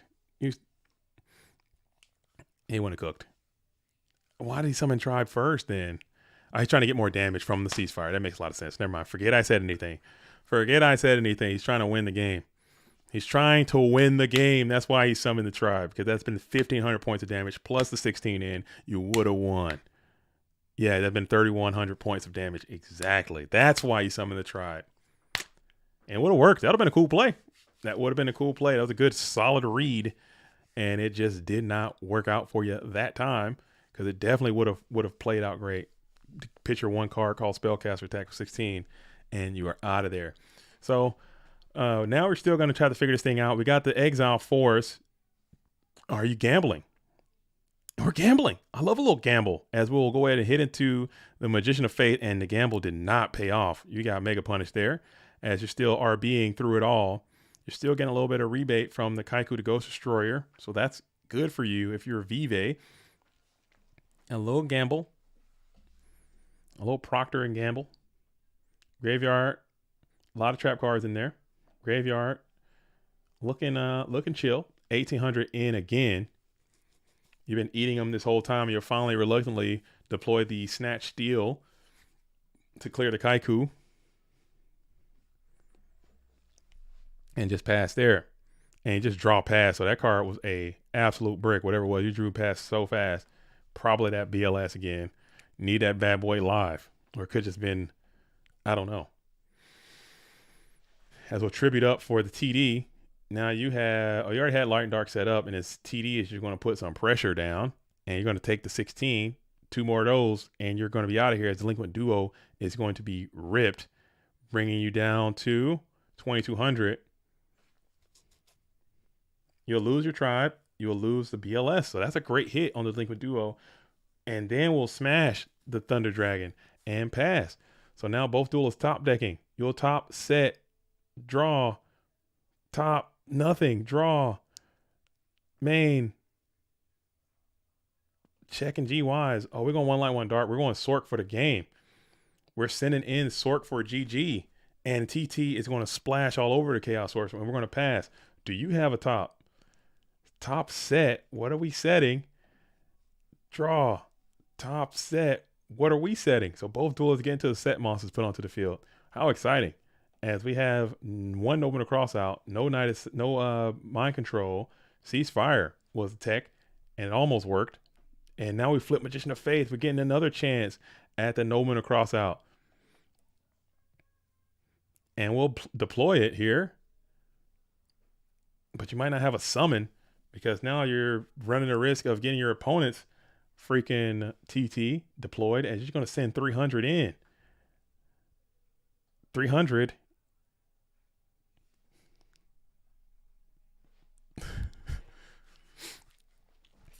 $300 connects, dropping down to 1,800, and you'll set and pass, draw.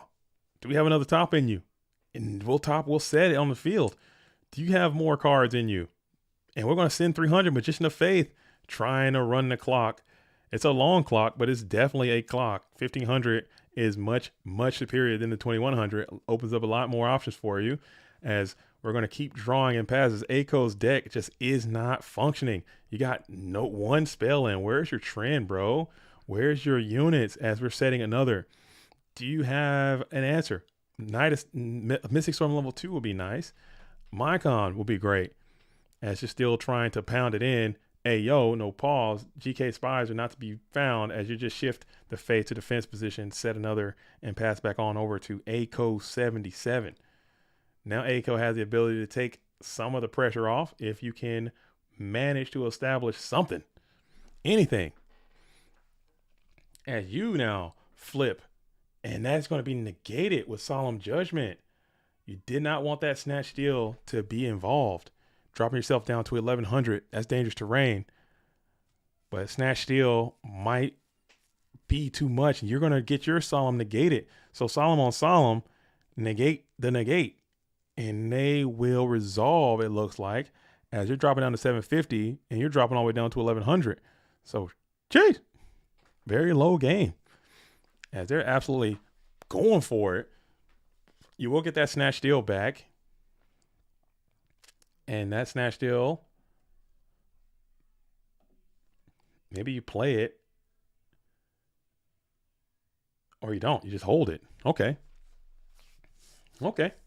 As you flip some of the Ninja Grandmaster Sasuke.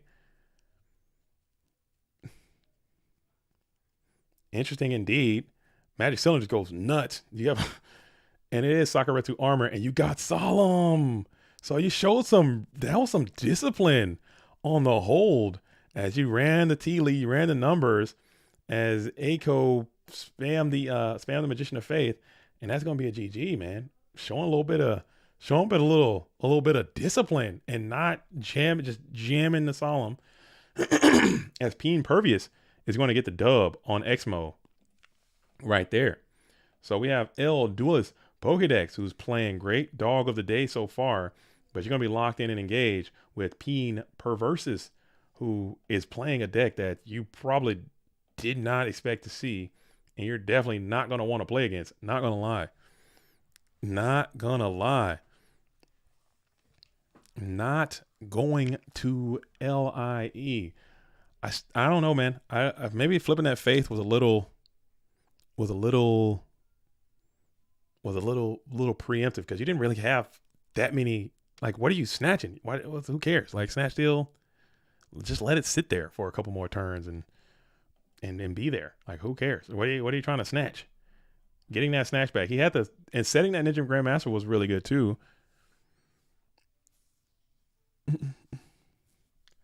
Who is in the winners final? Is it Delinquent? No, it is not Delinquent. It is actually Easy to Slay You. Delinquent went down against El Duelist Pokedex, who's been on a pretty nice run here through Dogtown, and it's now going to be playing against a duelist that goes by the name of Pin Perversus. Pin Perversus, winner of that, has to go into Nessa Polita, and then they will play in the winners final. So right now we're in the losers semifinals. Losers semifinals. Pin Perversus versus El Duelista Pokédex. That's the match that we're at right now. Does anyone have a video on Does anyone have a video on how to enter these tournaments, register, turn in lists, show recordings? Yes, if you go into the Discord, there are a series of short videos that have been made. But I think after this season, I'm going to make a more detailed one. I know Grace made one, but I think that one was too detailed. It's like almost an hour long, and I don't think people are going to want to do all that. But if you go into the Discord, there are a series of shorts that you can see to show how to do it, or just ask around, man. And it's kind of like one of those things where if you do it once, it's very easy. And I'm a caveman, and I can do it. If I can do it, anyone can do it. I'm trying to tell you, if I can do it, literally any human being can do it. Ninth invite, by the way, we won the War League Season 5. Oh, damn. You guys won back-to-back? I kind of knew that. I did kind of see it. You guys had an extremely strong team. Like early on in the season, I think people kind of knew that was a possibility. Not taking anything away from you guys. You guys had a very, very, very strong roster there early on in that season. But congratulations to you guys for winning. Who did you guys end up playing against? Who made it to the finals as well? Who was the other half of that? It was GCI. Wow. That's pretty impressive though. GCI making it that far. I think that's pretty cool. But 3-peat is cool. Congratulations, you guys. I mean, you guys have the best team. You guys have the best team. You do have the best team. I think that's undeniable at this point. There are a lot of fantastic players on there. You got to figure out how to have some kind of salary cap or something. But you can't. I guess people are going to want to play with people that they like, and that was kind of one of the things I kind of feel indifferent about it, because I do like NFL, and one of the things I don't like about MLB is the lack of salary cap. I do feel that the salary cap thing kind of balances it out to keep the talent distributed a little bit. But there's no way to duplicate that in a setting like this. So all of the top players can sometimes coalesce in one area, which I'm not saying that. I mean that has kind of happened to in the Go Format World League to a certain extent too, between your guys' team and some of the other high power teams. It's just how it goes. If there is no reason to not do that, then of course that is what theoretically will happen. But it is what it is. But still, congrats, man. You got to get out there, and no matter who you have on your team, you have to get out there and you have to, like, taking nothing away from you guys. You got to get out there and play every week, and you got to show up. And you know that when you show up, everyone's going to be giving you their very best every single time. So you're really getting like no weeks off, because even the worst, bottom feeder team, oh man, we're playing overdose. Let's actually practice. Let's actually put the work in. Let's actually try to take these guys out. You're not getting any. No one's overlooking your guys on the schedule. So it is tough too to deal with everyone's best every single time. But it is what it is. As PM Perverses is going to get hit with the duo again for the billionth time. This duelist keeps getting hit with the Delinquent duo into a heavy storm. So it is that call of haunted. This feels like we're watching a replay of a game that already happened, because it feels like this thing is just has happened before. Maybe I'm seeing some deja vu, and it's going to be that spirit. Yeah, this game has happened before. And just like that, PM Purvis is in a down, horrendous spot at no fault of their own. They're just trying to survive out here in these city streets. As you got the Mystic Sword from level 2 into a Graceful Charity, and Vive gives it the thumbs up. Chaos Control was the best deck. It went 14-1 with Geisty and Ludo playing. But yeah, you got you, Geisty, Ludo, freaking Ivan. That dope. That who's beating that? Like, what are we talking about? It's tough. It's tough. It's a lot. That's a freaking, you know what I'm saying? That's some great players too. That's a lot of great, some of the best GOAT format players we got on the. Got Leffy in there. I thought he sprinkled in. I don't know all the rosters again. I haven't been around as much, but it's a lot. Dual hit so often, I almost want to main Despair from the Dark. I've tried it. It feels good when it happens, but you're also playing Despair from the Dark, and your cheeks, bro. I don't think they can handle that type of pressure, dude, of a damn Despair from the Dark top deck. I don't think that's a good idea. You can do it out of frustration.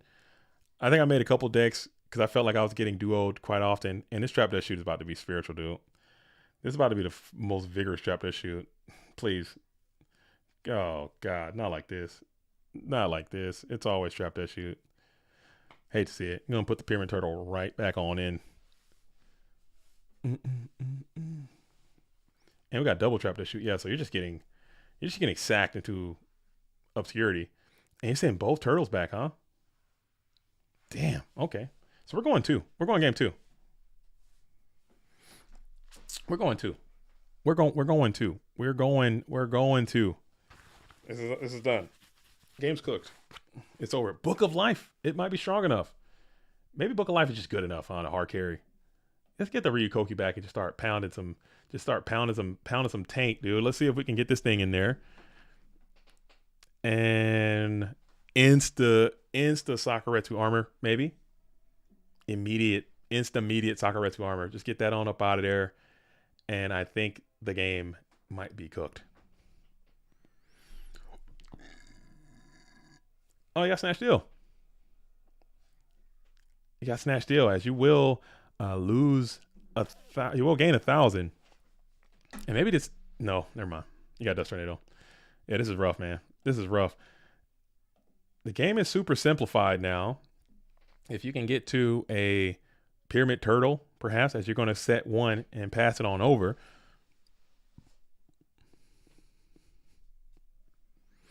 JDZ, will the replays from Worlds be available to the public? What did we do last year?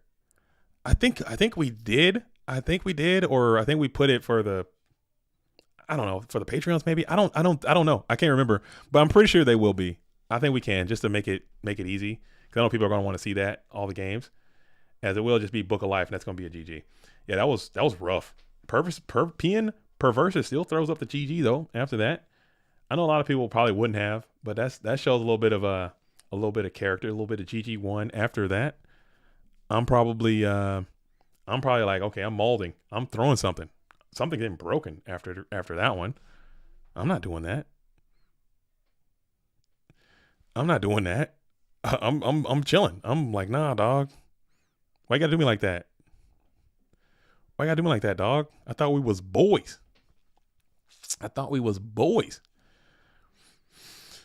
But yeah. Man, oh man. But yeah, tomorrow though, if anyone's interested, we got another LCQ tomorrow. LCQ going down tomorrow. Same exact place, 1 hour earlier on the time. If you're interested, if you want to come out and play, sign-ups for that event are absolutely open. I know a lot of duelists have been reaching out saying, I want to play. These guys are some bozos. These guys are some scrubs. These guys ain't got it. I got it. I got the sauce. I'm him. You're lucky I'm not playing. All that kind of stuff I hear all the time. Come on in and show your moves. As we got some people asking, how do I play? Oh man, that was from yesterday. Oh man, I need to get my DMs a little sooner. My bad. They changed Discord like they changed Discord too often. Okay. I didn't even know I had these messages. Not even gonna lie. Do I have so many messages here that I had no idea? Holy hell. Damn, dude. Holy hell. Oh, that's from October the 2nd. My bad. My bad. If you sent me a message in the past month, I'm so sorry. I just literally just clicked this thing and didn't even realize that there was a whole situation there. Didn't even realize that. You sent me a message? Was it within it's like a thing that says message request. I didn't even realize that was an area that I can tap into, and it's got tons of messages in there where people are requesting to message me, which makes no sense because most people just message me. Like, why are we requesting to do something that you already did? Like, what? That don't make no damn sense, Discord. Figure it out. Dang. Okay. Back to the action. As we got a King Tiger Wangu is in there. We got an Injection Fair Lily's being flip summoned here. And this got to get to those back row, man. So this is rough. And you're going to go for it here. And in this situation, you're paying the boost. So you will get your 2,000 back. And Mirror Force is going to remove the Injection Fair Lily. And do you have an Exile Force here in the main phase 2? As we got a low resource situation again. As you got Delinquent Duo. Again, this duos cannot stop getting hit with Delinquent Duo. It's just insane. I haven't seen anyone get Delinquent Duo so much than this PN Perverse's Duelist. He's getting duoed all day long, which is just so unfortunate. It's not chill. Every time we've seen his duels on the stream, they're getting duoed. So now we're going to go for a Breaker. Breaker's going to pop. It is called a Haunted into a creature swap, which is, you'll take that. And then creature swap's going to pop the Breaker, and you're losing light and dark.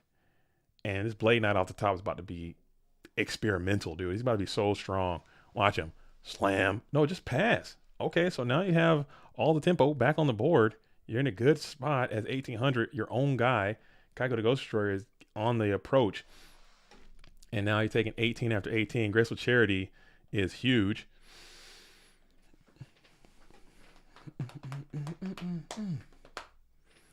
But PN has a lot of bricks in the deck too now.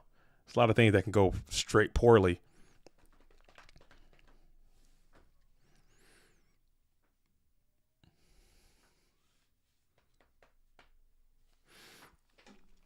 Straight up poorly. Oh, Stout, are you trying to run some numbers for Worlds? Of course, like if anybody gets in, you can clear, obviously you will have them. Whatever you need to run the numbers, dude. Whatever you need to make the content, you can definitely have them. But I just know that is I mean, I'm just thinking about it from because there's two sides of my brain. I try to think of it from like a good for the community, but I also have to think about good for the brand or good for the money. But I know that the replays from that tournament have some type of value and can be monetized in some sort of way because people are going to want to see them. So if you like, without being a scumbag, I mean, I'm trying to do what's good for the format to make the format money, but not be a scumbag at the same time. I'm trying to be very transparent. Those replays have value and people are going to want to see them. So if you put them behind something that people have to pay to get into, then more people might pay and you get more money. So the Worlds next year is even better than this one type thing. I mean, it's just how, I don't know. How do you people like, oh, down with money. We hate greed, but people want to have prizes. People want to have a world prize pool, $6,000 or whatever. You don't want to have not that. So you got to figure out ways to make money. No one's just jumping over themselves to give us money. So it's really hard to find that balance. And did he pull it off? He pulled it off. Ryu Koki. He pulled it off. GG in game number 2. As PN Perverses showed some resilience. The zombies came through. As I thought it was over. But that Ryu Koki has gotten it done. Has gotten it done. GG. Dueling Book is public. And JSON scripts are public. So if you monetize the data, you would have to take the duels off of Dueling Book. Yeah, I mean, like, but in Dueling Book, that means that people would have to, because in the Worlds, I think the top 8 matches will probably have those locked with passwords. But if somebody wants to go in like through the Swiss port, another, so that's 3 for 3. That is insane. Like, right? That's insanity, right? To have this duelist sit here and get duo 3 times in a row is kind of crazy. Like, I'm calling the police, right? That seems a bit unfair. Usually you get duoed once, okay. You get duoed twice, whatever. 3 times in a row. This is like the 7th time in a row this duelist has been hit with the Lingua Duo consistently. It's just so bad, man. But whatever. What can you do? As we just set 5 and pass. That's the Vive special. You think Vive has duo hacks? Dude, is that it? You think he has duo hacks? And you're just sending Kaiku in through 5 back row, just trying to hope that this thing can get in and start doing some damage, and you'll blow the mirror force here. Yeah, we can talk. I'm talking like if someone wants to go to Dueling Book and follow the replays and get them and do all that kind of stuff, then that's cool. But if we put them where they're like nice and neat, categorized in one location, and then put them behind, it's like, hey, in order to get these, you have to be in the Patreon at some tier or whatever, and you can go in and watch them. Some people might be like, oh, that's cool. I'll do that because it gives me what I want and also helps the thing. I don't fucking know, dude. I'm trying my best, okay? I don't know. I personally don't know. And we will get Graceful Charity to hit with Solemn Judgment, and then we'll set another pass back on over as Don Zalug is on the approach. And it is going to be the tribal one summoned to the field as we'll send Battle into the Spirit Reaper. So you will thwart here, shift to defense position, and then we will not elect to kick that card from hand as we're just going to pass there. As Breaker the Magical Warrior is going to be deployed, and we're going to ring up. Yeah, this game's cooked. It's cooked, man. It's just one of those things that I don't know, man. I just feel bad. I do feel bad because I like zombies. I want to see zombies do well, so maybe I'm slightly biased. And I just hate seeing people get duoed multiple times in a row because I hate it when that happens to me. What can you do? Like duo 3 times in a row. One is fine. 2 is acceptable, but 3, man, give me a break, dude. Give me a freaking break.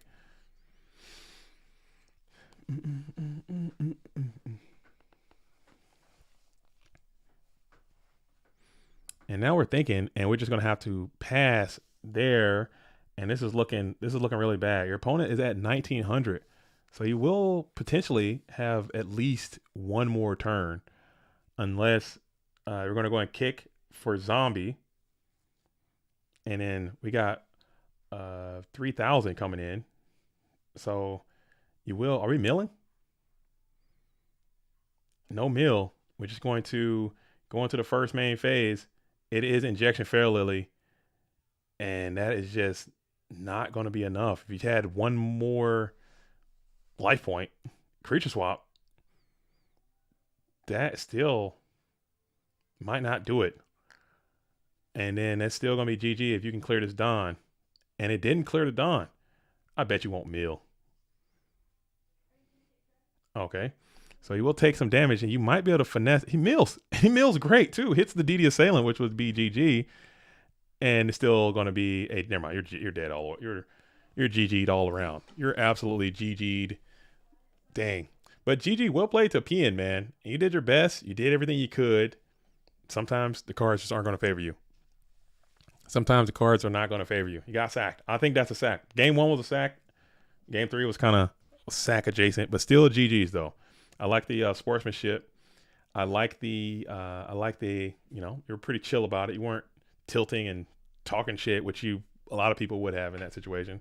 So I do appreciate that. You just, cards didn't flow your way. You made it quite far, and that's going to get it done. So GG's.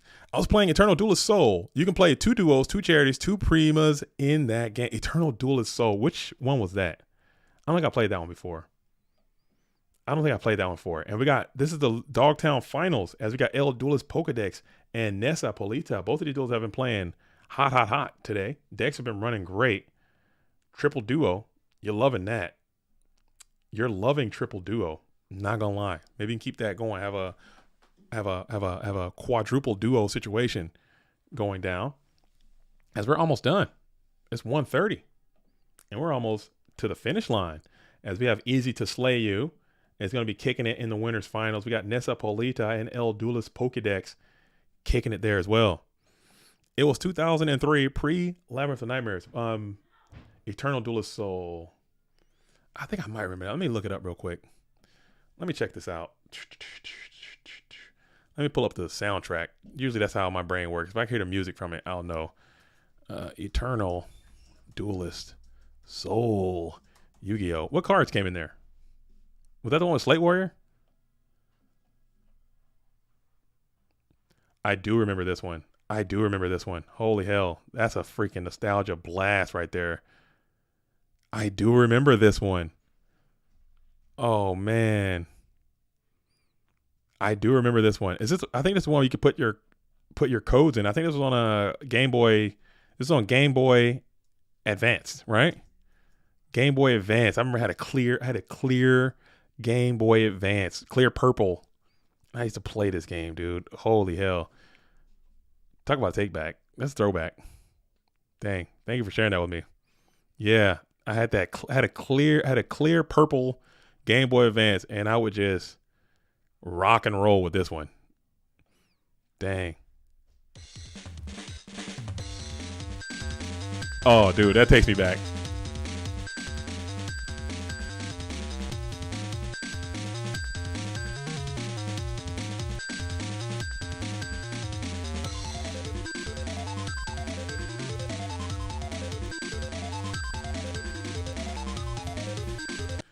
I'm always impressed with what they can get away with those in that little limited 16 bits of sound. I'm always impressed with what they can get away with, because I'm telling you, those producers being there, like, how funky can you get with 8 bits? Because they did not have to go that hard with 16 bits of sound, dude.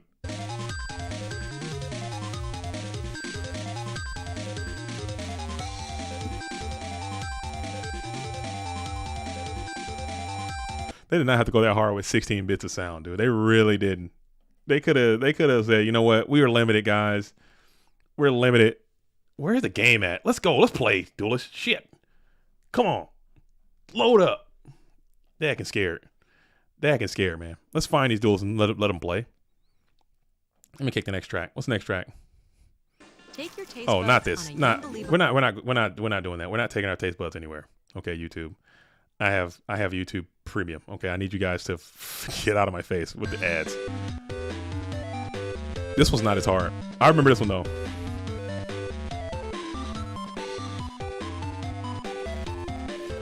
Dogtown Finals. Here we go. Okay, that one's not as hard. Let me see what they got on this one.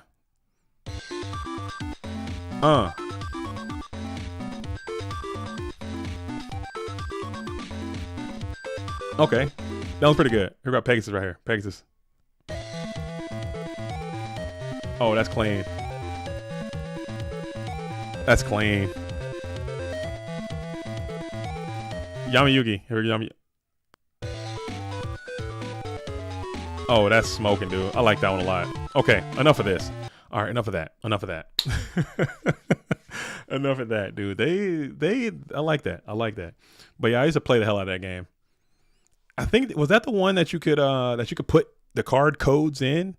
Like, if you look at some of the cards, they have like these little codes on them, and you can actually put your actual cards into the actual game and play with your own cards. I thought that they broke the mold on that one. They went stupid on that one. Like, okay, just typing in the codes, and you know what I'm saying, you go to the library again, get onto www.askjeeves.com. Dear Jeeves, what are the codes for Harpy's Feather Duster or whatnot? Whatever card you're looking for, just to put it into your game and cook. Because I don't have these cards. I just want to. I just want them to be added to my Duelist profile. All right, let's do it. So I'm gonna pause this again. And we got scissors. We're gonna be going.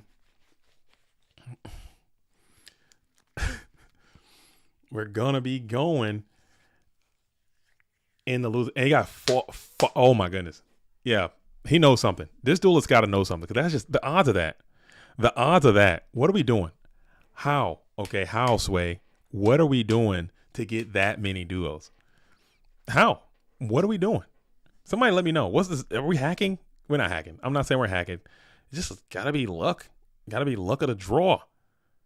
Because that is so much duo in a row.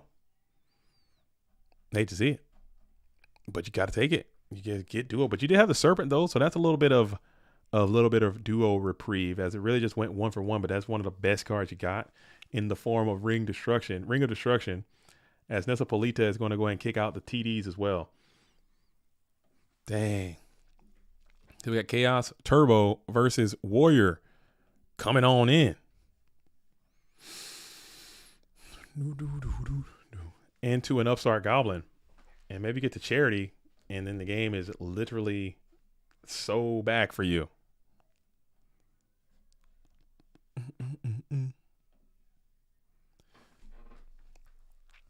Vive need to buy some lotto for sure.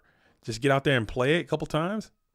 Need him to sign out and sign back in. You think he's digitally stacking? Dang. Yeah, you can't complain. If you get 4 duos in a row, man, you just gotta be like, all right, it's just my day. It's time to win, man. It's time to win. If you just keep drawing delinquent duo and BLS or ring, dude, and it's just time to win. Sometimes it's gonna come your way. The cards are gonna flow. It's time to go, dude. Just take it.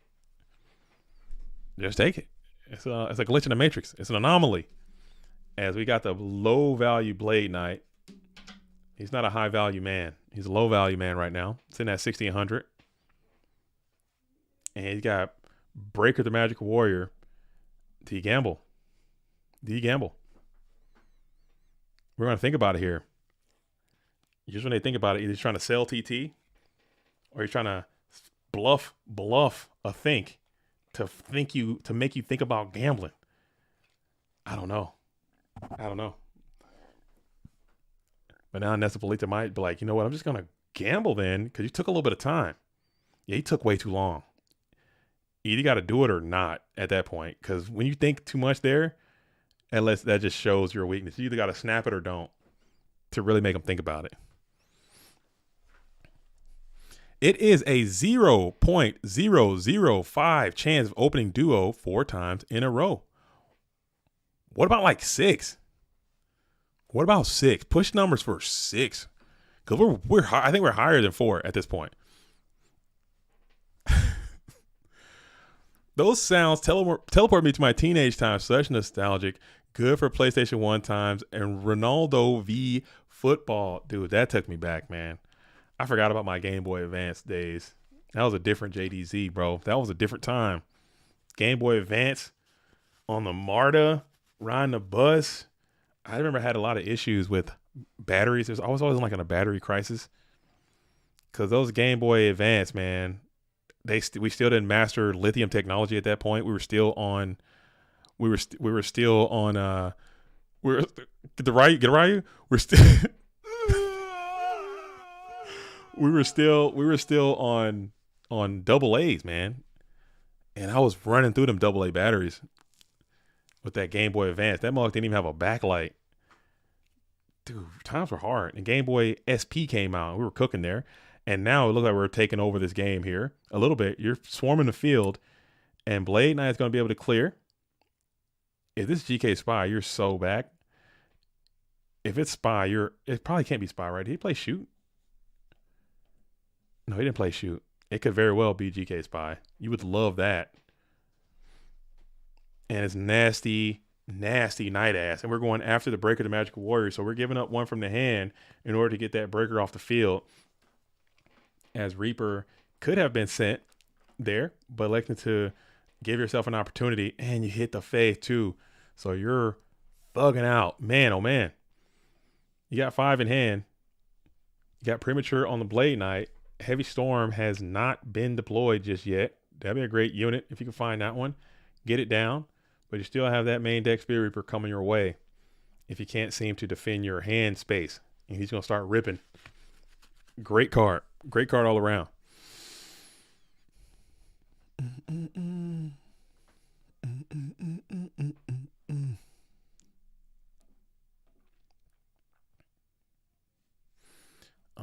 right. As we're going to go one light, one dark, we're bringing him out. We're bringing the boy is back. Which one? Which boy? And what position is he going to come down in? It is Nessapolita, who is slamming none other than the Chaos Sorcerer in attack position, of course. And then we'll start to banish. Thinking about it here.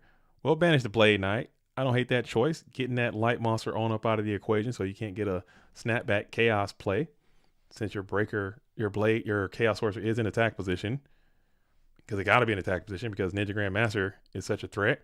You will shift the Reaper to defense position. And as Nessapolita will probably like to see that.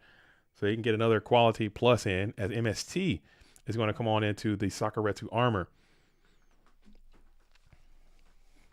In the standby phase, which is a little bit dangerous. I mean, I think I probably, just in case, no, I guess it wouldn't have mattered. I guess he could have found a way to get a shoot in there if he felt so inclined. Because he passed priority and then played it, which is whatever. And they were going to smack on in with a 1600. So now we're setting. Now you have a decision to make. Now this is a decision point. What do you do? Do you just sense the weakness and continue to blast? Or do you chill? What do you do? Because you're in a pretty good position of this board. But there's a lot of things that can go wrong in a lot of different ways. So you have to manage that risk right now and make a timely decision and then send it.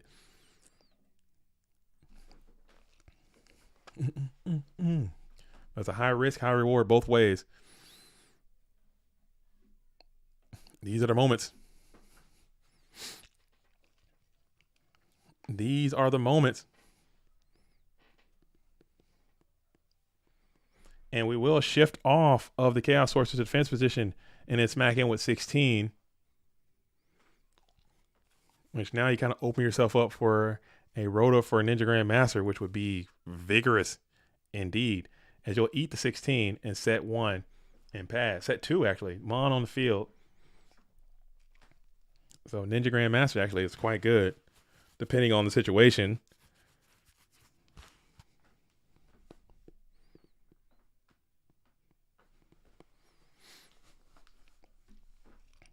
And it's just a straight up smashing ground, getting rid of the Chaos Sorcerer into a Kaiko the Ghost Destroyer, which would have broken that position either way. So that was a good little snapback, not gonna lie, as Nessapolita is thinking. And we let it rock. And you're taking the Dark Monsters out of there, and you lost Thunder Dragon as well. So back and forth situation as Vive seems to be in a pretty decent spot now. Still down some cards, but I believe there's some Thunder Dragons that are still tied up in this equation. One in hand for sure. And then we'll continue to set into the face of the Kaiko the Ghost Destroyer.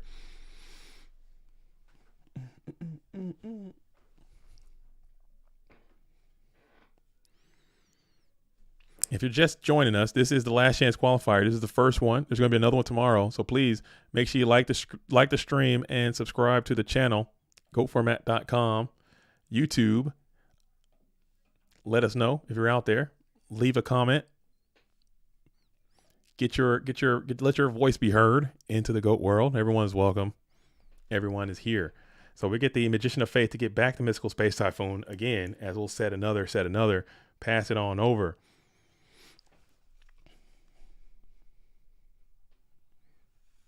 And we will think about it here as Nessapolita is going to be in the draw phase, holding on. Maybe see if we're going to get a retain and spam situation, or we let it rock. We're hanging out in the draw phase, and we'll pass that priority. Still no trap does shoot. We're going to chill on that.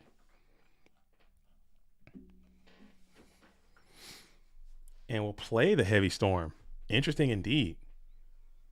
Interesting indeed, as we will jam the Solemn Judgment. You didn't have a Solemn Judgment as a follow-up. Interesting.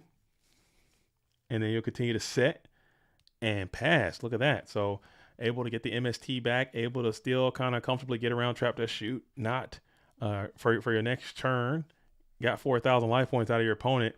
Your opponent still doesn't have the means to get through these set monsters. Now your wall of spy is set up, and your position seems great. This is a perfect spot for Nessa Polita, as Vive Cristo has to start putting some stuff together to get through these damn GK spies. You just really haven't gotten into any of your cards that exchange with set monsters very well this game, it seems.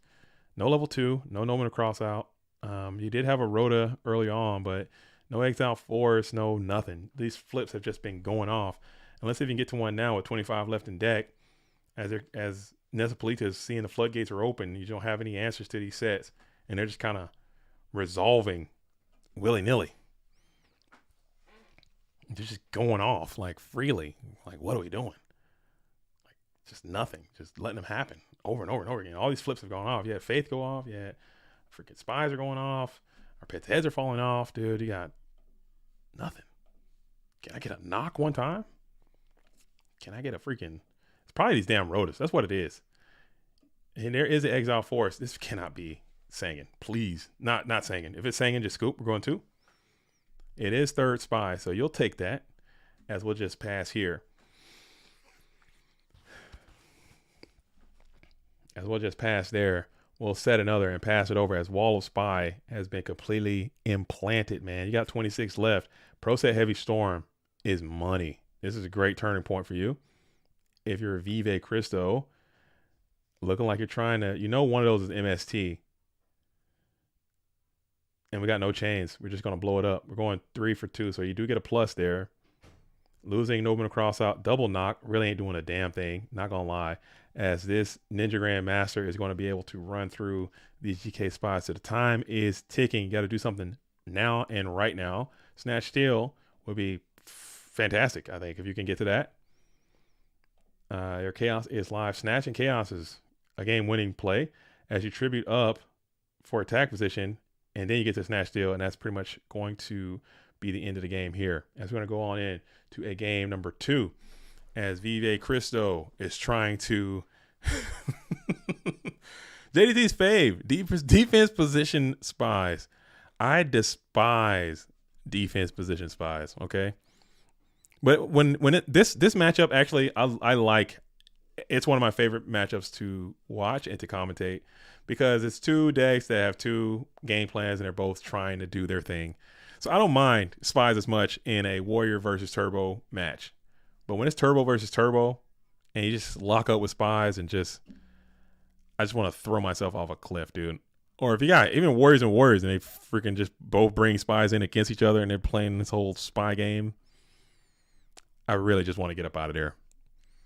I really want to get up out of there. I gotta get up out of there. I gotta go. I can't be here. I can't be seeing this. Like, I'll do that sometimes. I'll pull into the to a match sometimes, and it'll just be, we got 4 cards in hand, 3 spies over here, 2 spies over there, and I'm gone. There's a very low chance I'll stick around and see how that thing transpires.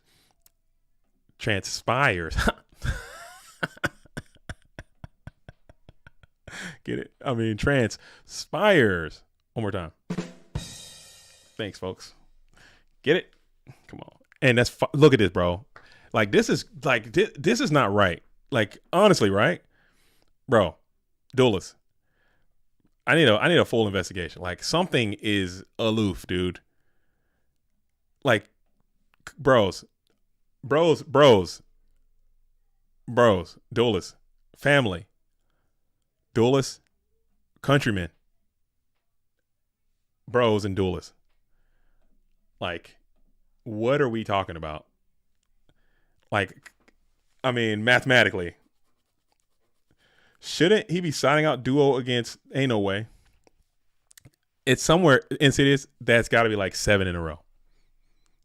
That's so many duos, dude, in rapid succession. We might have to go back and look at the film and just get a count. But I know for sure that is 3 times in a row that we saw on stream in a row, 3 in a row, and then that was 2 in a row right now. So that's at least, at a minimum, that's 5. That's 5 for sure. That's crazy. That is insane. I mean, I don't even know what to say. Like, the odds of that, the statistics, The statistics are alarming. I'm not a numbers guy, but we did have someone who is a numbers guy run the numbers, and it has been like 0.00005. So we're already into some really crazy areas to where that is something that can, it's maybe glitched out or something. You just keep getting it. I don't know. It happens, I suppose. As Nessa Polita is like, duo me, I don't care. I'll pull down your underwear and I'll keep rocking and rolling with it. I don't mind. El Duo Lista Pokédex. That is funny. El Duo Lista. Get it? You guys get it? El Duo Lista. That's funny. That's pretty good. As Swords of Villain Light is out, I like a good pun. That was good. As we'll go One Light, One Dark too, because why not? BLS is going to be out early. And then we'll banish the nothing. We'll just go ahead and TT that.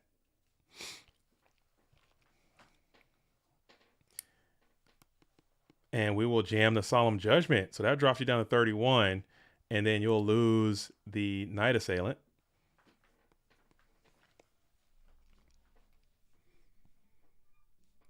But that was your defense. It looks like as BLS is still out there butt naked, alone and unafraid. As you'll set one, set another Mon, pass it back on over. Sword's going to be sitting at 1.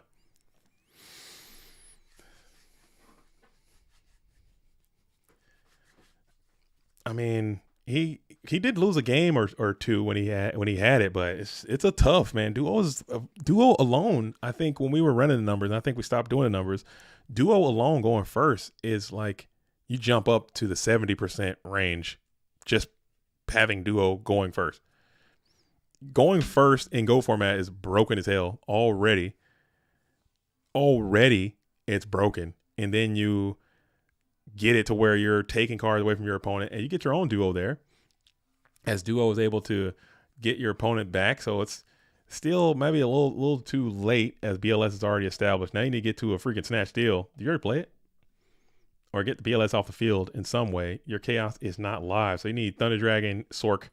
There's Thunder Dragon. There's a part of it. It's a part of your world. But maybe one of these is a Magician of Faith that's down. And you flip for Snatch. And Bob's your uncle.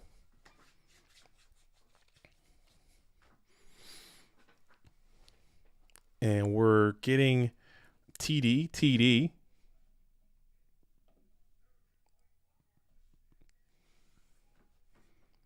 Okay, a little bit of MCH there. No big deal. And we're dropping TDs one at a time, just trying not to get hit with Trap Dust Shoot. I don't hate the vibes. And you'll set one. Yeah, this game is over. Setting one. Bob's your uncle. Rhoda. And then we're just going to flip everybody. Who else you got down there? Double Blade, Double Blade, DD Warrior Lady. Yeah, this game is donezo. All right. Wait, no, you're still. No, you're done. It's over. Okay. If there's another Delinquent Duo happening here, I'm cutting the stream off. I'm not going to lie. I can't sit here and watch one man play Delinquent Duo for fucking 75 hours. I just can't do it. I can't duo it, dude. I can't mentally. Okay. I just can't do it. I can't do it. We have to go back and look at all the replays and just get an idea of what happened there and how many times it happened in a row. But I know the zombie player got hit with duo multiple times, 3 times in a row. And now we got 2 here. Let's see if we can not have that happen again. But it might. Shit, I don't know, man. Maybe it's just one of those things. Do over it. Do it over. Do over. All right, I got some more apples I got to eat. Mother side decking. Duelista is going to open duo. Sorry, JDZ. I mean, if it's your day, then it's your day. If it's your time to just keep getting duo, then it's your time. but it's taking a long time to side deck here. So maybe he's putting in the source code. He's typing in the algorithm. He's virtually stacking his deck right now because we're in game 3. Okay, we're in game 3. You've already played game 1 and game 2, so you should know what your side. It should be a quick game 1 to 2. Take a little bit of time.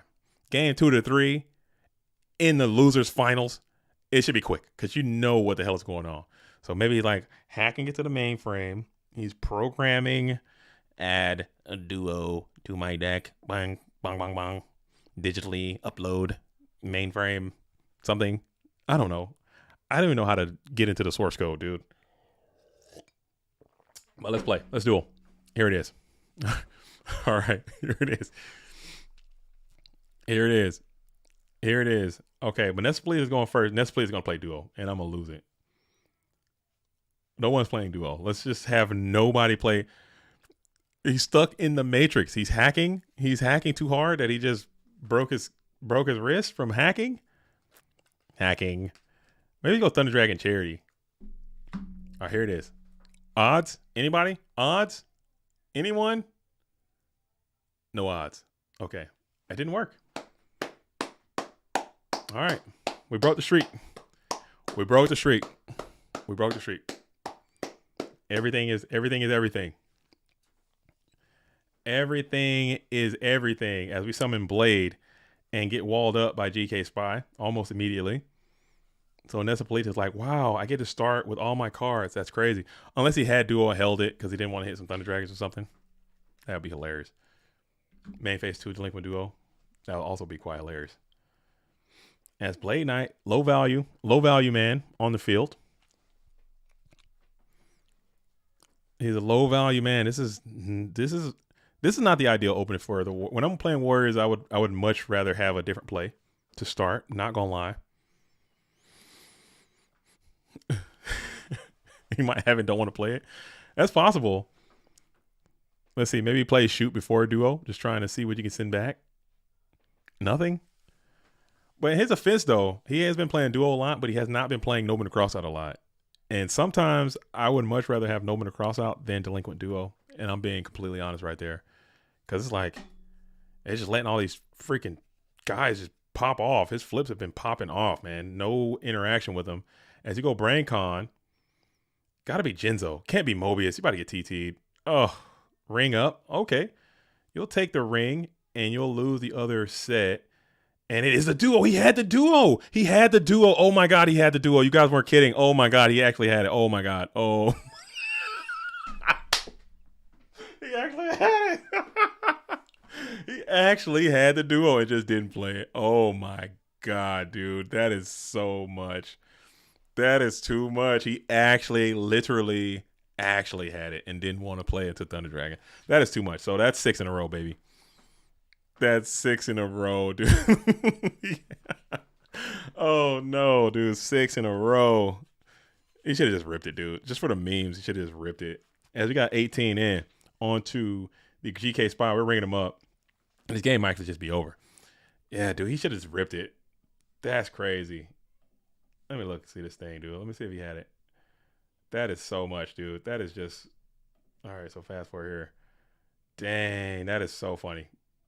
All right, we'll close it, dude. All right, so that's 1. That's duo. Boom. Next. All right. That's right here. Boom. Duo. Boom. Next. That's crazy. Dang.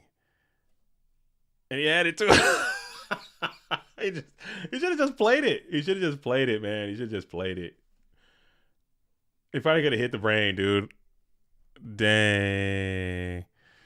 He paid for Dueling Book Premium, dude. Is that facts or cap, dude? That's nuts. That's funny. All right. I don't know odds because he's been drawing the damn thing all day. I don't know what else to say. But Nessa Polita and Easy to Slay You. He got it in and it worked out. But we're going to the winners finals. Again, hopefully it's nothing crazy. It might just be crazy luck or one of those crazy glitch things. Dueling Book is made with spaghetti code or whatever. It's not like the, you know what I'm saying? It's not I don't know. It's not Fort Knox over here. It's not the NSA we're talking about. This is not the most. This is not the most. This is not the most freaking elaborate website. I'm sure it has the ability to be compromised, and I've seen it myself. I've seen several glitches and crazy odd things that happen. But opening Duo that many times in a row seems a bit sus. Seems a bit sus.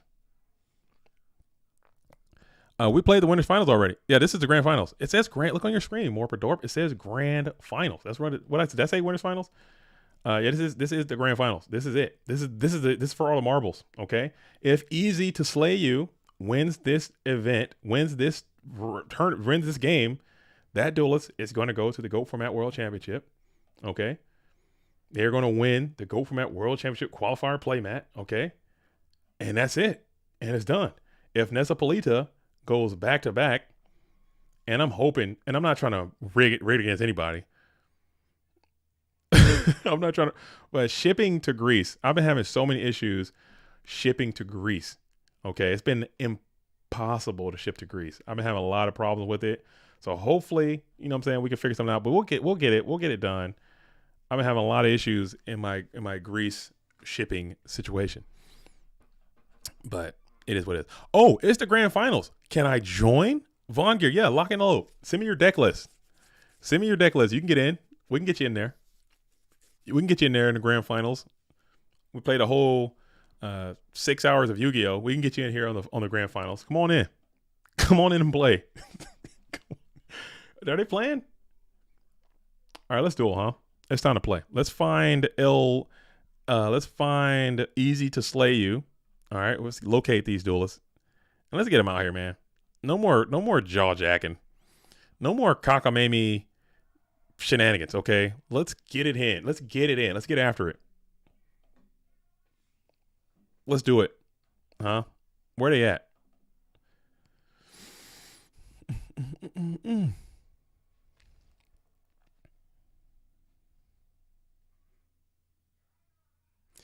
Where are they at? Oh, there you go.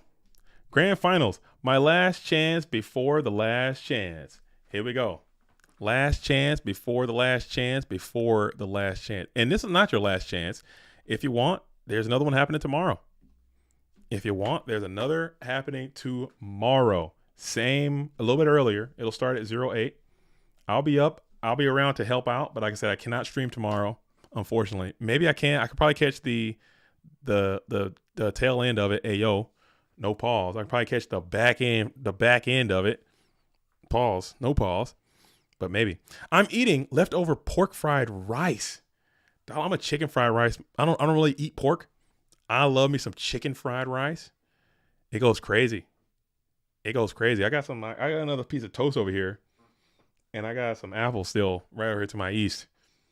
And I'm looking forward to devouring that as soon as this tournament is over. As we're going to start with Easy to Slay You, who's going to be slaying with a Trap Dust Shoot on Nessa Pauliata. Somebody hit up El Duelist Pokedex and ask how they open duo so many times. Like what's the situation? Like how did they do this? What are the keys? And if there's a loophole, let's patch that, because that is insane. That's a lot. Okay. Pork fried rice. I don't know. I like fried rice. That's a pretty killer combo, man. People figuring that whole thing out. I guess probably just come from boredom, right? You eat rice a lot of different ways. I'm like, why don't we just pan fry this junk? As we got your own delinquent duo now.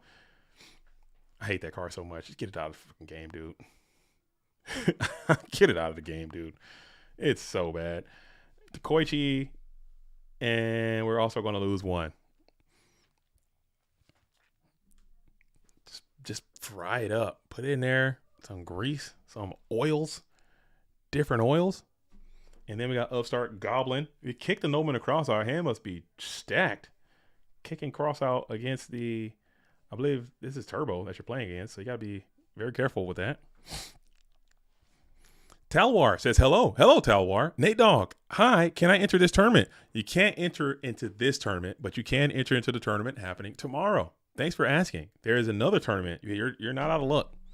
This one's too late. Okay, we're in the grand finals, so you're not gonna be able to enter this one. But you guys are pissing me off with that. I'm gonna still use it. Okay, tomorrow you will be able to participate in the last chance qualifier number 2, and if you can't play that one, don't fret. There's gonna be a last chance qualifier number 3 happening the day before, which is nuts. I can't believe we do that. I don't know why we do that. I don't know why that's a thing. I don't know why I kept that going. It's kind of fun though too, because you make it like a tailgate kind of thing and just kind of have some fun with it. The last chance qualifier is like a Friday right before the World Championship, which is the next day. So it'll be something. So get out there and play if you can. JDZ, pick what play tomorrow. What you play tomorrow? Dude, play your best strat, dude. Play I don't know, man. I would play like something quick. I would play like Stein, dude. Like a Stein gate deck. Just straight gamble with it, or play something like Rescue Cat deck. Has a last chance qualifier winner ever won Worlds? No, but I mentioned that earlier. No, not ever won, because we've only had so far like 4, World Championships. So I mean, it's kind of not a lot of data to include in that. But we have had some people win the last chance qualifier and make significant runs and make day 2s and deep top cutting performances from the last chance qualifier. That has happened, but never someone winning the World Championship while coming in from the LCQ. As we got the 2 spies coming barrels downhill again, as Nessa Polita is in a good position. You got those spies up first, as 12 will get in clean. Hi, could I get a pity invitation to the Go Format World Championship? No pity invites. No pity invites. You can play more. I don't think you play enough. I really don't. I don't think you, because I definitely think I think you're good enough to make it to the Go Format World Championship, but I don't think you participate in enough tournaments. Because I think the end of the game does revolve skill, but it also revolves just sometimes you got to mass blast it. And if you enter in mass, like more opportunities, eventually it's going to roll. The dice is going to roll your way. So I definitely think you're good enough to be in the Worlds, but you just don't play enough tournaments to give yourself enough opportunities to make it. And that's, is what it is.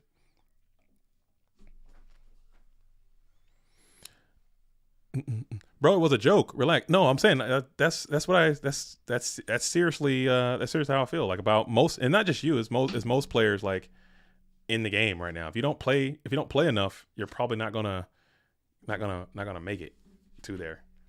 And that's fine. I mean, if that is your goal, if your goal is to be the best competitive Go Format player and make it to Worlds and win Worlds and have the prestige of being a world champion or major Go Format winner, it's going to require you to play the damn game. You have to. You can't win on paper. You can't win in theory, I guess. If that's your goal, if that is what you pride yourself on, being the best, you have to show up and you have to play a lot. You have to show up and beat these guys who are out here getting it. Note to all Worlds players, Gores is not legal. Damn, dude. Oh, yeah, maybe out here playing around Gores and Goats, dude. You need to stop. You need to wake up. You need a wake-up call. You need a wake-up call. You need a wake-up call.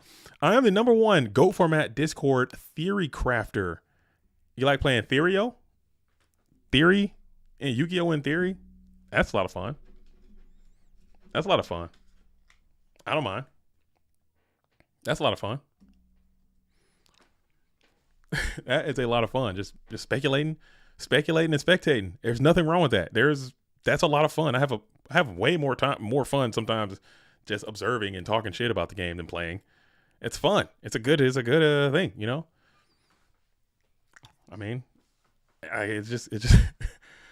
it's good. Nate Dogg just cooked me twice. You guys doing some testing, getting ready, getting laser focused for the next day. As we had the Breaker and the GK Spy up. DB is lagging. Hold on, DB. As Nessa Polita's got 3 cards in. Easy to Slay You has got 5, 2 of which are Thunder Dragons. So we're basically in an even situation for the most part. Unless Nessa Polita is also holding Thunders. Nope. But you do get to Graceful, which is grateful. which is great. There was a good deal of sack involved. Nate Dogg, you need to save, harness the sack. Okay, keep that for yourself. You can't be doing training matches, blowing your. I can't even finish that sentence without. I pre-AO'd myself for you guys. I pre-AO'd myself as we kick out the Night Assailant, double-digit Night Assailant. That is ridiculous. Like, who said that was okay? Who? There's some parts about Go for Match I just can't stand, bro, and that's one of them.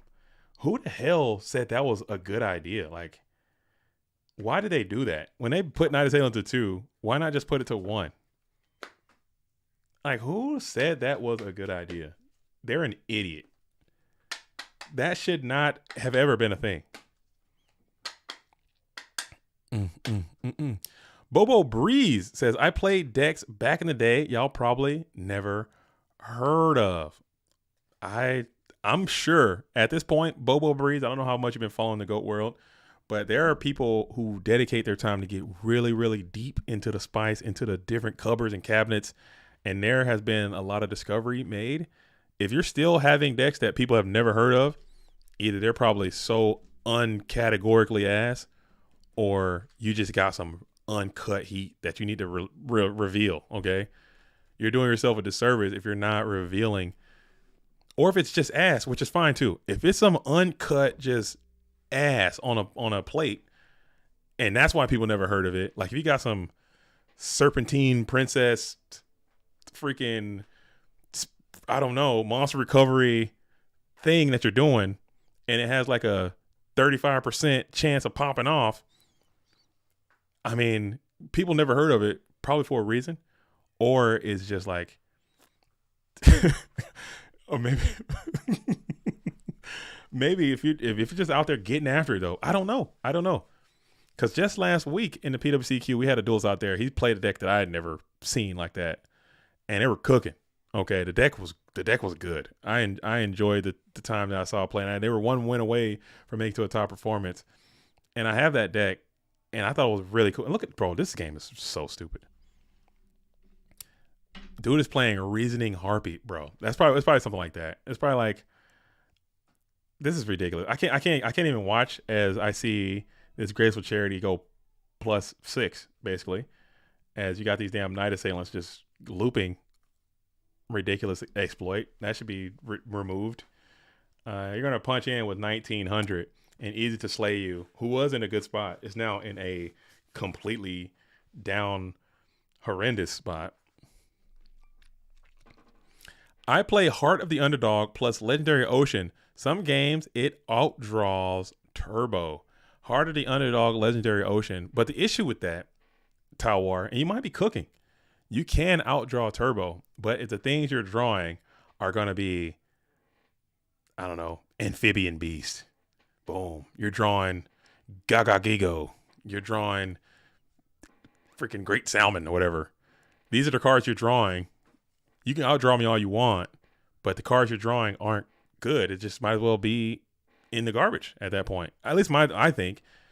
I think the reason why Turbo is great because it's drawing a lot of cards, but every card that it draws has an express purpose that is uniquely good. If you draw Gigabyte or Gaga Gigo, which is a nice card, but you better have a skill drain down. You better have a Legendary Ocean down, so now you got Gaga Gigo, which can't really do much on its own. You got skill drain, which is a solid card, but still limited. You have Legendary Ocean, which can't do anything on its own. You got 3 cards that can't do anything, and you're just drawing them in bulk.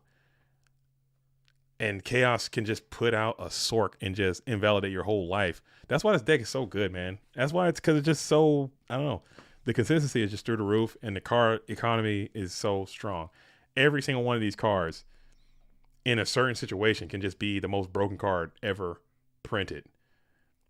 Every single one of these cards in this graveyard can just be so good on its own. Whereas if you top deck a damn, there are so many situations where a freaking Gaga Gigo is the worst card in Yu-Gi-Oh! So many times. When I play Phoenix Wing Wind Blast and put it back to the top of your deck, it is literally the worst card ever made. So, granted, all cards can be bad, but the cards in this Turbo deck can have a way better opportunity of being extremely good. So you can try it though. I'm not knocking it. Amphibious Burgeroth MK3. That card's a sleeper, dude. That card's good. I know I'm talking crap, but go all in with it though. Make it like a limit removal, a legendary ocean, gravity bind. Just get it in, dude. Just get it in. Just get it in. You're forgetting how weak Turbo is to an Abyss Soldier with ammo. It can lock them out. It has happened before. I've seen that. Go down. But Abyss Soldier, that's gonna conflict with your Heart of the Underdog situation. So now you're playing Heart of the Underdog. You're playing Legendary Ocean. You got Abyss Soldier in there. You know what I'm saying? So now you're probably not playing Skill Drain. Abyss Soldier. I still got Chaos Sorcerer too. I can finesse that dude out there.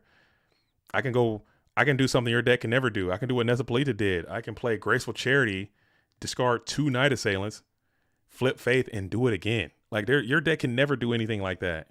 You can draw freaking. It sucks, man. It just I get it. I want those decks to be good. I love the spice. I love things. I love things that are unique and different, and people having the ability to demonstrate their creativity in this format, and there are opportunities to do that.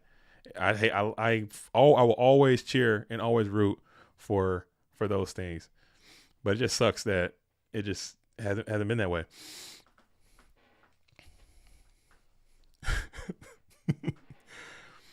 Just to give you one deck I used to play. I played Wing Sage Falcos with Mirror Wall and Time Seals, basically designed to set you back multiple turns.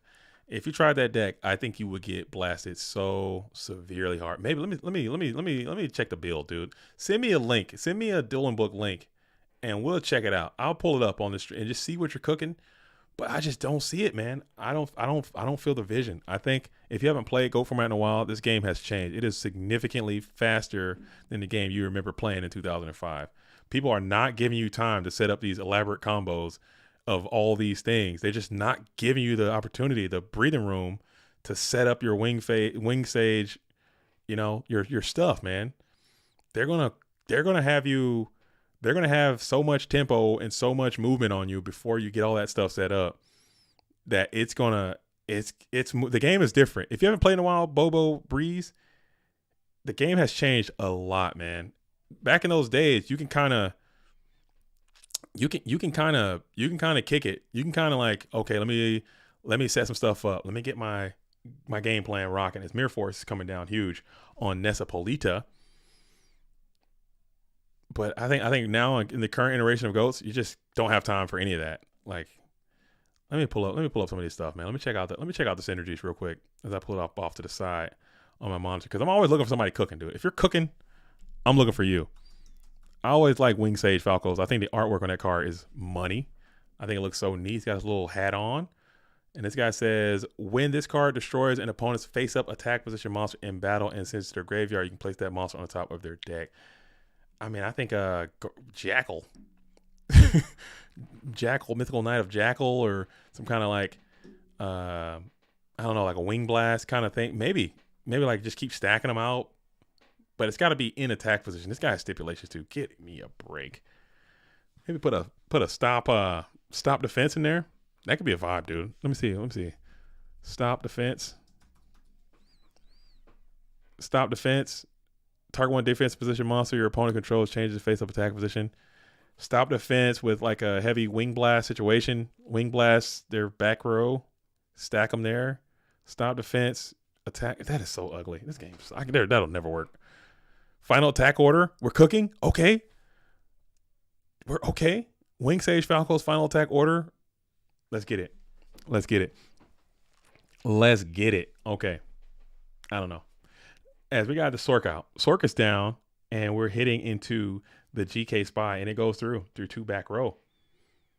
As Easy to Slay You is trying to get this thing out. This is the same game where he got double blasted with a double charity for 6 basically. So we're trying to fight through all that, and he's kind of doing a decent job at it. When I built the deck, Chaos Sorcerer wasn't even out. Yeah, you're playing a different game. You're playing a different game. The game has changed. You can try to update that to fit what we're doing here, but I don't think that is going to work out for you. And it might, if you can find it like in a more of a lenient situation where people aren't playing like all these super meta decks. You're not playing Warriors, you're not playing Turbo, you're not playing Chaos Control, you're not playing Go Control, you're not playing like Burn or whatever. And then after that, you might be able to start playing some of this super rogue and random rapscallion decks, man. Maybe. Or you just try it, dude. What do I know? Just cook. Just cook. Just try it. Wing Sage Falcos and Final Attack Order. GG. GG. GG. And then we got BLS coming too. Hate to see it. Holy smokes. Damn. He's out here.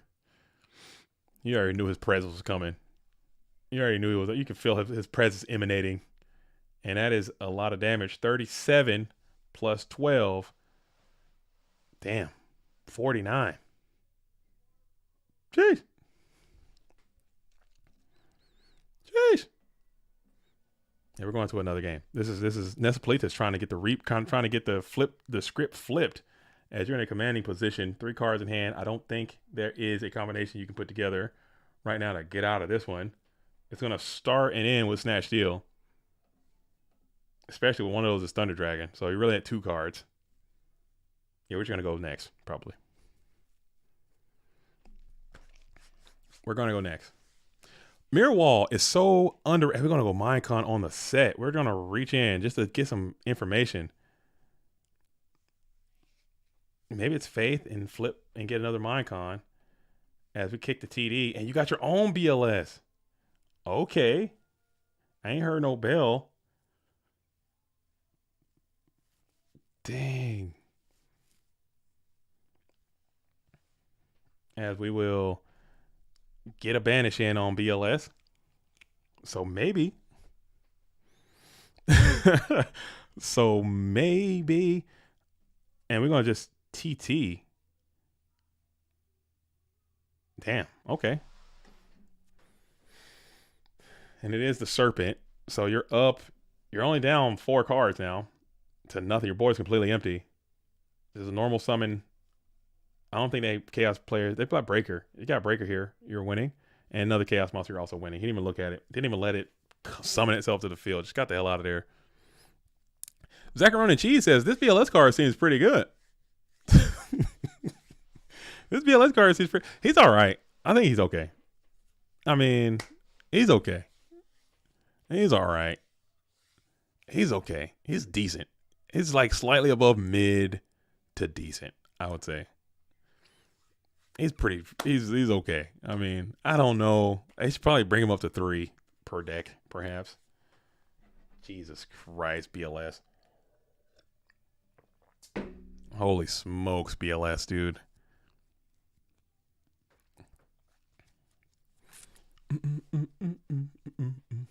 Why do people concede before the Chaos Mon is actually summoned? Man, they just want to sit there and deal with that. I don't hate it.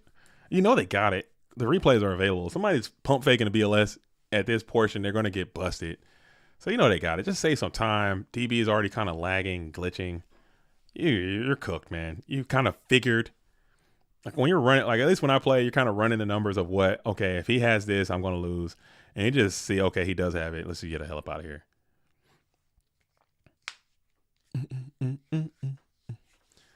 Like imagine if you win a game you shouldn't have. I don't mind conceding because the game was over. If he had a Sork or BLS there, the game was done. Or if he had Sork there because BLS was already getting banished. And maybe he played shoot or something, so he kind of had some ideas of what they could have been. But yeah, you can't if you don't have it and you scoop and they find out that you didn't have it, you're gonna get infractions there. So you can't you know. If replays weren't available, then maybe not.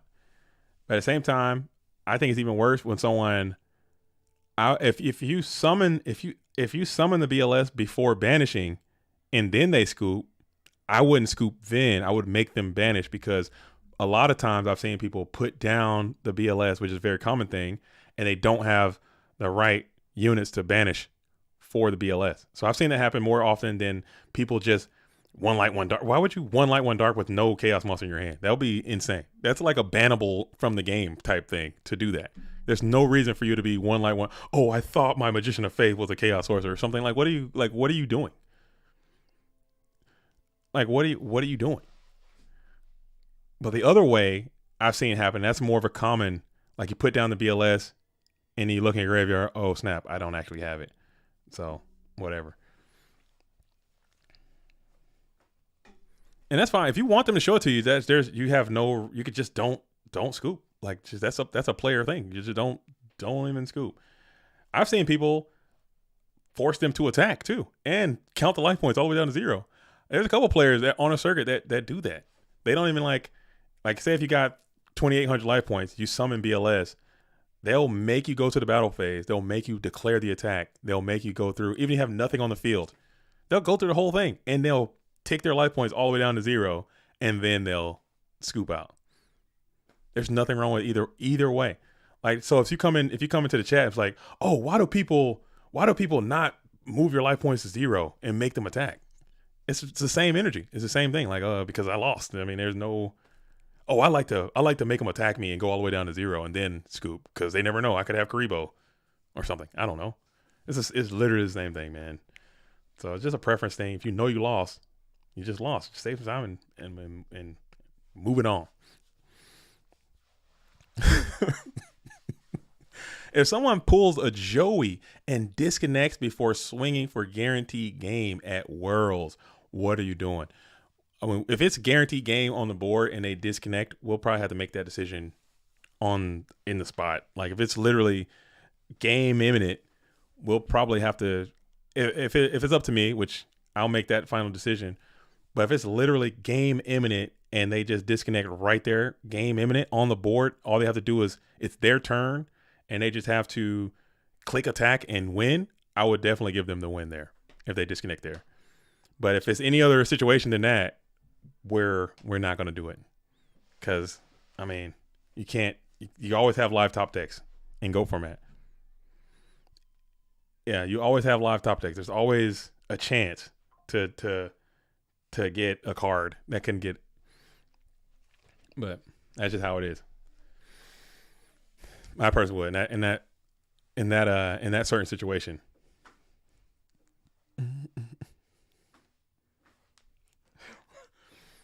And now we got Spy Ball set up as Nessa Polita is trying to go the distance.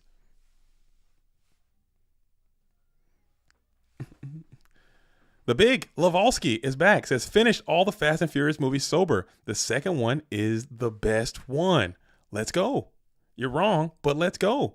And I'm glad you finally made it to that. That's been months. That's been a month long. That's been months of journey that you went on, the big Lavalsky. And I'm glad you showed the dedication to get through that and to make it happen. But Tokyo Drift is the best one, and it's not close. Okay, it's not close. The second one is good. But Tokyo Drift is built diff, dude. Tokyo Drift built. Tokyo Drift that's a next level Fast and Furious movie. I actually like the last one that they just did. I was a big fan of that one with my homie in it. What's his name? Aquaman. With him in it. Tokyo's 3. Fast and Furious. Too Fast, Too Furious is 2. Yeah. Tokyo Drift is number 3. Too Fast, Too Furious, the one with the one they introduced Raymond, or the Tyrese is in it. They didn't no Vin Diesel. Like, what are we doing? I can't get jiggy with that. No Vin Diesel. Like, no Vin Diesel. What are we doing? I liked Tokyo Drift didn't have Vin Diesel in it either, but he made a little cameo. He made a little cameo at the end. But Tokyo Drift is built different, dude. It's a classic story that's been told time and time again. It's basically a kung fu movie with cars. The outsider comes in, has to learn the ways to fight the guy. It's the same thing. It's such a great story that's been told so many times over and over again. Drift? What's drift? That guy's accent is so great. They picked the perfect cast, dude. the Japanese dude with his smashed nose thing. So he making those mad faces, dude. DK, he played his role so well. Oh, dude. He made me not like him. He was so unlikable. The little Bow Wow was in there, a little comic relief. Dang. Dang. Tokyo Drift, dude. And this is the game. This is the game, folks. This is the game. Sorry. Watching these freaking spies, man. Ugh. What else are y'all watching, man? What else are y'all watching? Is anybody watching? Did anybody watch? What's that show? It's called The 8 Show. The 8 Show is on Netflix. Anybody check that one out? I peeped that. I peeped the 8 Show. That was good. It's kind of like a bootleg ass. It's kind of like a bootleg ass Squid Games, but apparently it came out before Squid Games. The story was before Squid Games. But it's another Korean game show thing into the weird little dystopian kind of thing. Good show. It's on Netflix. I recommend that one. What else have I been watching? What else are y'all watching, man? What's new? What's the hotness? As we're sitting here and watching these freaking GK spies do their thing, and I'm about to throw up. Get Back, Grace, Charity. As Easy to Slay You is rocking and rolling. Alien Romulus, I like that one too. I did have some issues with that one, Zacharoni and Cheese. I'm not gonna lie, I was kind of pissed off a little bit. I don't want to spoil it for those who haven't seen it yet, but there was one scene in that movie that pissed me off badly. Okay, badly, because for me, your boy JDZ, when I'm watching a movie, whatever you tell me you're doing, I'm a believer. I'll sit back, I'll shut my brain off, and the world that you build for me, I'll imagine it's real, and then I'll jump into it, and I'll just let it take over. I'll be in your game, but once you set the rules for your world and then you start to go against it, I'm like, bro, you said that was going to be different or whatever. And now you got the Graceful Charity. This game, I'm about to throw it, dude. I'm about to Graceful Charity Night ass, dude. Here we go. I'm losing my mind. I'm losing it. And the scene, the scene I'm talking about, when they get there and the I don't want to, how can I say it without spoiling too much? The girl's pregnant or whatever, and the thing comes in and it hits the bald lady, and then they just kind of leave the other people. What? No one would ever do that. That doesn't make any sense. None whatsoever. That made no sense to me. It threw me out of the whole thing. They could have easily made that a little different, and the movie would have been 10 out of 10. But BLS is back and doing his thing. Card's mid, but he's on the field doing absolutely what he does best. Modified Go format solved this gameplay. We're working on it. It's still got some room to grow. I know that the Modified Goat team is going to make some more changes to even make Modified. I like Modified Goats. I thought it was nice, but it's still not traditional Go format. And people like this. People prefer getting ass blasted by BLS, but Chaos Source is going to be able to stop the blasting a little bit as you're going to go after the BLS. Modified Go format? You mean Lorcana? No, Lorcana's a different game. That's not even in this. You can get your nuts. The thing about Lorcana, you can get your nuts absolutely sacked off in that game. I'm not even kidding. Don't let anybody lie to you who plays that game like, oh, it's so fair and balanced. There's no sack. Bullshit. There's not sack. It's just the sack is over the whole game. It's for the whole game. It's not like just a couple turns. It's the whole time. Like if you're getting sacked, it's an endurance event. Is that game fun? That game is very fun. I wish I could say more bad about it. I wish I didn't like it as much, honestly. I think if I hated it, I think it would be better for me because I wouldn't want to play it as much. But that game is incredibly fun. I have a good time playing that game. Not trying to lose to the tune of I'm gonna make a man out of you. They got that game too. Strength of Raging Fire is a broken ass card too. It's in the game, dude. It's in the game. It's a very playable card. Be a man with the strength of a coursing river, with the force of a great typhoon, with Think I'm a raging fire, mysterious as that card is in that game, and people do be singing that mug often, and it's out there, and it will blow you up bad. Okay, it's a part of it. So if you're not trying to get blasted by someone singing "Strength of a Raging Fire," be a man on you. Don't play that game, okay? Because it's gonna happen a lot.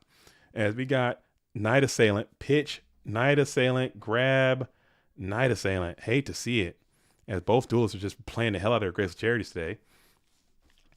But your BLS is already gone, so that's one big piece of it. No, it doesn't say anything about the gender. It just says Strength of a Raging Fire. It doesn't say I don't think you have to say be a man or anything like that. And that's fine if I don't think they're calling you a man. It's just telling you, man. I guess the song is basically Man Up the song, and it looks like we're going to push, huh? We're pushing P. A lot of damage. This might be game. I can't count. No, it's not. 24, 23, 23. It's not game. You're going to be severely crippled, though. Ring is game. Okay.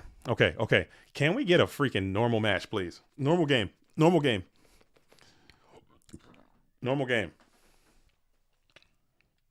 I just bought the Ryu Koki deck from Earth Week to my locals. Koki loves to be drawn.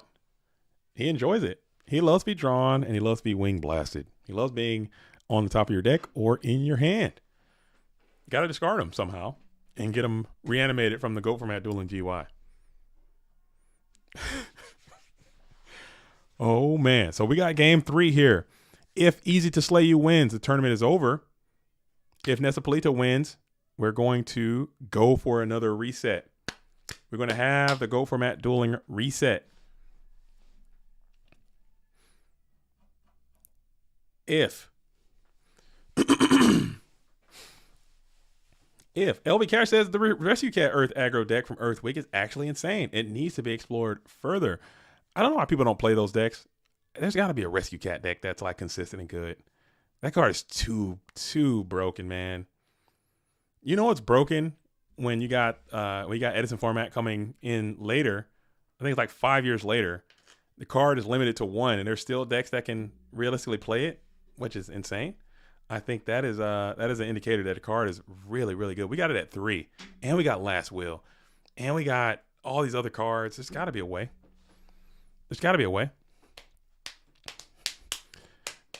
Yo, Nick Rari, what is good? What is good in the neighborhood? How you feeling out there in your waking world? Hopefully everything is going great with you and everyone out there. Make sure you guys like the stream, as we're almost at 6 hours. I thought this thing would be over a little bit sooner. Let me text my GOAT format dueling wife real quick, because we did have some plans after this GOAT format dueling stream. So let me hit her up. She's going to be pissed. I'm already balls deep in the doghouse.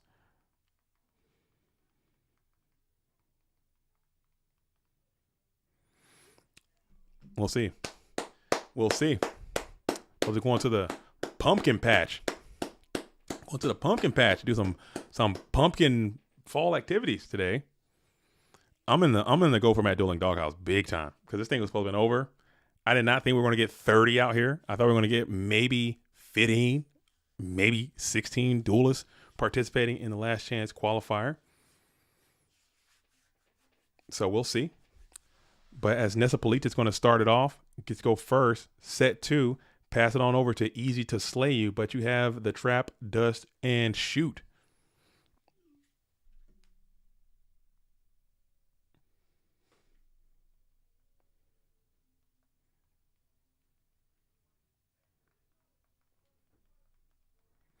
All right.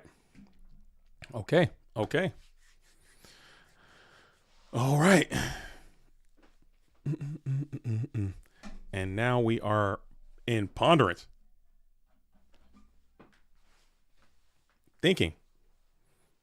Meditating on what we're doing with this Trap Does Shoot. We're sending back an unknown unit. It is the Trivi. Get him out of here. We're still holding 5. Now you got a wide open hitbox as we're entering into still in the first main phase. We'll set 1. You know what it is. And you'll pass back on over to Nessa Pauliata.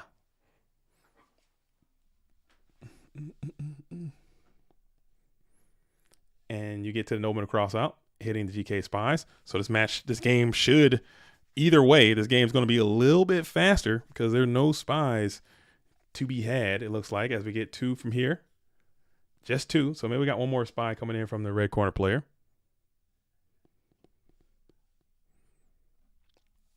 Pumpkin patch. Can you rate pumpkin pie out of 10? Me, I'm a Southern guy. I'm from Georgia. So I'm really a sweet potato pie kind of guy. I don't really consume too much pumpkin pie. I'm not going to lie. I'm a sweet potato pie man. But I will indulge. If you offer me some pumpkin pie, I'll probably eat it. But I'm not actually seeking it out. I'm not a huge pumpkin pie supporter or fan. So I have to give it a solid 4 out of 10. 4 out of 10 on the pumpkin pie. I got to try sweet potato pie. I think sweet potato pie, depending on who makes it, it's next level. I think that's next level. I think it's a little bit, it's better. It's better. For sure. It's better. It's a step up in the gourd pie situation. Pumpkin pie is top tier. Depends on what kind of pies you're talking about. Because the pie tier in Southern Fried, the alcoholic, the pie tier is up for debate. Like pie overall pie, it needs to be reassessed. Pie is just mid. Okay, pie is not even it. Pie has great PR. Pie has great boom. Most pie. Cheesecake, I think cheesecake's cheesecake. I will not classify cheesecake as a pie. Pie itself, pie as a whole is already not that good. Apple pie, decent. Cherry pie, awful. Okay. Any kind of key lime pie, get it out of here. Okay. Freaking apricot pie or peach cobbler, is that a pie? It's a mess, is what it is. Lemon meringue, that's pretty decent, man. But still, how much are you just lemon meringuing it up? Like, would you, like, if I'm not going to a restaurant and order a lemon meringue, it just ain't gonna happen. It ain't gonna happen. Apple pie slaps. We got a lot of apple pie supporters, but you need something to go with it. I just can't sit here and eat an apple pie with nothing. Like, I need like some ice cream or something to go with it, or some kind of something to max that thing out. It can't just be by itself. Master Reactor, you're alive. Oh man, Master Reactor is back at it again. Come on. Cherry pie? No, come on, man. You guys can't be out here eating. When the last time you ate a cherry pie? Are you kidding? Are you kidding? Cheesecake is way better than any pie. Cheesecake is way up there. When's the last time I'm telling you, guys are in your minds, man. You gotta shake it off, shake the bias off, and think to yourself, when is the last time I ate a pie? And you're gonna be like, man, you know what's been a long time. How often do you eat pies? Well, maybe just around Thanksgiving and Christmas, I might get a little slice of pie here and there. You're not eating pies like that all the time. So the short amount of times that you eat pie, you're like, damn, this is cracked. But you're not going out to a restaurant. Yeah, let me get a nice little slice of pie to go after this dessert. You're not ordering pie. Stop it, okay? That's why I don't have a pie factory. They have a cheesecake factory because cheesecake slaps. Tiramisu slaps, okay? It's real. Baked cakes and stuff. Come on, man. What are we talking about? Pie's not clearing cake. It ain't happening. Pie is not touching a red velvet cake. It just ain't gonna happen. A double German chocolate cake. Are you stupid? Are you dumb? You think pie's clearing German chocolate cake? You've lost your mind. Okay, I think we got an insane asylum in this chat right now. It ain't touching it. As we got GK Spy up, a lot of spellcasters, and we got the tokens in. So we brought the tokens in versus and it might get some value here. Maybe he's main decking token stuff. Maybe banana pudding is a pie. That's pushing it. Like, are we calling cobblers pies? Is a cobbler a pie? And we're wing blasting the Thousand Eyes Restrict. We're getting him up out of here. So that's a great use of wing blast. Strong wing blast there. And you keep the dark monster out of GY too. Oh, you already had one in there, but still, that's pretty good use. Marionberry pie from Sherry's. Oh, we got Sherry's up here in the PNW. Okay, I did it. I used to go to Sherry's to get pie, but that is still not hidden, bro. Ice cream cake, legit. I like cookie cake. I'll eat a cookie cake. I'll eat any kind of cake. Double chocolate chunk cookie. Give me that over a pie any day of the week. Give me a cheesecake over a pie literally anytime. Maybe like those little Oreo pies. Like, I don't know, man. I don't know. I think y'all might be mistaken, man. But those fruity type pies, you guys need to reinvestigate. Next time you eat a pie, be like, okay, and we got another. Not the BLS, please, not the BLS, not the BLS, just not the BLS. As the Liquid Duo is being ripped again, it's a snatch deal, and it is the No Minute Cross out. Damn, dude. And we got the Mycon 2 on the set. Maybe this misses. Maybe this misses. And it is a nasty night as it does not miss. Oh, my goodness. And you're top decking here, casually down a billion cards. Gravekeeper's Pie. Damn, that's funny. Why didn't I think of that one? That is so good. That is so good.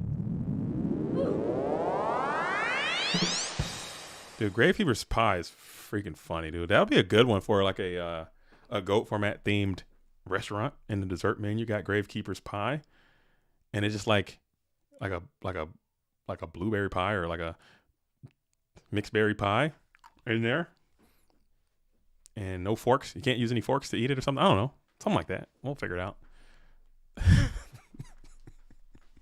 That's pretty damn good. As we're going to continue to set. As easy to slay you is like, come on, man. Not like this.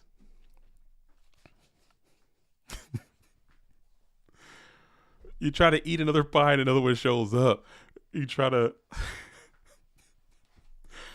Oh, we got chaos too. Oh my goodness. So we're going next. Okay, we might be doing the old. Is your snatch gone? Snatch is gone too. Snatch is gone. Yeah. You got no light. So you need Pot Charity, Thunder Dragon into a chaos to stabe and then get back on. You flip the pie face up and you get another Gravekeeper's Pie. You got to split it in half or something. How many pies can you eat? Pie eating contest? Yeah, now you got me pissed off thinking about pie. Dude, pie is pecan. I like pecan pie. That's another one of my favorite pies. If I got to call it. I like pecan pie. I like apple pie. I like sweet potato pie. And we did get to the Grapes of Charity. So it's not necessarily completely over, but it's pretty close to being cooked. It's pecan. It is pecan, not pecan. What are we talking about, Stout Astronaut? Stop kidding. You're kidding, right? It is. What is a pecan, dude? What are we talking about? We're not saying pecan. What? It's a pecan. It's a pecan. Not pecan. It's a pecan pie, dude. Maybe I'm wrong. That's Louisiana. It's a pecan. It's not pecan. Come on, man. It ain't. No, pecan seems like some how they say it in Maine or something. That's a northern influence. As we got Breaker. Breaker is down. Yeah, this game's over. It sucks as much as it sucks. We'll Breaker into the Thunder Dragon, and it is Mirror Force anyway. And we're gonna go next. So it looks like we're going to be going Mycon 2, and it's going to be a GG. GG. We're going to go rematch. We got to go rematch. So this is it. It's pecan. No, it's not no damn pecan. You guys need to stop, okay? You guys need to stop. Okay? You actually need to stop. Because you guys are grossing me out. Let me see. I mean, the word it's P-E. It's pecan, dude. It's a pecan.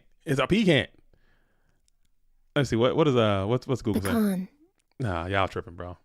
Why she sound like that? Nah.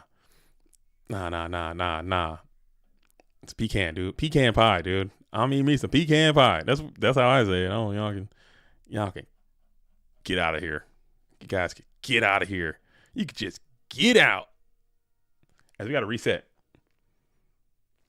This rematch. Let's play. Let's do it, duelists.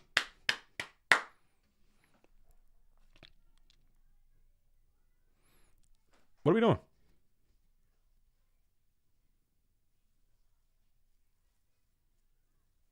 You start the whole thing over. You just rematch, and then you're gonna do rock paper scissors again.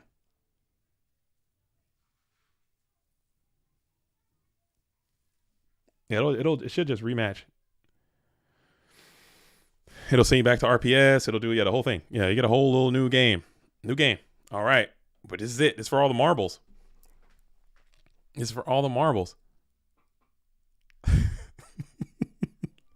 It's not that. It's not that. It's not. It's been a long day.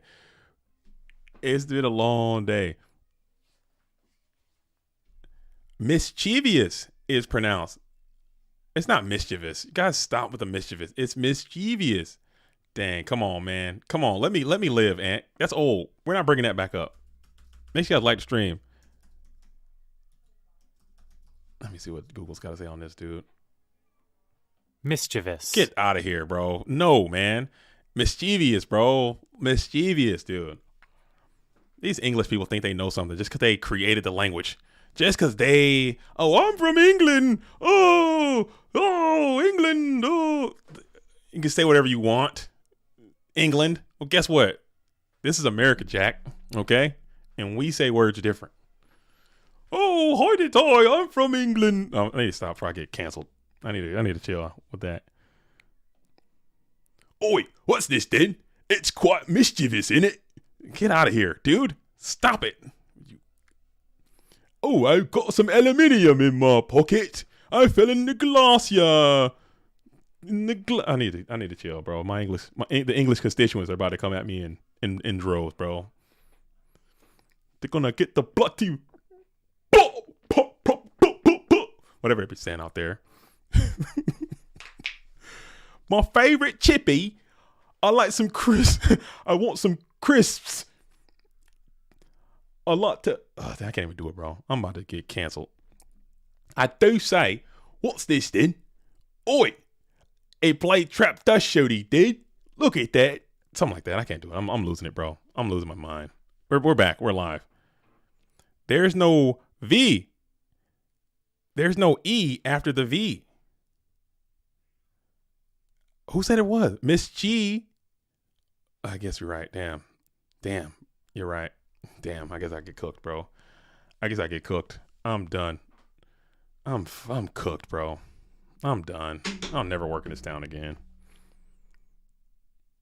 I do say, my name is Nigel Benjamin Bree of Canterbury, Salisbury, Cantercrooks, or whatever. I don't know. Paul Bauer says, could we please get an ASMR goat deck shuffle with a British accent? I don't have a goat deck on me. I got some Lorcana bulk here. Got a Lorcana bulk. Will that do?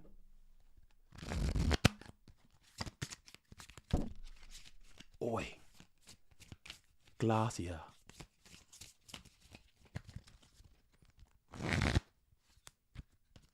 Salisbury. Hobbit. And there you go, Paul. There's your daily dose of ASMR. Hopefully you enjoyed that. Hopefully you enjoyed that, Paul. Come back next time, and we'll keep that going just for you. A little ASMR goat format situation there. We'll flip the Koichi. All right, we're back to the action now. Sorry. Hour number 5, folks. Long stream, long day. As we summon the Sandgan to attack position, that's 2,400, and it will connect in for 1.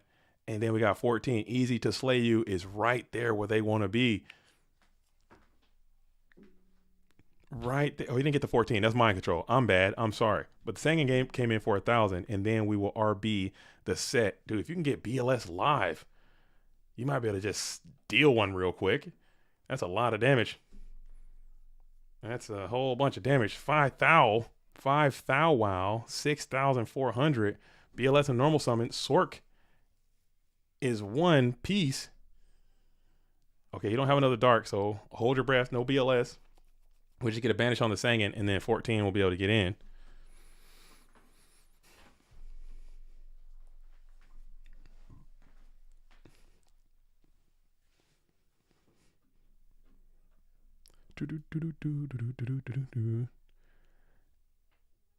And into a trap does shoot. So if you got your Tri-Vi, if you got your Night Ass, if you got your out to the Chaos Sorcerer in the form of a monster, you might be able to get rid of right here. And that's 1, 2, 3, 4, 5 things to pull from, 2 of which are Thunder Dragon. So really limit it down to 3. And the worst comes to worst, you can always just send one of those TDs back. That's a pretty bad scenario, but still, you'll get some value from your trap to shoot regardless.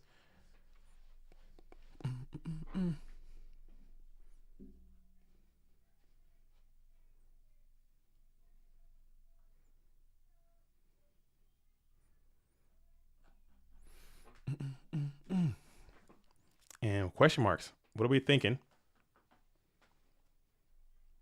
Everyone's throwing out question marks.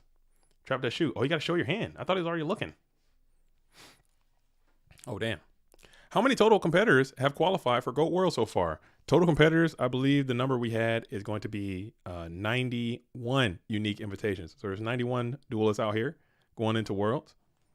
Worlds is next weekend. The GOAT Format World Championship is next weekend. It's going to be nice. It's going to be cool. It's going to be a cool event, I think. Hopefully I can, it might not be as nice as last time. I got to get my graphics up to date. My graphics are kind of lacking behind, but we'll make the best out of it, I'm sure. As we'll send the Black Luster Soldier back to the deck. I think that's a cool card to send back. Not even going to lie. Not even going to lie. As you're staring down 4 and you got some perfect information in hand. So now we're going to get another draw phase in. Can you get to the Nobleman of Crossout? Do you have it? And you do. You drew it right off the top to hit the GK Spy. You're going to lose all spies, and you got a bunch of damage coming on in. So that means that Ant got a real percentage of the invites given out. Yeah, a significant amount. He got it quite a bit, okay? He got a lot. It's definitely a percentage of them he owns. So it's going to be. I took Sunday to watch / help if needed. Okay. For the for tomorrow. So tomorrow that is going to be, like I said, I'll be here, but I'll kind of have my phone. I will not be able to stream tomorrow, unfortunately. I'm already probably not even going to live till next week because I definitely thought this tournament would be over a lot sooner than what it is. So I'm probably going to get beaten vigorously after this thing is over. So I might not even make it to tomorrow. But hypothetically, if I do live until tomorrow, I won't be able to stream. That's for damn sure. And so that's not going to happen. But Friday, we might be able to get that one going. And hopefully I can get back into the lab. I got my studio rehabilitated. So I should be able to maybe make some videos this week, hopefully. And we'll get that thing going, man. And try to push it into the end of the season. It's been a great season. It's been a lot of cool things that have happened. Again, huge shout out to Anthony Alvarado. He broke the single season record with 9 invites now. That's incredible. I don't think that'll ever happen again. And a lot of cool updates to certain decks, a lot of cool techs, a lot of cool things have happened in the GOAT world for another year. So it's been an incredible year. And thank you all for participating. Thanks to all the Patreons for supporting. Thanks for all the players for playing. And thank you all for being here. Even if you don't play GOATs and you're just kind of kicking it on the streams, thanks for coming out and kicking it and making it light and having some fun and telling your friends about it, going to locals, going to the GGPs. It's been a long season. If someone wins an LCQ, can they participate in another LCQ? Of course. Of course. Even if you already have an invite, you can play in the last chance qualifiers simply because, and we talked about this for a while and there was some conflict there, but I ended up ultimately making the decision to allow people to participate in the LCQs that already have invites because there is an added benefit to having multiple invites. So you cannot stop people from enhancing their position even more. So because there are more opportunities to get, because you didn't know, the more invites you have, the better the benefit you're going to have in the GOAT Format World Championship. Meaning, oh, perfect. You'll have better. Anyone who has less invites than you, your tiebreakers will be better than them, no matter what the situation is in Swiss. So it will be a benefit to you to have more invites, which is, I don't know, I think that's pretty cool because you don't want to just make it like another tournament. You want to give people who've been grinding and having more invites at least some type of advantage, but not so much that it's just, oh, that is so unfair. Like, there was actually talks for a while, like, hey, this person had this many invites, they automatically get to day 2, like they advance beyond. But that's just too OP. That's too broken. But it's gonna be what it is. It's gonna be what it is. As Paul Bauer comes in, 1999. Thank you so much, Paul. I really appreciate that. Won't be on the stream too much longer. Thanks for giving us solid entertainment and commentary on ghosts and other topics. Y'all appreciate it, Paul. Thank you so much for being here and keeping it light. I'll make sure I continue to Paul specific ASMR session. Next time we're in here, I don't mind. I think it's cool that we do that. It's totally normal that is something that we can do and share together. As we're spamming a Chaos Sorcerer again. So if this card is fake or if you got Solemn Judgment, you're out of here and you're sending it. Card seems fake. You would have snapped it. And 14 is getting in. And 23 is going to go to game 2. So Easy to Slay You is going to be at the precipice of victory. Trying to get that invite. Pushing it. So close. You're so close. You're one win away. And Nessa Polita has been here too. So close. You got the bracket reset. You're so close. Here we go. Here we go now. I think it's more than just impact of multiple invites. It's important to make sure that these tournaments aren't seen as fake because a lot of the stronger duelists aren't allowed to join. Well, just because the stronger duelists can't play it, I don't think that necessarily means that it's fake. I think that's a dangerous slope that we put ourselves into because the stronger duelists can't play in every possible tournament in the world, They just can't be at it. They can't be at every turn, So is every tournament that the strongest players in the world don't play at just a fake tournament? That doesn't make a lot of sense. I mean, sometimes you're going to have the Jacksonville Jaguars are going to play the damn, I don't even know who's at the damn Atlanta Falcons. I know they're ass. They're always ass. Sometimes they're going to play. Sometimes they're going to be people who win that aren't on the best teams or whatever. I don't know. I don't think that's a necessarily a thing because eventually those stronger players are going to have to stop playing. And then what? The whole game is now fake now because the people who are better don't play anymore. I think the game is just going to change. It's going to change. I think that's a wrong way of looking at it. Very few players with an invite participated today, right? I looked at the bracket. It looks like most players without one. There is no player in the tournament that played today had an invite.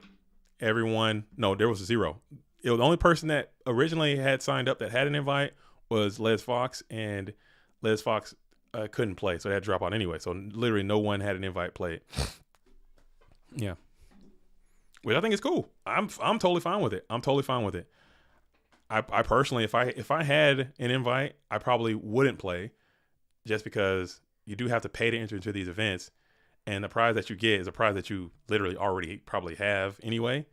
And it's like, why would I do that when I could just sit back and watch and continue to train on my own? I guess you could use that as testing, but I don't think it's worth it. I don't think it's worth it.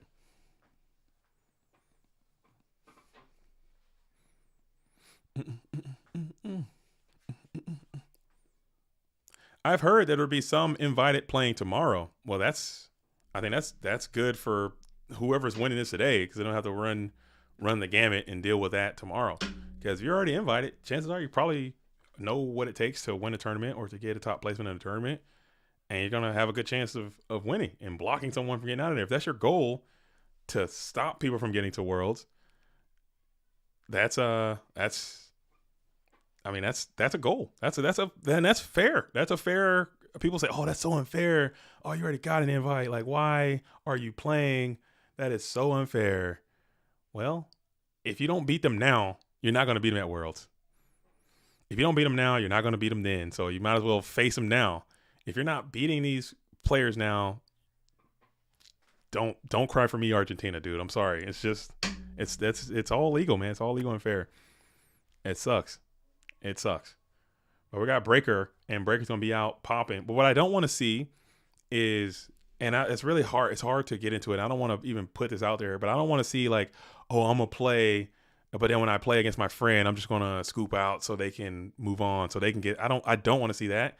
And so much so that if we see a series of that, we're going to start just throwing people out of there, and we reserve the right to do that.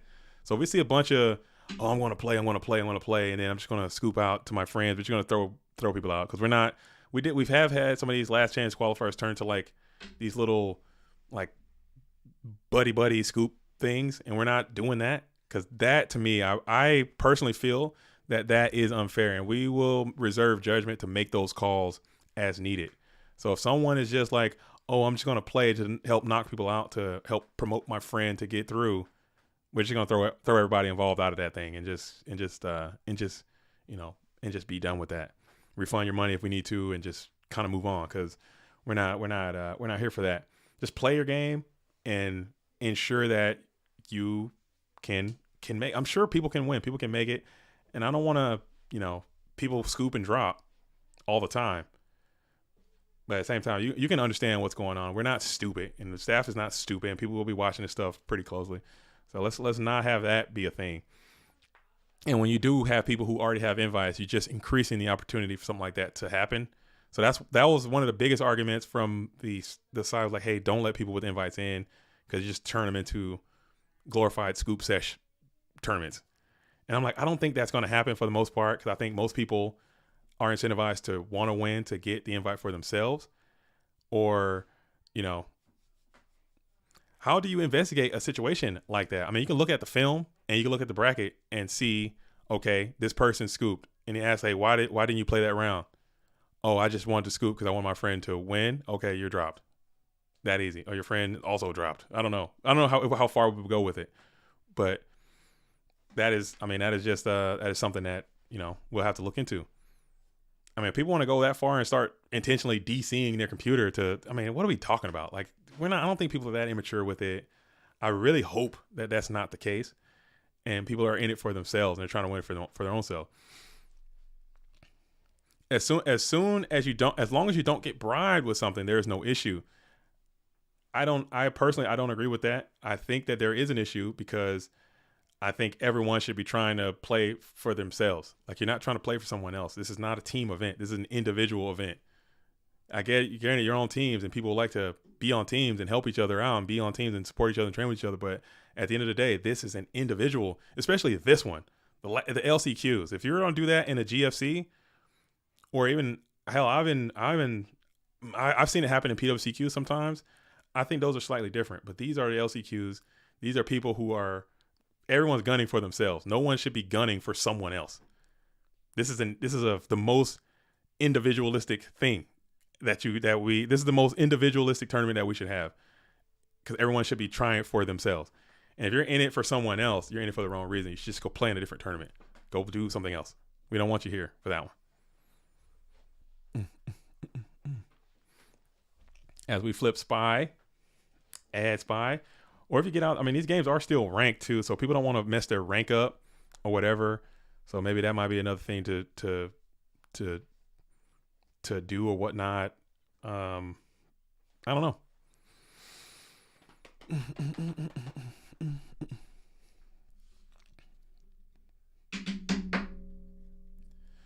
Hobby 96 says, to be honest, I don't see too much of a problem with scooping if you want to help a friend out. Then you're not seeing the things the way that I see it, and that's fine too. And that is totally okay that we see the world differently. But this is not a friend. This is not, what I'm saying, this is not, Joey's not here. This is not power of friendship. This is the last chance qualifier. You need to play for yourself. This is not a friendship meeting. Okay. This is not a team event. And that's okay if people don't see it the same way. It's not what if the person doesn't have any friends? What if someone's, new to the format, new to the thing, and they don't have these friends around that are able to help do all this friendly stuff? Like, we're not friends. You're all in the tournament. You should be enemies, should be rivals, it should be individualistic. It should be about what me, how can I, if someone can't achieve the standard, which is okay, because the shit is hard. It's not easy. If it was easy, everyone would be able to do it. If it were easy, everyone would be able to do it. But it's not easy. It's difficult. It's tough. And it should be that way. You're talking about maintaining the standard, or whatever, what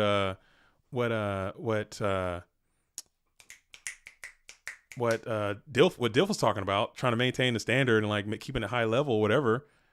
How is that the same? If your friend is not good enough to make it on their own merits, then your friend is just not good enough. And that is okay. They can come back in and get better next time.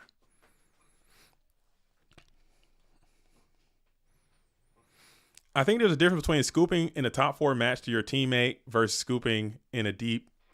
I can see that too. Maybe I'm being hyperbolic. Maybe I'm being hyperbolic when I'm saying, like, if it gets to the point, if it gets to the point where like, okay, we're in the top 4, and hypothetically Alvarado's in the top 4 and he's playing against someone who doesn't have an invite. Okay, he's got 9 invites, and he's like, you know what, you don't have an invite, I'm out. I'm just gonna quit, and you can go. I know I'm kind of counter picking what I'm saying. Maybe I don't have as much of an issue with that. But if it's literally, which has happened in the past in these LCQs, there's been times where people, like literally everyone in the bracket is like, okay, we're going to make this coordinated effort to ensure that this person makes it to the finals and everyone else just drops or whatever and gets out of the way. I think that is I think that I will not allow that to happen. Okay, I don't allow that. As Ant says, strong hypothetical, not happening. Oh damn. Yeah, Ant's in it. I mean, he's in it for it's a glory. This is your hobby, but he's in a position where he is on top. Okay, he is on top. He's cemented his legacy as the best right now. So if you come in and you are intentionally losing on purpose, I don't know if that is something that somebody who's on top wants to do. You know, show me a time where Jordan is like, oh yeah, I'm gonna let somebody else win. No, man. No, okay. Sorry, back to the action. As we had a sack going on there, as we got a double sack situation, and now we got the game 3. We got Easy to Slay You versus Nessa Polita, winner take all in this last chance qualifier number 1. Starting off slow with just a T set, 3 set. Never mind. Pass back on over to Nessa Polita into a trap to a shoot. So it gets a bit stronger as you get a sneak peek of the full hand. Who's going to Worlds? Who do you guys think is going to win? Is Nessa Polita going to complete the double up, or will Easy to Slay You finish the drill? Going first, we got Easy to Slay You on the play, getting a trap to a shoot. I like that too. That's a new technique. If you guys haven't noticed, you see what he did. He came out and touched all the cards, and that way it logs it into the log for you. Look at that.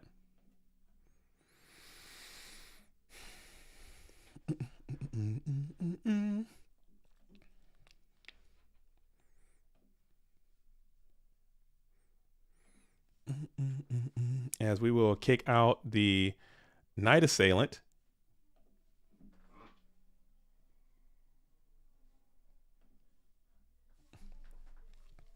Nice. Get the W for all the Greek grinder. For the Greek grinder. Oh, it's Easy to Slay You. Also Greek. Man, these Greeks are going crazy in the GOAT world. How many invites does Greece have? Let me pull that up. Where's the sheet? How many does Greece have? Results input graphs. Greece. Oh, Greece has 4. That's not that. I thought it would be more than that, but Greece has 4 invites from Greece. That's pretty chill. Easy to Slay You, I guess, or Nessa Polita is from Greece for sure. Nessa Polita trying to make it 5 if they can get this invite, as Trap Does Shoot is going to be deployed. You got 2 in the standby phase.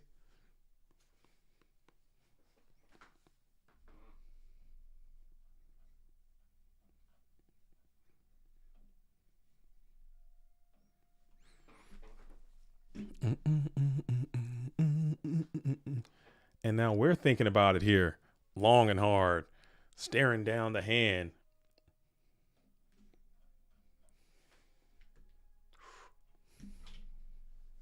And it will be that Magician of Fate. It is 3 p.m., 3:18. Damn. As we'll just set one and pass. And then Upstart Goblin is going to be deployed, man. So we're trying to grind it out. It's already starting to a grindhouse as both duelists get some information. Both duelists are starting very slow. We got some Trap Dust shoots happening. We got some Thunder Dragons happening. We're just going to send the chaos early. We're just sending it. And it's been working all day. These low resource early game chaos mons, just send them in. You got Trap Dust shoot. You have a good information of what is going on. And maybe this Sork might just be good enough to hard carry, as Easy to Slay You is not tilting, but man, it's like, come on, I'm so close. And Nessa Polita's like, come on, I'm so close. I like this. I like a little grindhouse, man. I like a little grindhouse if we jam the Jar of Greed to get another card. Second Trap Dust Shoot is ridiculous, but it's not deployed.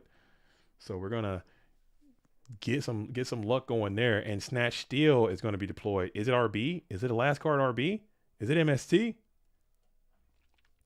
Is it ring? Are we self ringing? Oh man.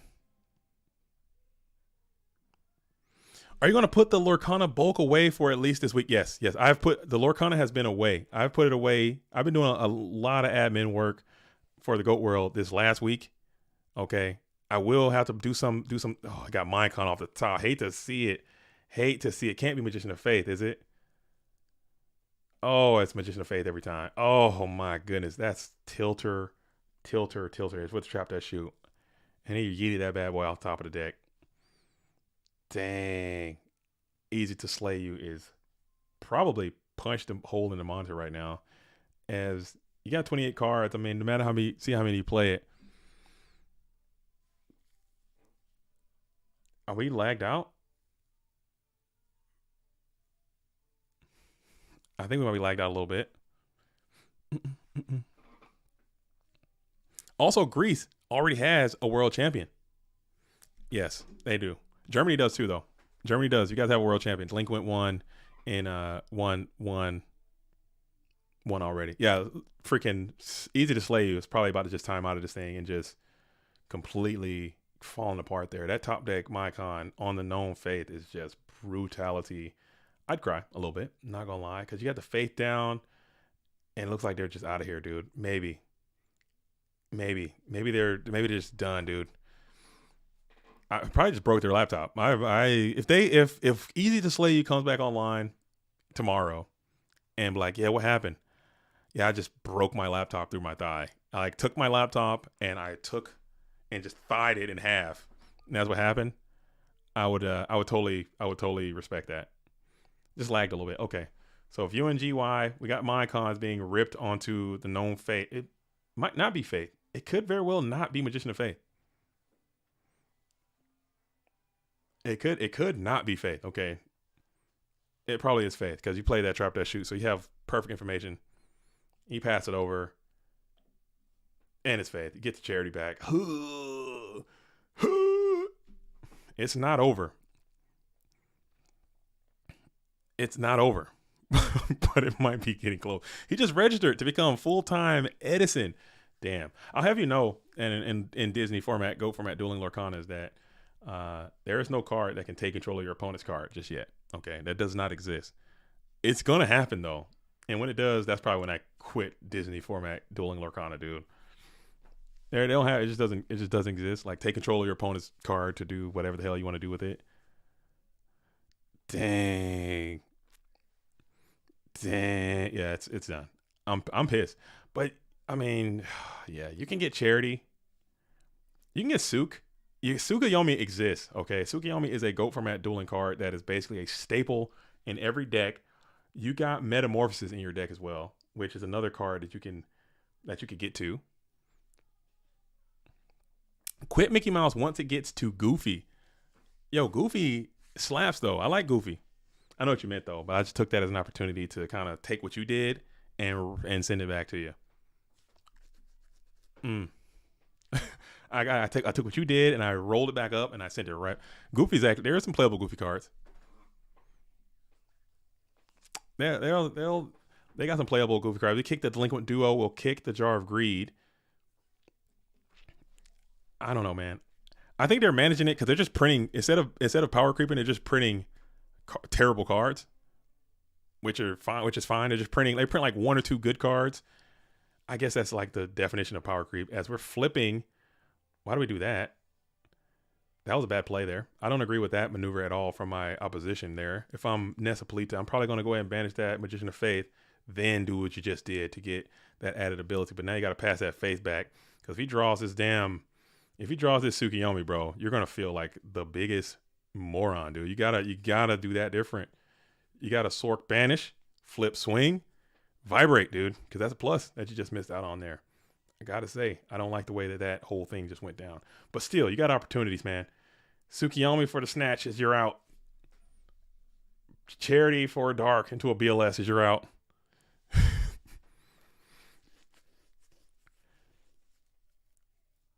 Metamorphosis is still an out. Yeah.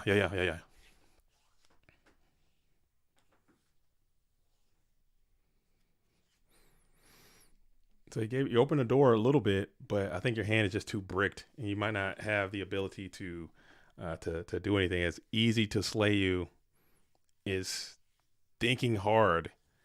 I mean, the meta has snapped the unless you go like tribute for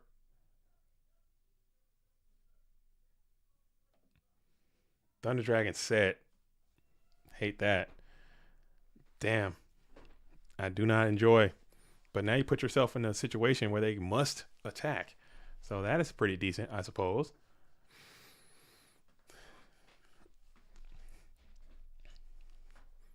Unless, you know what I'm saying, it's still some glimmer of hope.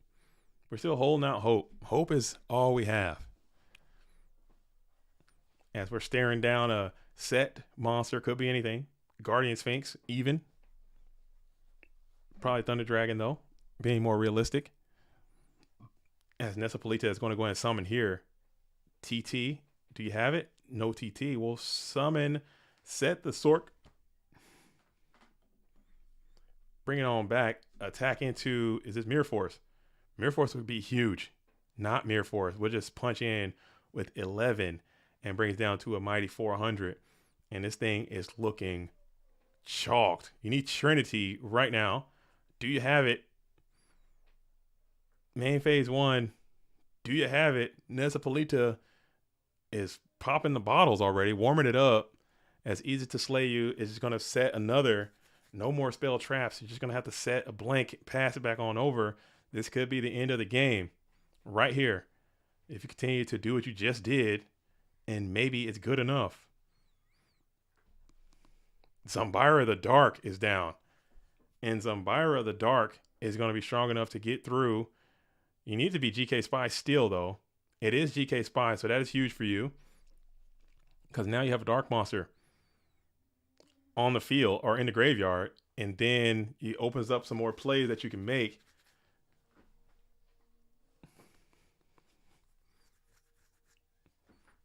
As we're still in battle phase.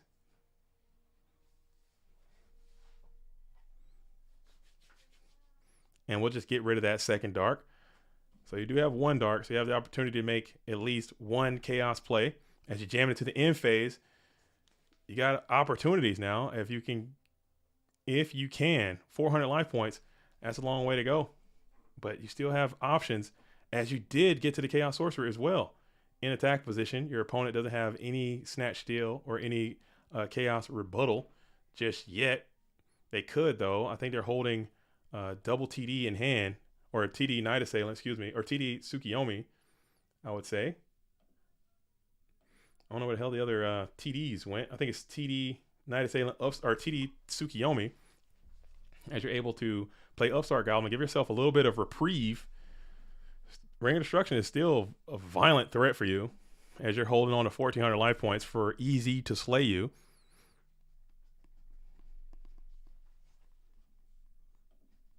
Where'd that damn Tsukiyomi go? I think Tsukiyomi's still in hand. Did he shoot it back? I don't know what the hell is going on anymore. As we're just going to have to draw and pass there. So we're going to battle phase. You got a Dark Monster. Oh, no, we're not. I'm tripping. He did not pass. I'm losing my mind. As easy to slay you is still going to be on the approach.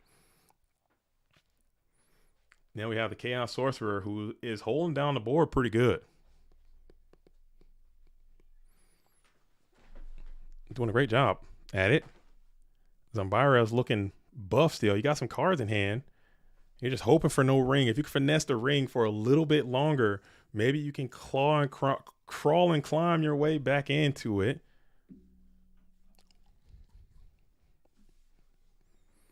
And you get to the Blackluster Soldier as well. Holy smokes. But is that Night Assailant that's face down on the field? It's a lot of things to think about. It's an attack position. And we go knock. Holy. Is this real? This cannot be real. This cannot be real. Is it mirror? Is it mirror? Oh my goodness, this can't be mirror. It's always mirror. Is it never mirror? Oh my goodness. What is going on? Is it mirror force though? Is it mirror force though? It's never mirror force. Holy. 3 Thou Wow is in. 13 Thou Wow. Is it GG? Is it GG? Oh my goodness. What a freaking comeback. I thought it was cooked. I thought Nessa Polita won that. Oh, the slight misplay is what's going to sink your battleship. You're going to have to live with that one. That's miserable. No, not like this. Oh, no. Dang. If he got that vanish in, he wins there. Oh, yeah, for sure. Because he's never able to summon that tribute set, that Chaos, that Thunder Dragon, which put all that into put all that into rhythm, man. He's got an open board. He has to pass and just lose immediately right there. Yeah, no tribute for TD is what was able to save him. And then let him get into the Dark Monster. We'll let him get into, and then it just goes runner Chaos. And it's just so, that's the game though. Holy, that's easy to slay you. I would have broke my laptop. That's still, you have to play it out. We were just talking about it earlier in the chat. You have to keep playing because you just never know what's going to happen. You can't premature scoop, and you just, anything can go down. You can't expect your opponent to do everything perfectly all the time. It's a high pressure situation. Nesplita got a little bit rambunctious there on that play, because I think if you make that play, you can't lose. And I think that was just there's really no reason not to make that play. Just sequence it, and you're out of there. But it's just one of those things. You just miss it, and it definitely came back to get you right there. As easy to slay you is going to get the Dublinsky and punch their ticket to the GOAT Format World Championship. Man, what a tournament. But Duelist, I literally have to leave. I have to go. I have to shut this thing on down. But as I said, tomorrow at 11 a.m., we're going to do another one of these. LCQ is going to go down. So make sure you guys are getting into the Discord and sign up if you wish to participate. And you can also punch your ticket to the GOAT Format World Championship. So Nessa Polita, congratulations to you for making it to the second place. You went the distance. You went as far as you could go. You did everything you could do to make it to that point, but easy to slay you. I think that invite is going to be well deserved, and congratulations to you for making it to the GOAT Format World Championship. So hopefully I'll see you all tomorrow out here playing. Again, I will not be able to stream, but maybe I can pick up the end of it. Perhaps if I can get back in time, I could fire it up for the top 8 or something like that. Well, Duelist, that's all I have. As always, I'm JDZ. I play GOATs. Until the next time, shout out to all the real ones. Salute to the OGs. Peace.